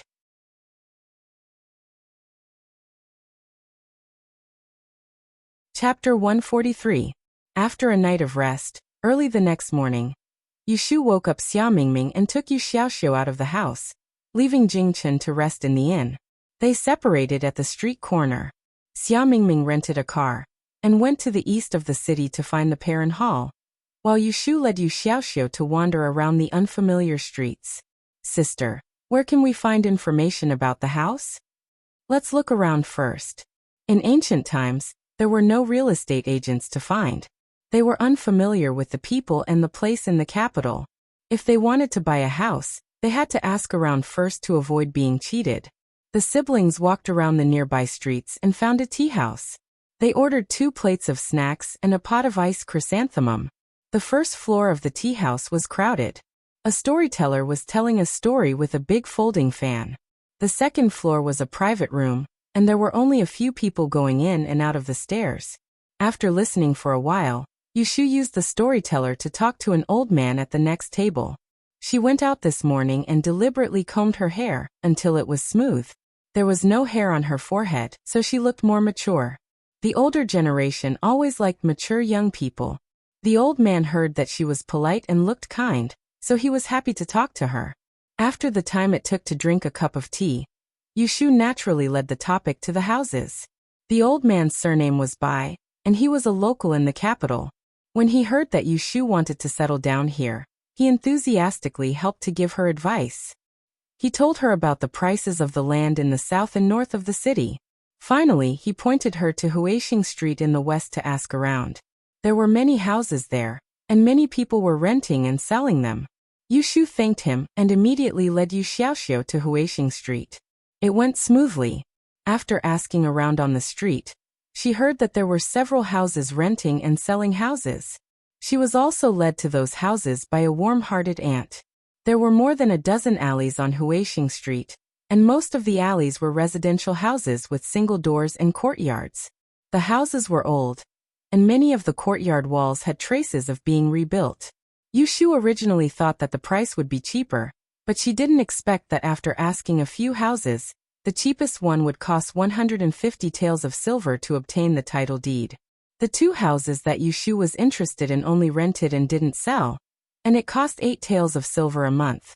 Yushu and Yu Xiaoxiu both thought that it was expensive. They bought an empty house without furniture. If they bought more, they wouldn't even have money for food next month. As a last resort, Yushu and Yu Xiaoxiu changed another place. From the warm-hearted aunt, they found another street. They went to take a look, but it wasn't as clean as the houses on Huixing Street. At noon, they bought a basket of steamed buns on the street to eat, because they had told the waiter to send food to Jing Chen's room. They weren't in a hurry to go back, so they walked to Huixing Street. They wanted to say that they could rent the house that cost 8 taels of silver a month first. It was better than wasting it by staying in an inn. Back on Huixing Street, Yushu wanted to find the two houses that they had seen before, but she was stopped by someone at the entrance of an alley. Little brother, the two little brothers in front. A slightly plump young man ran up and walked in front of Yushu.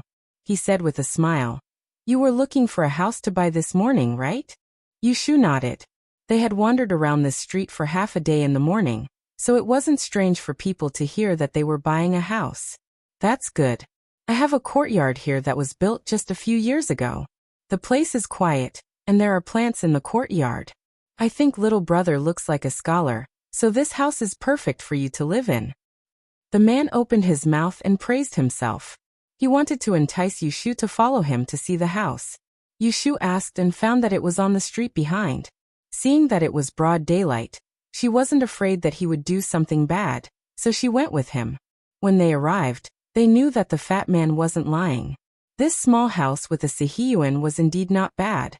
There was a house on the east, west, and north sides. There was also a kitchen in the corner of the courtyard. A row of fences surrounded a small circle of land. Although there were only some wild flowers and weeds growing inside, without anyone taking care of it, it looked a bit bleak. It was rare to see a little bit of interest. At first glance, Yushu fell in love with this small courtyard. She carefully looked around inside and outside, and found that there was no problem with feng shui. She turned to ask the owner of the house, "This small courtyard, how much are you willing to sell it for?" The fat landlord said reluctantly, "Well, someone in my family is sick and I am in a hurry to raise money for medicine. This house is originally only for rent and not for sale. If you can buy it now, I will only charge you 200 taels of silver." The price was not expensive. Compared with the house itself, it was considered cheap. If it wasn't in urgent need of money, it couldn't be sold for less than 300 taels of silver. This made Yushu very tempted. "Is the deed of the house and the land complete?"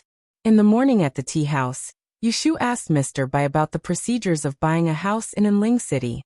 She was afraid that she would meet a swindler. The fat landlord immediately took out the deed of the house and the land and handed it to her. "Here, I have it with me. I will take you to the magistrate's office and put your fingerprint on it. After you give me the money, this house is yours." Yushu had seen the deed of Zhao Hui's small courtyard and recognized the format. She saw that the deed in his hand was a few years old and didn't seem to be fake. Moreover, she had to go to the magistrate's office and pay the money last. She wasn't stupid. If she found out that he was cheating, she could just refuse to buy it. Yushu had an idea in her mind. She asked the landlord a few more questions and made an appointment with him to go to the magistrate's office tomorrow. The landlord was naturally overjoyed and happily sent them away. After the group of people left, a few women poked their heads out of the alley. They gathered together and whispered, pointing at the house that Yushu intended to buy.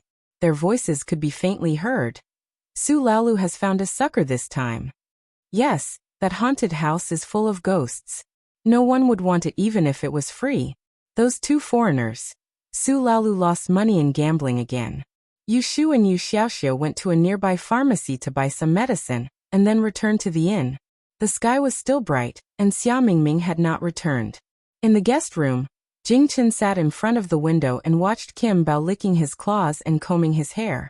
When he heard footsteps outside the door, he got up and walked a few steps forward. Then he heard a knock on the door. Jing Chen, open the door. We are back. Yushu and Yu Xiaoxiu entered the room and poured a cup of tea for each of them. Jing Chen sat opposite Yushu and gestured. How is it?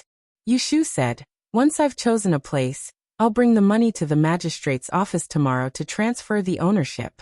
Later, I'll buy a few more pieces of furniture and clean it up. In a few days, we'll be able to move in. At that time, you'll be living in one room. Ming Ming and I will be living in the other room. Jing Chen smiled and did not raise any objections.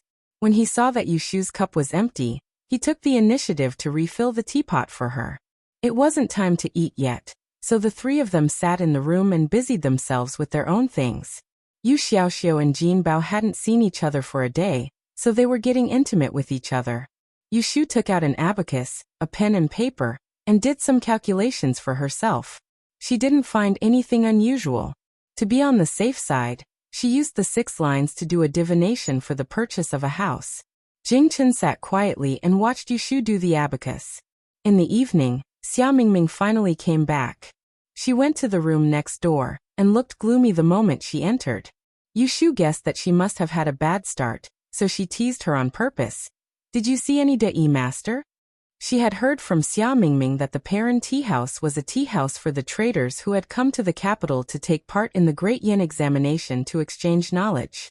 To put it bluntly, it was a place for a group of gloomy quacks to chat and fart. In that kind of place, the most important thing was not whether one had the ability, but having a mouth. With Xia Mingming's bad temper, Yushu had predicted last night that she wouldn't be able to get anything out of today's trip. Sure enough, Xia Mingming angrily sat down next to Yushu, slapped the table and angrily said, "Those snobbish bastards. I'm talking to them because I respect them, yet they still dare to put on airs in front of me. Who do they think they are? I've been learning E since I was 4 years old. I can even recite the 8 trigrams backwards, unlike those half-baked people. If I hadn't lost my recommendation letter, I wouldn't have paid attention to them." The more Xia Mingming said, the angrier she got. Her saliva flew out. She grabbed the teacup in Yushu's hand and gulped it down.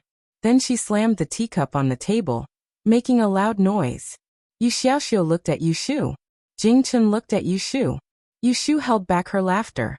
After she vented her anger, she stood up as if nothing had happened. "You must be hungry. I will go downstairs to see if there is anything to eat." Yu Xiaoxiu also stood up. "I will go with you." Jing Chen also wanted to go, but he got up too late. Yu Xiaoxiu had already dragged Yushu out of sight. He had to sit back down. Xia Mingming puffed up her red cheeks. She couldn't find anyone to talk to, so she glared at Jing Chen. Jing Chen looked back at her innocently. It was hard to get angry with his handsome face. After a while, Xia Mingming felt embarrassed. She pushed the empty teacup in her hand forward and ran out of the room with her head down. She whispered, "What a waste of a good appearance. Unfortunately, he is dumb and stupid. He is a freeloader." Jing Chen turned his head and looked at the figure who disappeared at the door. He closed his eyes and slowly clenched his fists on the table. His knuckles made a crisp sound, and then he loosened his fists. No matter how Xia Mingming begged at night, Yushu didn't agree to go to the training hall with her. She kicked her out early the next morning. It wasn't that Yushu was purposely making things difficult for her. From a certain perspective, Yushu was doing this for Xiaomingming's sake. She wanted to use this rare opportunity to grind down her sharpness, to let her eat dust a few times, so that she would understand the ways of the world. As soon as Xiaomingming left, Yushu planned to go out to do business, but before she left, Jingchen expressed that he wanted to go with her. Yushu thought that it wasn't far. If Jingchen was really tired on the way, they could go back by carriage. So she asked Yu Xiaoxiu to stay in the inn. She bowed and went out with Jingchen. When the two arrived at Huixing Street, Fatty Su was already waiting for them at the place where they agreed to meet yesterday. When he saw Yushu appeared on time, he smiled and greeted her. Originally, Yushu planned to go directly to the government office to do the formalities. But since Jingchen came along, it didn't matter. Yushu let Fatty Su lead Jingchen to see the house first. He will be one of the tenants in the future. When Fatty Su heard that Yushu wanted to bring Jingchen to see the house, he looked at Jingchen. He thought that this person has an extraordinary temperament and asked, "This is?" Yushu said, "He is my brother. We will live together in the future."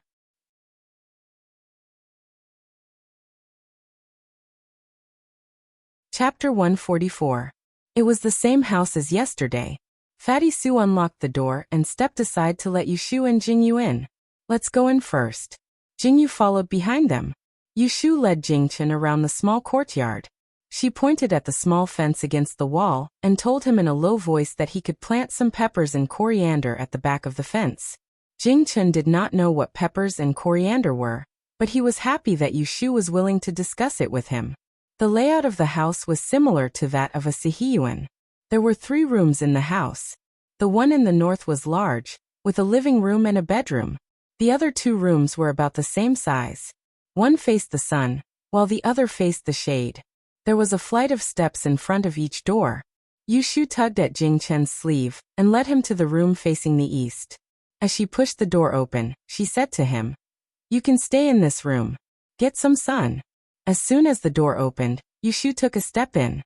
Jingchen followed closely behind her. He felt a wave of damp air that made him very uncomfortable. He stood at the door and looked inside curiously. The house was empty.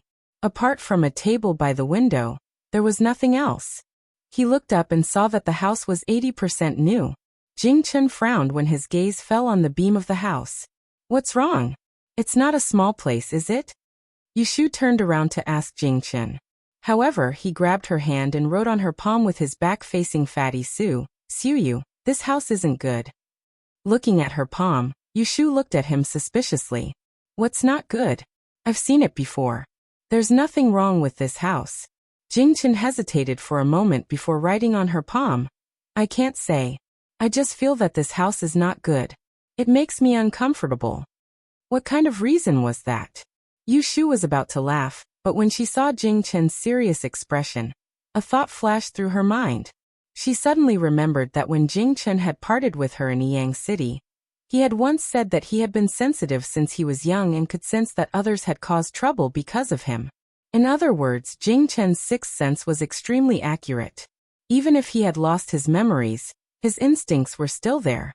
Just like that night on the ship, when Jingchen had used his sword to send the head of the pirates flying at the critical moment. Now that he said that this place made him uncomfortable, there was most likely something wrong with this house.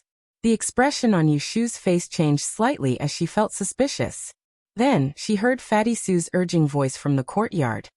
"Young master you, what are you guys whispering about? Have you chosen the house yet? Let's hurry to the magistrate's office. If we're late, we'll have lunch.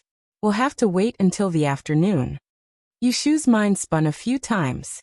She gave Jingchen a look that told him to calm down. She grabbed his wrist through her sleeves and pulled him towards Fatty Su.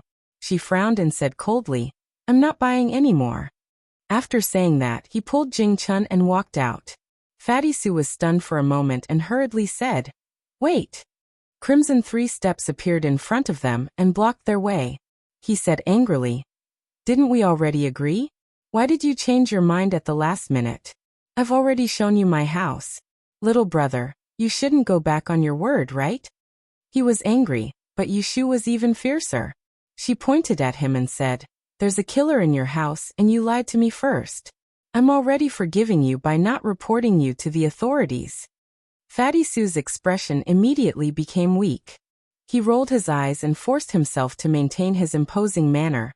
"Don't talk nonsense. How is my house dangerous?" Yushu was initially trying to trick him. Seeing that his face was even more convinced, she became angry. She was originally a beginner, but now she couldn't even see through feng shui. If she really bought this haunted house for 200 taels of silver, she would lose all her face. Jingchen sensed that Yushu was angry. He worriedly raised his hand and gently placed it on her narrow shoulder. This light touch made Yushu regain her rationality and quickly calm down. "I'll tell you the truth. My brother and I are beginners who came to take the Great Yin examination. My brother specializes in feng shui. Whether your house is dangerous or not, we can tell at a glance. You still want to deny it? Why don't we go to the magistrate's office to judge? Let's see if you'll be punished with a board." Yushu didn't back down and continued to pursue the matter. Fatty Sue had a guilty conscience, so when he heard this, his face fell. He hastily raised his hands and bowed. Don't. I'm not deliberately deceiving you. It's just that you didn't ask, so I didn't tell you. Brother you, please don't argue with me. I won't sell this house, okay? Do you think you won't sell it if you don't want to?" Yushu put on an unforgiving expression and pointed at the house facing the sun. "Tell me clearly, what's going on with that house?" As soon as this matter was brought up, Fatty Sue repeatedly sighed. If he didn't explain himself clearly, Yushu didn't plan on letting him go. She took a few steps back, lifted the hem of her clothes, and squatted down in the sun. She said in a muffled voice, "It's all my bad luck. My father destroyed the old walls to build a new house for me to marry a wife. Not even a year after the house was built, he passed away and I didn't manage to marry a wife. I saw that there were a few families nearby who were living quite well off rent, so I thought it would be a source of income. So I moved this house out and moved it to live with a few friends. Unfortunately, during the imperial examinations that year, a scholar came to the capital with a child and rented my house. He lived there for half a year. After the examinations were over and the results were released, he failed. He couldn't take it anymore and hung himself in the house. At this point, he took a deep breath and pointed at the house facing the sun without raising his head. It's that house. The scholar used it as a study. Since someone died in the house, no one was willing to rent my house anymore. I couldn't earn money from an empty house, so I moved back here. Who would have thought that after a few days, I started to get sick? At first, it was just a cold and cough, but later on, ulcers started to appear on my back. Even after applying medicine, it didn't help. I started to feel that something was wrong, so I spent money to hire a doctor to take a look. His tone became heavy. Only then did I know that the scholar died in the house due to resentment.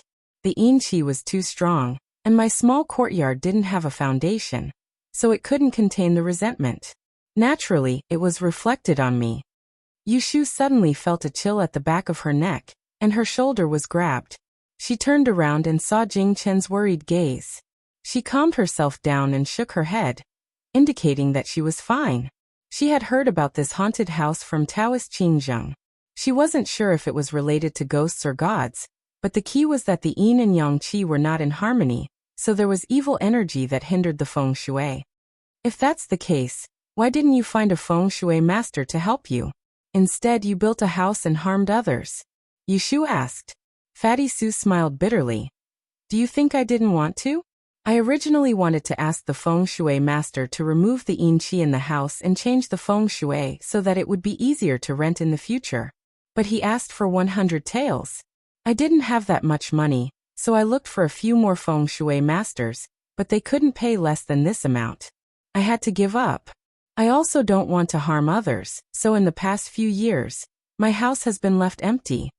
Yushu sneered.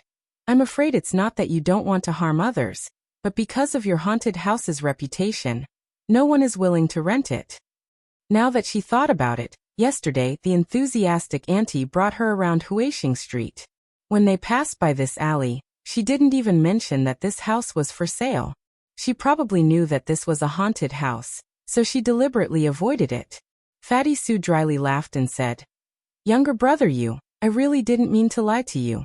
This residence has been empty for a few years now, so logically speaking, if there's anything unclean, it should have been dried by now.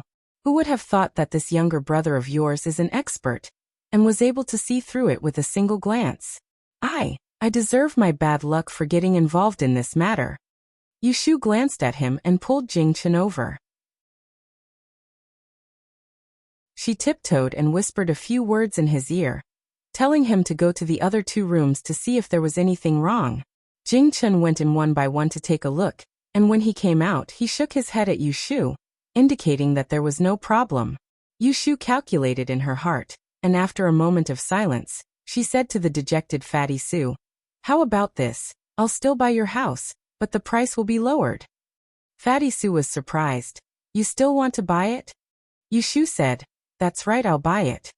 Fatty Sue tilted his head to look at Jingchen, who was walking over, and a look of understanding appeared on his face. "That's right, this brother of yours knows how to read feng shui, so he should have a way to solve this problem. All right, I'll lower it again. 150 taels, what do you think?"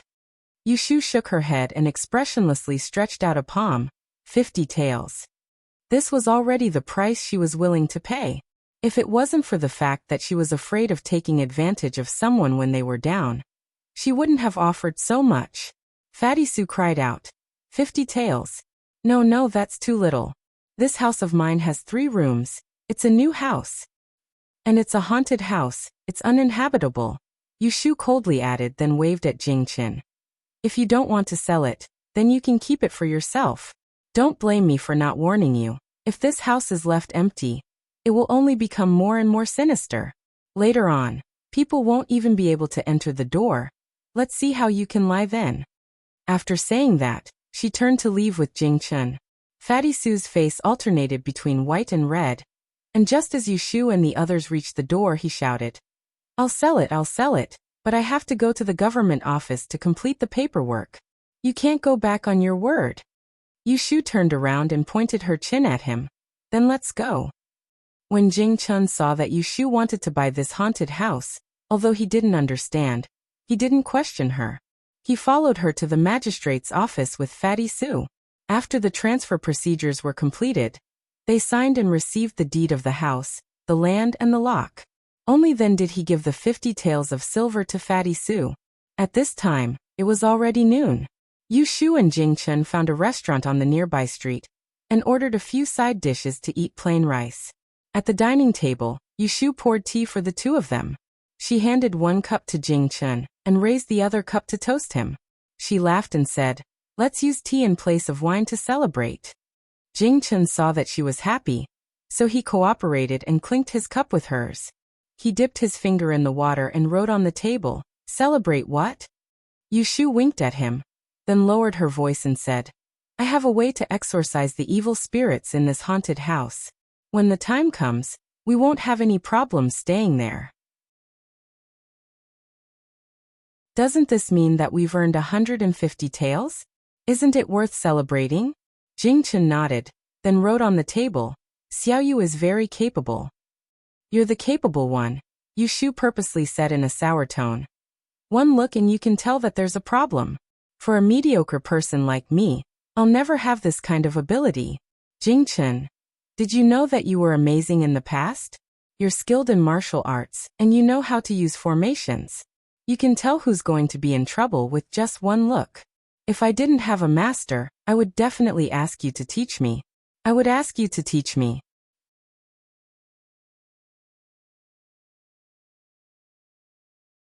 Chapter 145. After lunch, Yushu originally planned to let Jingchen go back to the inn first, while she went to the street to buy some necessities to change the feng shui of the haunted house. Jingchen insisted on going with her. Seeing that he was in good spirits today, Yushu agreed. They asked for directions and found a small shop. Yushu bought a bagua mirror, a small tripod, a handful of incense, a circle of red thread, and other miscellaneous items.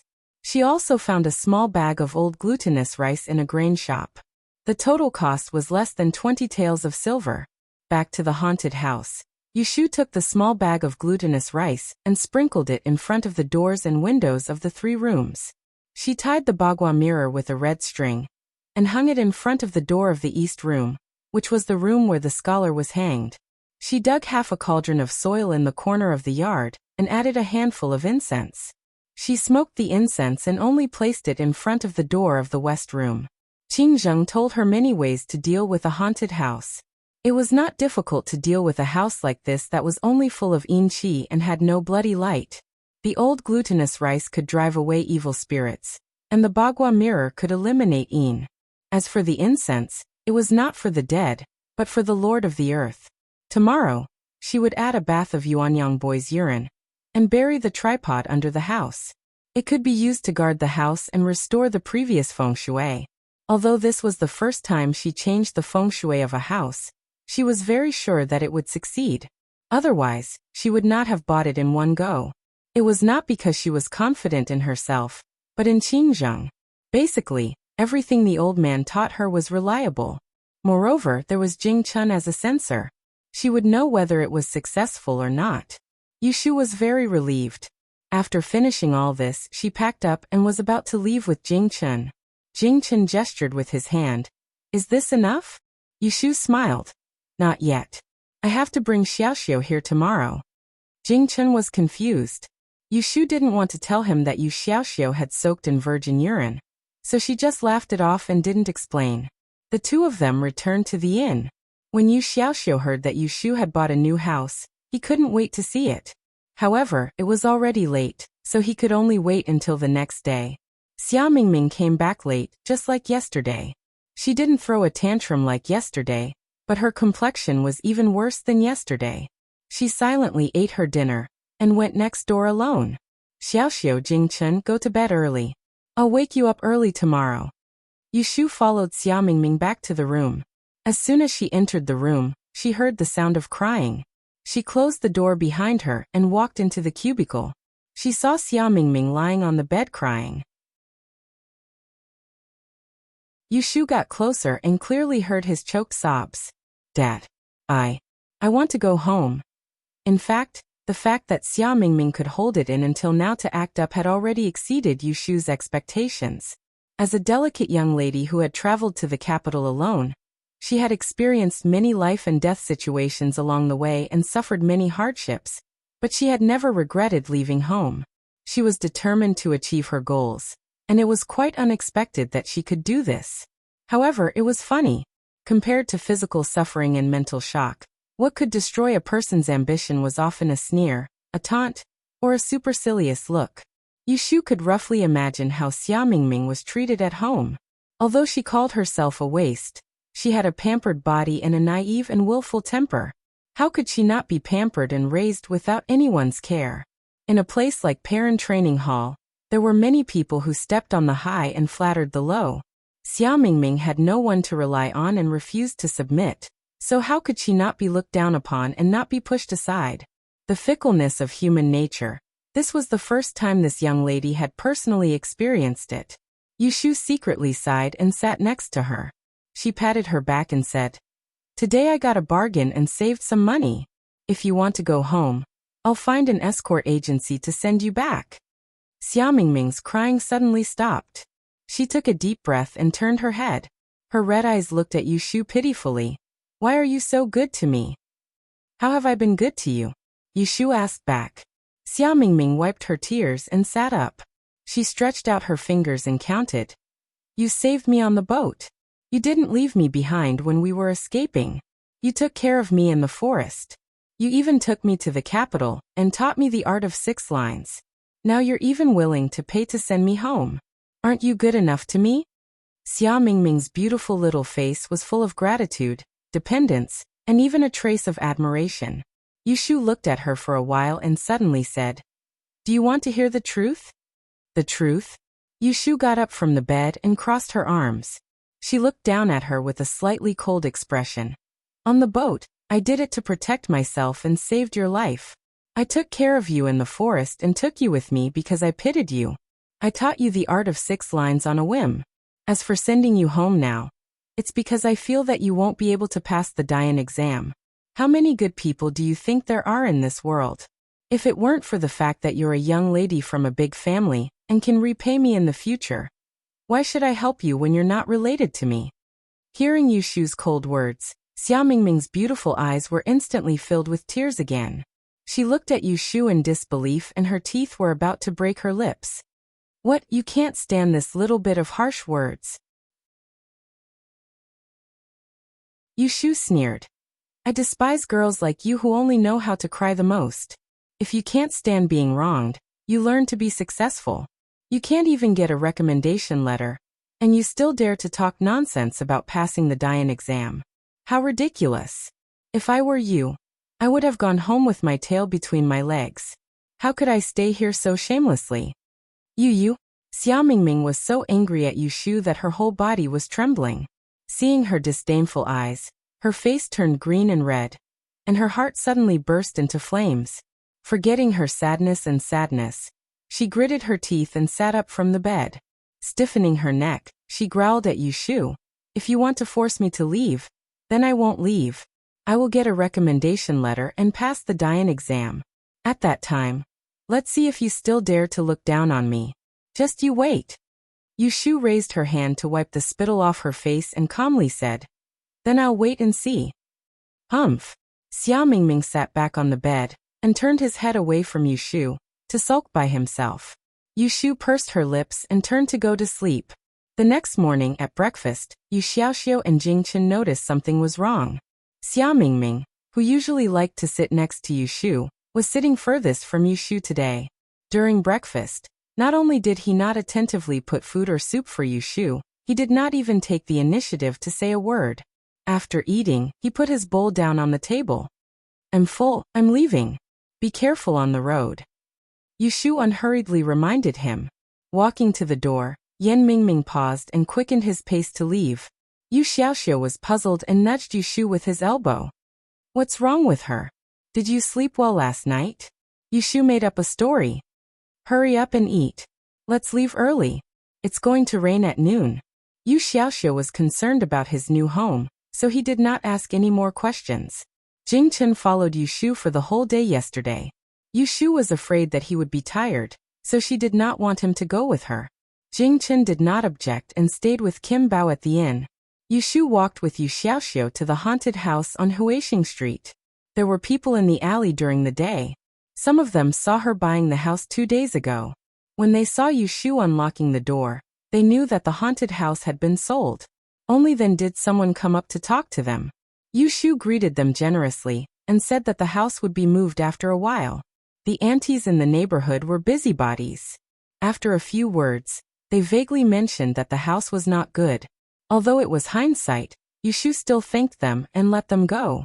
She borrowed a hoe and shovel from the new neighbor and dragged Yu Xiaoxiu, who could not help but poke his head into the yard, into the house. She closed the door tightly and pulled him to the door of the west house. The incense that was burned yesterday had turned into ashes in the tripod.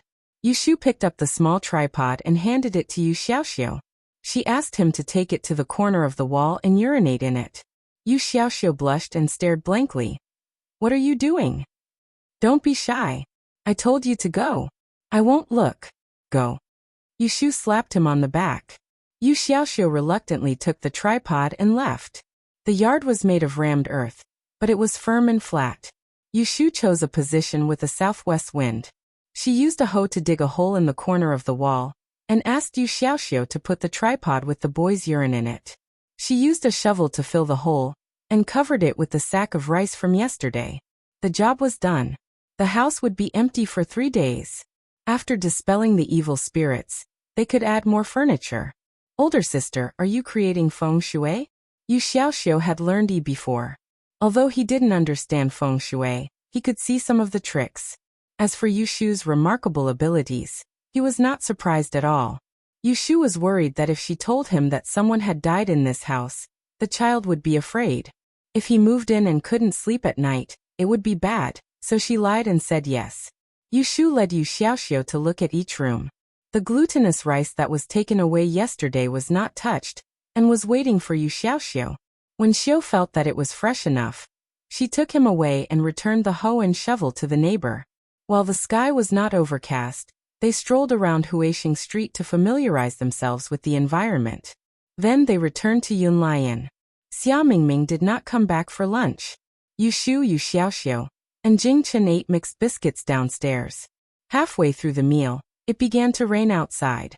In the afternoon, there was nothing to do, so Yu Shu took the abacus to Yu Xiaoxiu's room and taught him how to calculate beads.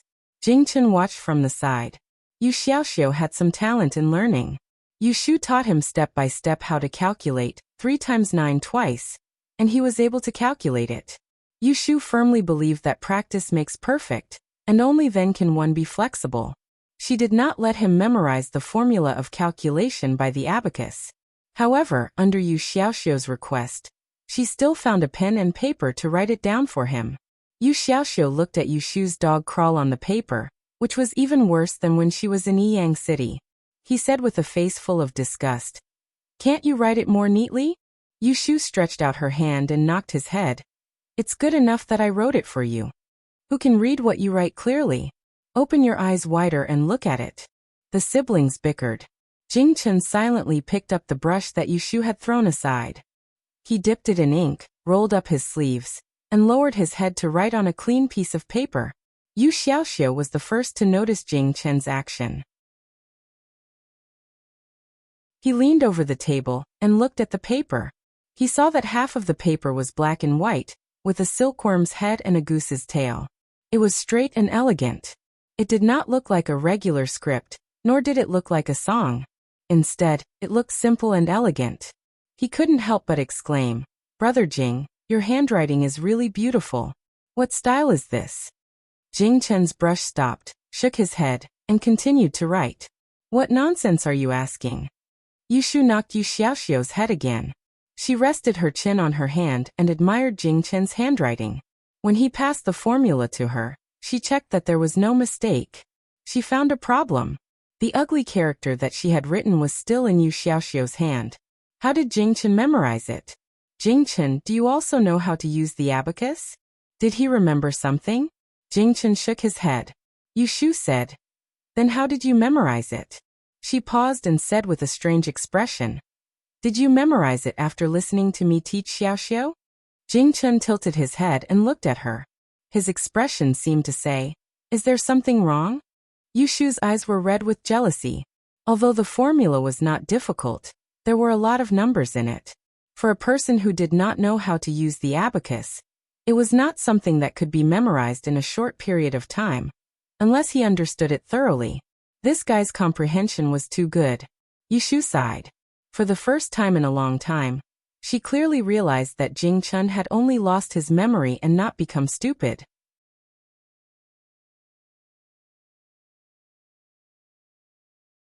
Chapter 146.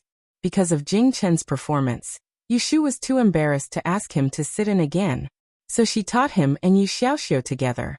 The three of them spent the whole afternoon around an abacus. Jing Chen understood it immediately. By the time Xia Mingming walked in from the outside with an umbrella, he was already able to calculate the abacus correctly. On the other hand, Yu Xiaoxiu, who shared the abacus with him, was several steps behind him. "I'm back." Xia Mingming's face was still sullen, but she didn't deliberately ignore him like she did in the morning. She greeted him in a muffled voice. Yu Shu looked at the umbrella in her hand and thought that this girl wasn't stupid. She didn't get wet in the rain and still bought an umbrella. Xia Mingming quickly glanced at Yu Shu and sat down at the empty seat at the table. She looked at Yu Xiaoxiu, who was working on the abacus, and picked up the paper on which Jing Chen had memorized the abacus. She looked at it and said in surprise, "This is ancient script? Who wrote it?" Her eyes skipped from Yu Shu to Yu Xiaoxiu's face and finally fell on Jing Chen's face. She asked in surprise, "You wrote it? Why do you know how to write ancient script?" She had seen Yu Shu's dog crawl calligraphy many times. The strength of the writing didn't seem like it could be written by someone of Yu Xiaoxiu's age. Thinking about it, it could only be Jing Chen. In the face of this question, Jing Chen did not respond. She neither nodded nor shook her head. Just as Xia Mingming was about to ask again, Yu Shu pulled the paper out of her hand and angrily interrupted. "Why not? I know how to write." "All right, I'm hungry. Let's go downstairs and eat." Then she urged the three of them to go downstairs. She walked at the back and folded the words written by Jing Chen, and stuffed them into her arms. It was not difficult for Yushu to find out that Jing Chen's handwriting was good, because of Xia Mingming's shout just now. Maybe it would reveal his origin. Yushu didn't intend to let Xia Mingming know Jing Chen's origin, including the fact that he was actually a Taoist. It had nothing to do with trust. She just felt that the fewer people knew about Jing Chen, the better. Therefore, Xia Mingming knew that Yushu knew Jing Chen before in Feng Mansion, but he couldn't get any information from Yushu. He only knew that they were old friends. After the meal, the four of them returned to their respective rooms. Xia Mingming walked behind Yushu and entered the house. Once the door was closed, he could not help but ask, "Who exactly is Jing Chen? Where did Jing Chen come from?" Yushu pretended to be deaf and mute, trying to bluff her way through like before. However, Xia Mingming was not so easy to fool this time. He took a few steps forward and blocked her way. "Don't play dumb with me. Who exactly is Jing Chen? He knows how to write ancient script." "As far as I know, only the Taoist priest from Longhu Mountain can use this script." "Is he from Longhu Mountain?" "No, he is a Taoist priest." Xia Mingming was stunned by his own guess. If Jing Chen was really a Taoist priest from Longhu Mountain, combined with his current experience, the situation was not trivial. Hearing Xia Mingming's accurate guess, Yushu scolded in her heart. "Why didn't I see her so smart usually?" She replied. "How could it be? He is from Jintong." "Don't fool me." Xia Mingming was a little excited and said, "Do you know that if he is really a Taoist priest from Longhu Mountain, you should immediately send a letter to his sect and ask someone to pick him up. Send him to the Taoist temple in the capital first, find someone to treat his wounds, and wait for his sect to pick him up." "What do you mean by keeping him here? When his sect comes to find him and finds out that you have hidden him, you will get yourself into trouble. Do you know that?" Xia Mingming firmly believed that Jing Chen was a Taoist priest from Longhu Mountain, and subconsciously thought that Yushu's sheltering of Jing Chen was her selfishness. The people of this dynasty had a deep-rooted respect for Taoists, especially for Taoists who came from a treasured place like Mount Longhu. From Xia Mingming's point of view, Yushu's failure to report what she knew was a form of disrespect and neglect. If others found out about it, it would be disastrous. Yushu was annoyed by her argument.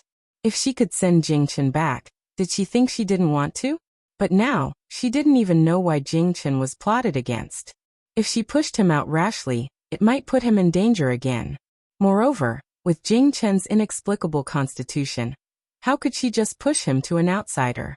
Thinking of this, Yushu pulled a long face and said to Xia Mingming gloomily, "I know better than you what kind of person Jing Chen is. I don't need you to tell me what to do. Just take care of yourself and don't try to catch mice." Hearing this, Xia Mingming's face turned red with anger, and her chest heaved up and down. She said in a low voice, "You treat my good intentions as ill intent. Do what you want, I don't care." After saying this, she ran into the house and covered herself with the quilt. Yushu looked into the house helplessly. Of course, she knew that Xia Mingming was thinking for her, but there were some things that she couldn't say clearly to her. This was the only way she could stop her from asking too much. Xia Mingming lay on the bed, grabbing the pillow angrily and feeling wronged. Ashu provoked her yesterday. Today she was outside for a whole day. She finally came to her senses and knew that Ashu was doing it for her own good. When she came back tonight, she wanted to reconcile with Ashu, but who would have thought that it would make things even more awkward? It's all that Jing Chen's fault. At breakfast the next day, Xia Mingming became taciturn again. She ignored everyone except Jing Chen, who was stared at by her for no reason. Yu Xiaoxiu looked at her strangely. After Xia Mingming left, he asked Jing Chen, "Brother Jing, how did you offend her?" Jing Chen shook his head blankly. He didn't remember any communication between him and Xia Mingming. After a night, Yushu's mood wasn't bad. After breakfast, she took Yu Xiaoxiu out. As usual, she left Kim Bao to accompany Jing Chen. There was also an abacus to relieve his boredom. When they reached the street, Yu Xiaoxiu saw Yushu leading him in the opposite direction of Huixing Street. He asked, "Where are we going?" "To find a way to make money." Yushu's idea was very simple. There must be a place similar to Yiyang City's Wanxiang Street in the capital. There were many people who went there to seek fortune-telling. She planned to find a place and set up a fortune-telling stall to tell people's horoscope. Starting from a business that didn't require any capital, she could at least take care of food and clothing first. Setting up a fortune-telling stall was not just to make a living. After the incident of the merchant ship being robbed, Yushu found that there were many shortcomings in her law of time of calamity. She needed a lot of experience to enrich it. For example, the flood disaster didn't just refer to drowning or sinking the ship. There were other possibilities. Practice was the fastest way to accumulate experience. Learning was to review the old and learn the new. The emphasis was on consolidation. Yushu had always been very clear that it was easy to learn from Qingzheng. From the beginning, she took a shortcut. Her starting point was much higher than others, but her foundation was also weaker than others. For example, the day before yesterday, she was almost cheated when she bought a house. It was because her foundation wasn't solid. Otherwise, she could have found something wrong with some clues. She swallowed a lot of knowledge without digesting it. If she kept eating, it would be useless. It rained yesterday, so it was very cool today. Yushu and Yu Xiaoxiu asked along the way. After walking for an hour, they found a place called Autumn Osmanthus Square, in the south of the city. It was one of the trading shops and traders in Anling City. Trading shops of various sizes were located on 3 streets nearby. At first glance, there were many patterns of 8 diagrams and yin-yang. There was a memorial arch in the middle of the street. The uneven buildings were a little old, and the bricks and tiles were a little old. This place was not as neat as Yiyang City's Wanxiang Street, but there were many passers-by. In addition to the trading shops, there were restaurants, tea houses, and gambling houses on the street. On both sides of the street, there was no lack of people who set up stalls to do fortune-telling. There were also some peddlers who sold small items. As long as they took a second glance at them, they would surround them. There were too many people, so Yushu protected her money bag and held Yu Xiaoxiu's hand tightly. She was afraid that they would get lost. By the roadside, there were a few stalls that sold soybean flour cakes. The cakes were coated with frosting and smelled fragrant and sweet. They were palm-sized and sold for 10 copper coins each, which wasn't considered expensive. Yushu had someone pack up 3 pieces, and shared one with Yu Xiaoxiu. She planned to bring the other 2 back for Jingchen and Xia Mingming to try. In order to find out the market, Yushu visited almost all the trading shops on the street. Generally, the feng shui ornaments were 30 to 50% more expensive than in Yiyang. It was not surprising. The population of the capital was 10 times that of Yiyang, so there were more rich people. On the street, she pretended to be a customer seeking fortune-telling. She asked a few stalls and didn't hesitate to spend 1 tael to find out the standard of the traders here. The result made Yushu feel rather complicated. There were people who put up flags on the street. There were people who were just there to make up the numbers, but there were also people with real skills. In terms of standard, they were almost the same as the old man who told her fortune when she and Zhao Hui went to the 3 Purities meeting. The Master Yi, who was respected in Yiyang City, was only at the level of a street fortune teller. It was really ironic. On the other hand, this was indeed the capital. It was a place where traders from all over the world gathered. There were many talented people, and those who wanted to fight for a position here were not ordinary people. Thinking back to the past, Qingyang and Yunhua exchanged sons. Their names shook the capital, and no one could surpass them in 100 years. Even the emperor had to treat them with courtesy. How amazing and incomparably glorious they must be. Yushu looked at the endless stream of people on the street.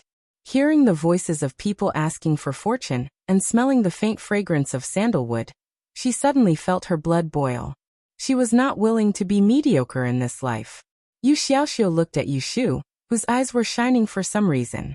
He only felt that his sister suddenly became spirited. Just as he was about to ask, he was pulled by Yushu. Xiaoxiu, let's go. Let's go back. She wanted to go back and properly plan how to put down roots in this autumn osmanthus lane, and take her first step in a solid manner. The siblings turned around and entered the alley behind them. Not long after they left, 2 horses entered the street one after the other. Wherever they passed, the passers-by would make way for them. When they turned their heads to look, they saw the two young masters on the horses. One was handsome, and the other was as beautiful as jade. They were both dragons and phoenixes among men. The people on the horses talked as if there was no one around. "You said you would bring me here to drink good wine. Is this the place?" On the carmine horse, the young man dressed in a golden pine green robe had a faint smile on his face. His voice was unhurried, and the hair on his forehead covered a small scar that was half an inch long.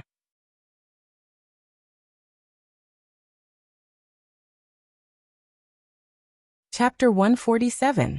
Late at night, in the same room, Xia Mingming has already fallen asleep. An oil lamp is lit in the outer room, and Yushu is still doing her calculations on the table. Since escaping from the gorge a month ago and arriving at Anling City after several twists and turns, Yushu hasn't had the chance to sort out the inspiration she got from the disaster on the ship. Yushu has always been very clear that the rule of the time of calamity she got after a lot of calculations is actually not perfect. The last adventure made her realize a very serious problem, which is the variability of the time of calamity. Due to lack of practice, she once thought that she could use the rule to calculate the calamity one day in the future, and predict it in advance to avoid the disaster.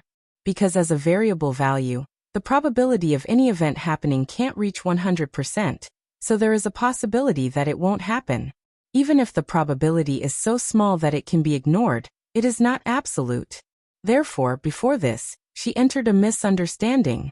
She only thought that there is no 100% probability of it happening, and she ignored that relatively speaking, there is also no 100% probability of it not happening. Assuming that the probability is 0, it will happen, and the probability is 1, then the probability can be 0 or 1, both are phenomena from a mathematical point of view. In Yushu's previous life, there was no such thing as an absolute 0, and 1 when it came to risk budgeting. In layman's terms, it was Taoist Qing Zheng's saying, disasters can be avoided but not eliminated. Yushu gives herself a very simple example. If she now calculates that both Xia Mingming and Yu Xiaoxiu will encounter a fire tomorrow night, then she can basically determine that the inn will be on fire that night. She can calculate this incident and leave the inn in advance. At worst, she can stay on the street for the whole night, and she can also ask the guests to leave the inn that night. This is called avoided. However, she has no ability to eliminate this fire. Whether it will happen or not, it is not something she can control as a mortal. This is called cannot eliminate. Perhaps when she has the ability to judge blessing and misfortune like Qing Zheng, she may be able to eliminate the calamity. But the law of nature goes round, and if one is not happy, the price of eliminating the calamity is unimaginable. The harvest is not only this. Yushu collects the variable value of Yu Xiaoxiu's disaster and adds it to her value library of the time of calamity rule. When she encounters similar values, she can make a more accurate judgment. Ugh. Yawning, Yushu put down her brush and stretched herself. She rotated her sore neck twice, making creaking sounds. She reorganized the contents of the law of rain and the law of time of calamity into her leather bag and stuffed it under the bed. She thought to herself that she still had to think of a way to get a few charcoal pens. Brushes were too slow to do calculations. The new house was empty for 3 days.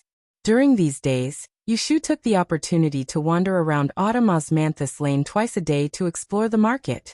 She also bought some divination tools for setting up a stall in the future, such as divinatory plates, notes, almanac, tortoise plates, etc.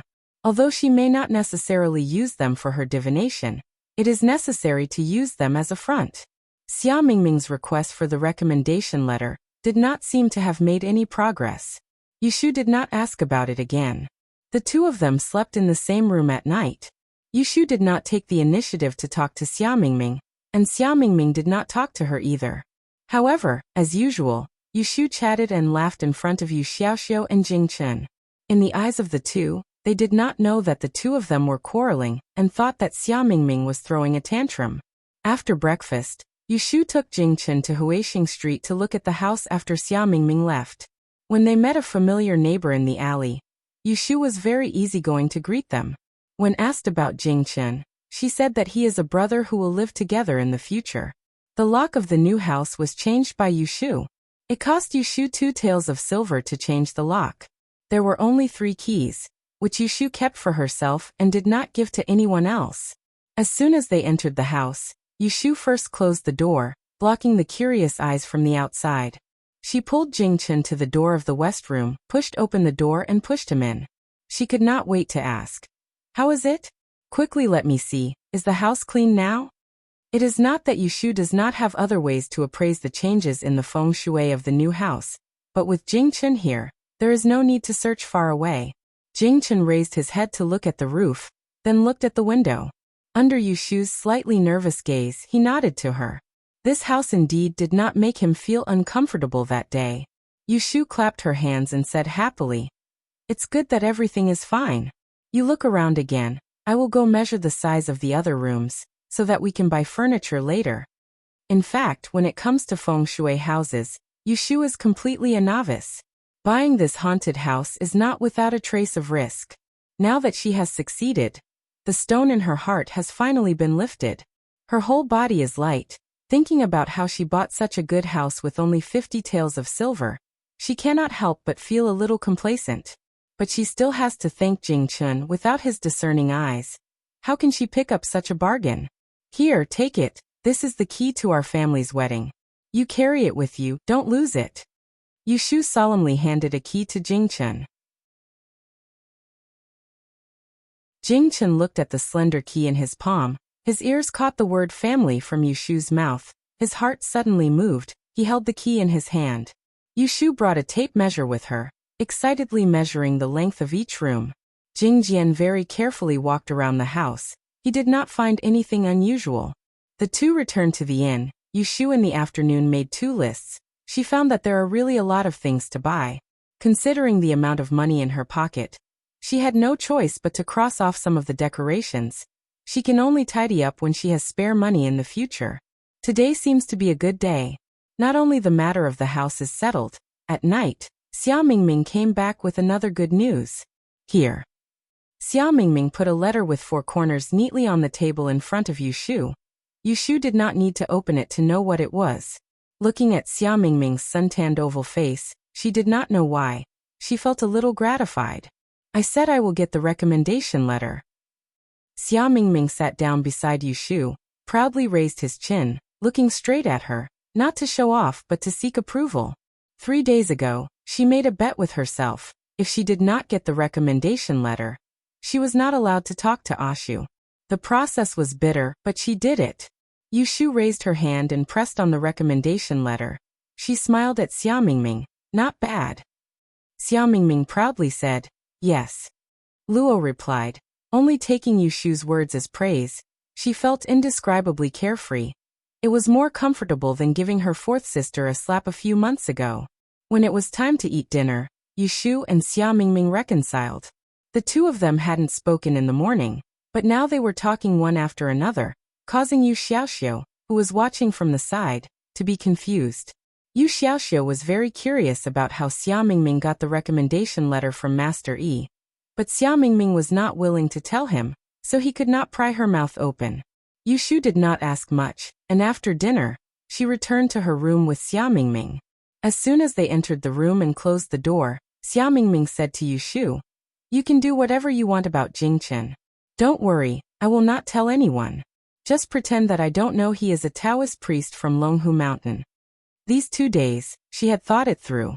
Compared to quarreling with Ashu, she would rather not care about Jingchen. Anyway, Ashu had more ideas than her, so he would not be at a disadvantage. Hearing her words, Yushu, of course, felt that it could not be better. She hummed and changed the topic. I have bought the house. If you are free tomorrow, go to the wood shop with me to choose furniture, and work hard for a few days. Xia Mingming originally planned to sleep in tomorrow, but after hearing Yushu's words, she dismissed the idea. Okay, what do you want to buy? There are a lot of things to buy. Yushu took out the list she wrote in the afternoon and showed it to her.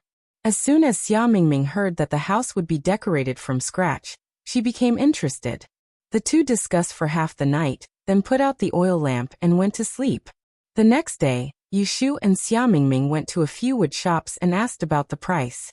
Finally, they chose one and ordered a batch of furniture, including 4 frame beds, 3 folding screens, 2 study tables, 1 dining table, 1 vertical bookcase, 1 vertical cupboard, 2 wardrobes, and a number of chairs and stools. After paying the deposit, Yushu left the address of the house and asked the shopkeeper to check and send it to Huixing Street. After that, she and Xiaomingming went to look at other houses on the street, and then went back home. Come in.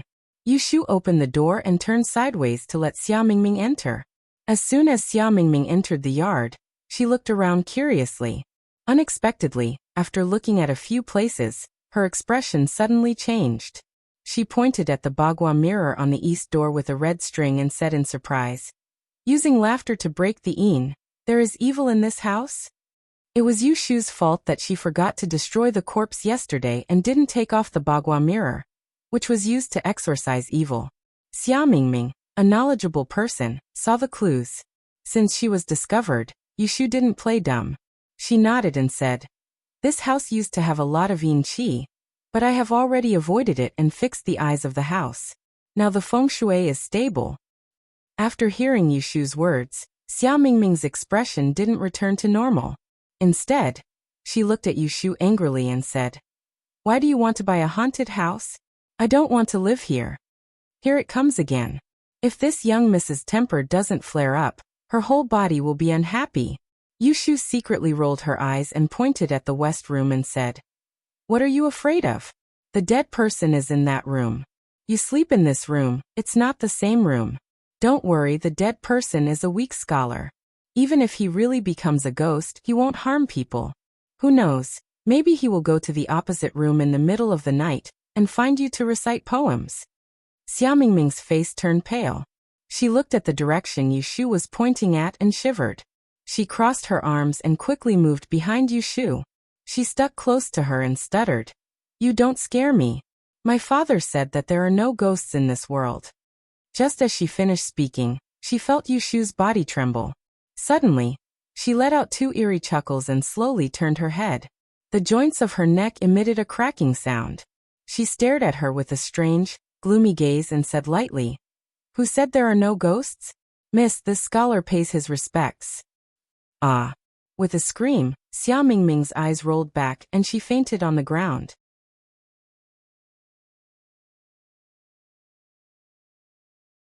Chapter 148. Oh, I forgot to send it when I fell asleep. I need to send it now. After being scared by Yushu, when Xiaomingming woke up again, she knew that she had been teased by Yushu and cried for a while. Because Yushu had scared the little girl until she fainted, it was inevitable that she would admit her mistake due to her guilty conscience. After a series of comforting words, she finally coaxed Xiaomingming with great difficulty. Her forehead was full of sweat. Strangely enough, Xiaomingming doesn't care much about the fact that her new residence is a haunted house. The lumber shop delivers the furniture to Huixing Street. 2 strong men, under the direction of Yushu, put the tables, chairs, and bedside tables in place. She checks to make sure that nothing is missing. Then she pays the remaining money to the assistant manager, who comes to deliver the furniture. Seeing that Xiaomingming doesn't look well, Yushu has to take half a day off and send her back to the inn. The next day, she doesn't dare to take her with her. When Xiaomingming is still sleeping, Yushu and Jingchen and Yu Xiaoxiu go out alone. They buy pots and pans, firewood, rice oil, salt, and other sundries. They find a donkey cart to take them to Huixing Street and move them into the house one by one. Sweating profusely, they make a pile of firewood in the kitchen and burn it dry. There is a saying that if an empty house is left empty for a long time, before people move in, they should first light the stove for cooking. On one hand, it is to report to the kitchen god to ensure prosperity, and on the other hand, it is to drive away the impurities in the house. The next day, Yushu goes to several cloth shops to get the bedding and pillows that she ordered a few days ago. She goes back to make the bed, hang the bed curtain, and tie the door curtain. After tidying up, the house finally looks like a home. Although it doesn't have richly ornamented beams, it is at least a clean and comfortable house. Looking at the new house, Yushu has a sense of achievement. She locks the door and walks all the way back to the inn. She calls the 3 people together and announces the good news. We will move tomorrow. Pack up and check out in the morning. Let's go home. Hearing this, Yu Xiaoxiu is the happiest, and Xia Mingming is the most reluctant. Jing Chen sees that Yushu is happy, so he is happy with her. The 4 people pay the bill at Yunlai. They take Kim Bao and go to Huixing Street with their luggage. Pushing open the door, Yu Xiaoxiu was the first to rush in. He looked through the rooms one by one and asked Yushu, who was in the courtyard, "Which room do I sleep in?" Yushu points to the largest suite on the north side and says, "You and Jingchen sleep in that room. I asked someone to separate the bedrooms with a screen. There are 2 beds. You sleep in the inner bed." Xia Mingming can't help but say, pointing to the room on the west where no one has died.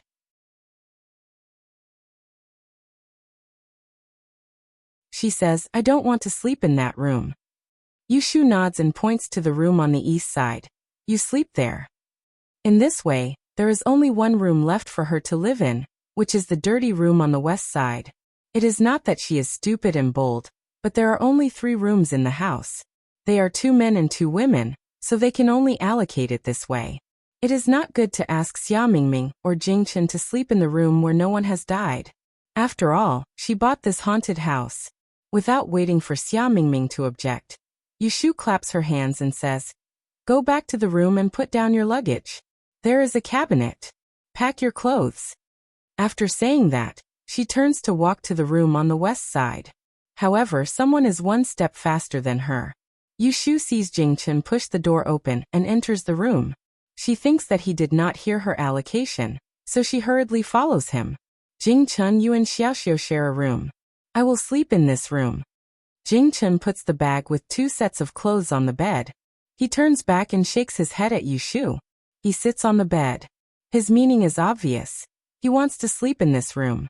Seeing this, Yushu's heart warms.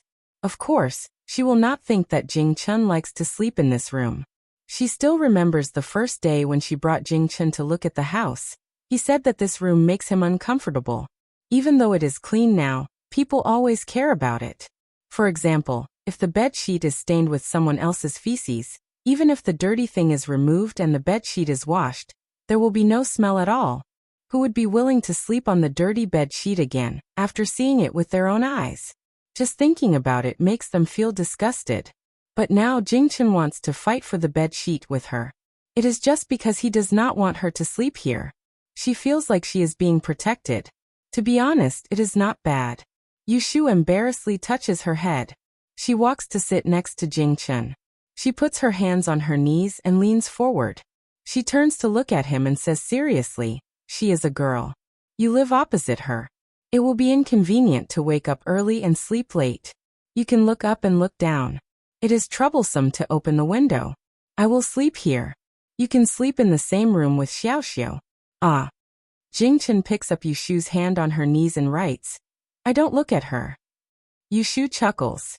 Seeing Jingchen's serious expression, she can't help but want to tease him. She turns her face and says deliberately, "I don't believe you. She is a girl, and she is beautiful. Anyone would want to look at her more. Why don't you like to look at her?" She pauses and sneaks a glance. She sees Jingchen lowering his head and seriously writing on her palm, "I only like to look at Xiaoyu." After saying that, he tilted his head to look at her. His clear eyes that were as clear as spring water reflected her clear facial features, as if he was trying to verify the truth of his words. Yushu is stunned. She only feels that her palm is suddenly scalded. She quickly retracts her hand. Her face is inexplicably hot. Her eyes wander around, not knowing where to look. Anyway, she doesn't dare to look at Jingchen again. She stands up from the bed and coughs. "If you want to sleep, you can sleep here." She hurriedly walks out. She didn't look at where she was and tripped on the door sill. She falls to the ground with a loud sound. Jingchen is shocked. He quickly gets up to help her. In the other 2 rooms, Yu Xiaoxiu and Xia Mingming heard the movement. They also poke their heads out. When they see Yushu on the ground, they quickly surround her. "What happened? What happened? Where did you fall?" It's bleeding." Ashu, your nose is bleeding. I will go get a handkerchief. Brother Jing, don't use your sleeves to wipe her nose. The more you wipe, the more it will bleed. Yushu covers her almost broken nose. Her knees and elbows are burning. Her eyes are filled with tears. Looking at the three people in front of her, she closes her eyes and curses in her heart. This is so embarrassing. Because Yushu was accidentally injured, she can't participate in the cleaning of the new residence. Xia Mingming sweeps the floor, Yu Xiaoxiu wipes the table, and Jing Chun is the tallest. He is assigned to clean the windows. Yushu lies on the bed groaning. When she sees them pass by the window, she will order them with a nasal voice, Xiaoxiu, wipe the table legs. Mingming, don't just sweep the places you can see. You have to sweep the corners too. Jing Chun, you have been using that rag for a long time. Why don't you wash it? Won't it still be dirty if you wipe it? Mingming. After half an hour, Xia Mingming can't stand it anymore. He throws the broom on the ground, hands on his waist, and said to Yushu, who is lying on the bed, "Can you close your eyes and sleep without talking?" Yushu knew that she was nagging, but when she saw them working, she realized that apart from Yu Xiaoxiu, no one else could make her feel at ease. However, it was not very pleasant for her to be directing others while they were working. Yushu was about to reply that she was going to sleep when she heard Yu Xiaoxiu say, "What's wrong with her talking? She's not afraid that you won't be able to clean up." In fact, Yu Xiaoxiu also dislikes his sister. But she is his sister, so there is nothing that she can't say. Being ridiculed by Yu Xiaoxiu, Xia Mingming immediately gets angry. "If I can't clean it properly, then you do it." "Fine, I'll do it. You clean the table." Yu Xiaoxiu throws the rag away and picks up the broom. I'll do it." Xia Mingming goes forward to grab the rag, so the two of them take turns. They work much harder than before. Jing Chun, on the other hand, did not complain at all. He washed the rag and came back, continuing to wipe the windows that were difficult to clean. Yushu saw that there was nothing left for her to do. She yawned, closed her eyes, and really fell asleep. When she wakes up, the room is clean. Yu Xiaoxiu is sitting at the head of her bed, fanning her. Kim Bao is sleeping on his lap. Xia Mingming and Jing Chun are nowhere to be seen. No wonder it's so cool. Yushu rubs her eyes and sits up. Where are they? Brother Jing went back to his room to rest. Mingming went out to buy food. In terms of age, Yu Xiaoxiu should call Xia Mingming sister, but he doesn't know why, but he doesn't want to call her sister. After Yushu persuades him several times, he calls Xia Mingming Mingming like her. It's already noon. Yushu had a good sleep. Although she was hurting all over from the fall, lying in her own bed at home was different from anywhere else. Jing Chun insists on sleeping in the west room, so Yushu and Xiaoxiu sleep in the same room. Anyway, they have been living in the same room for a long time.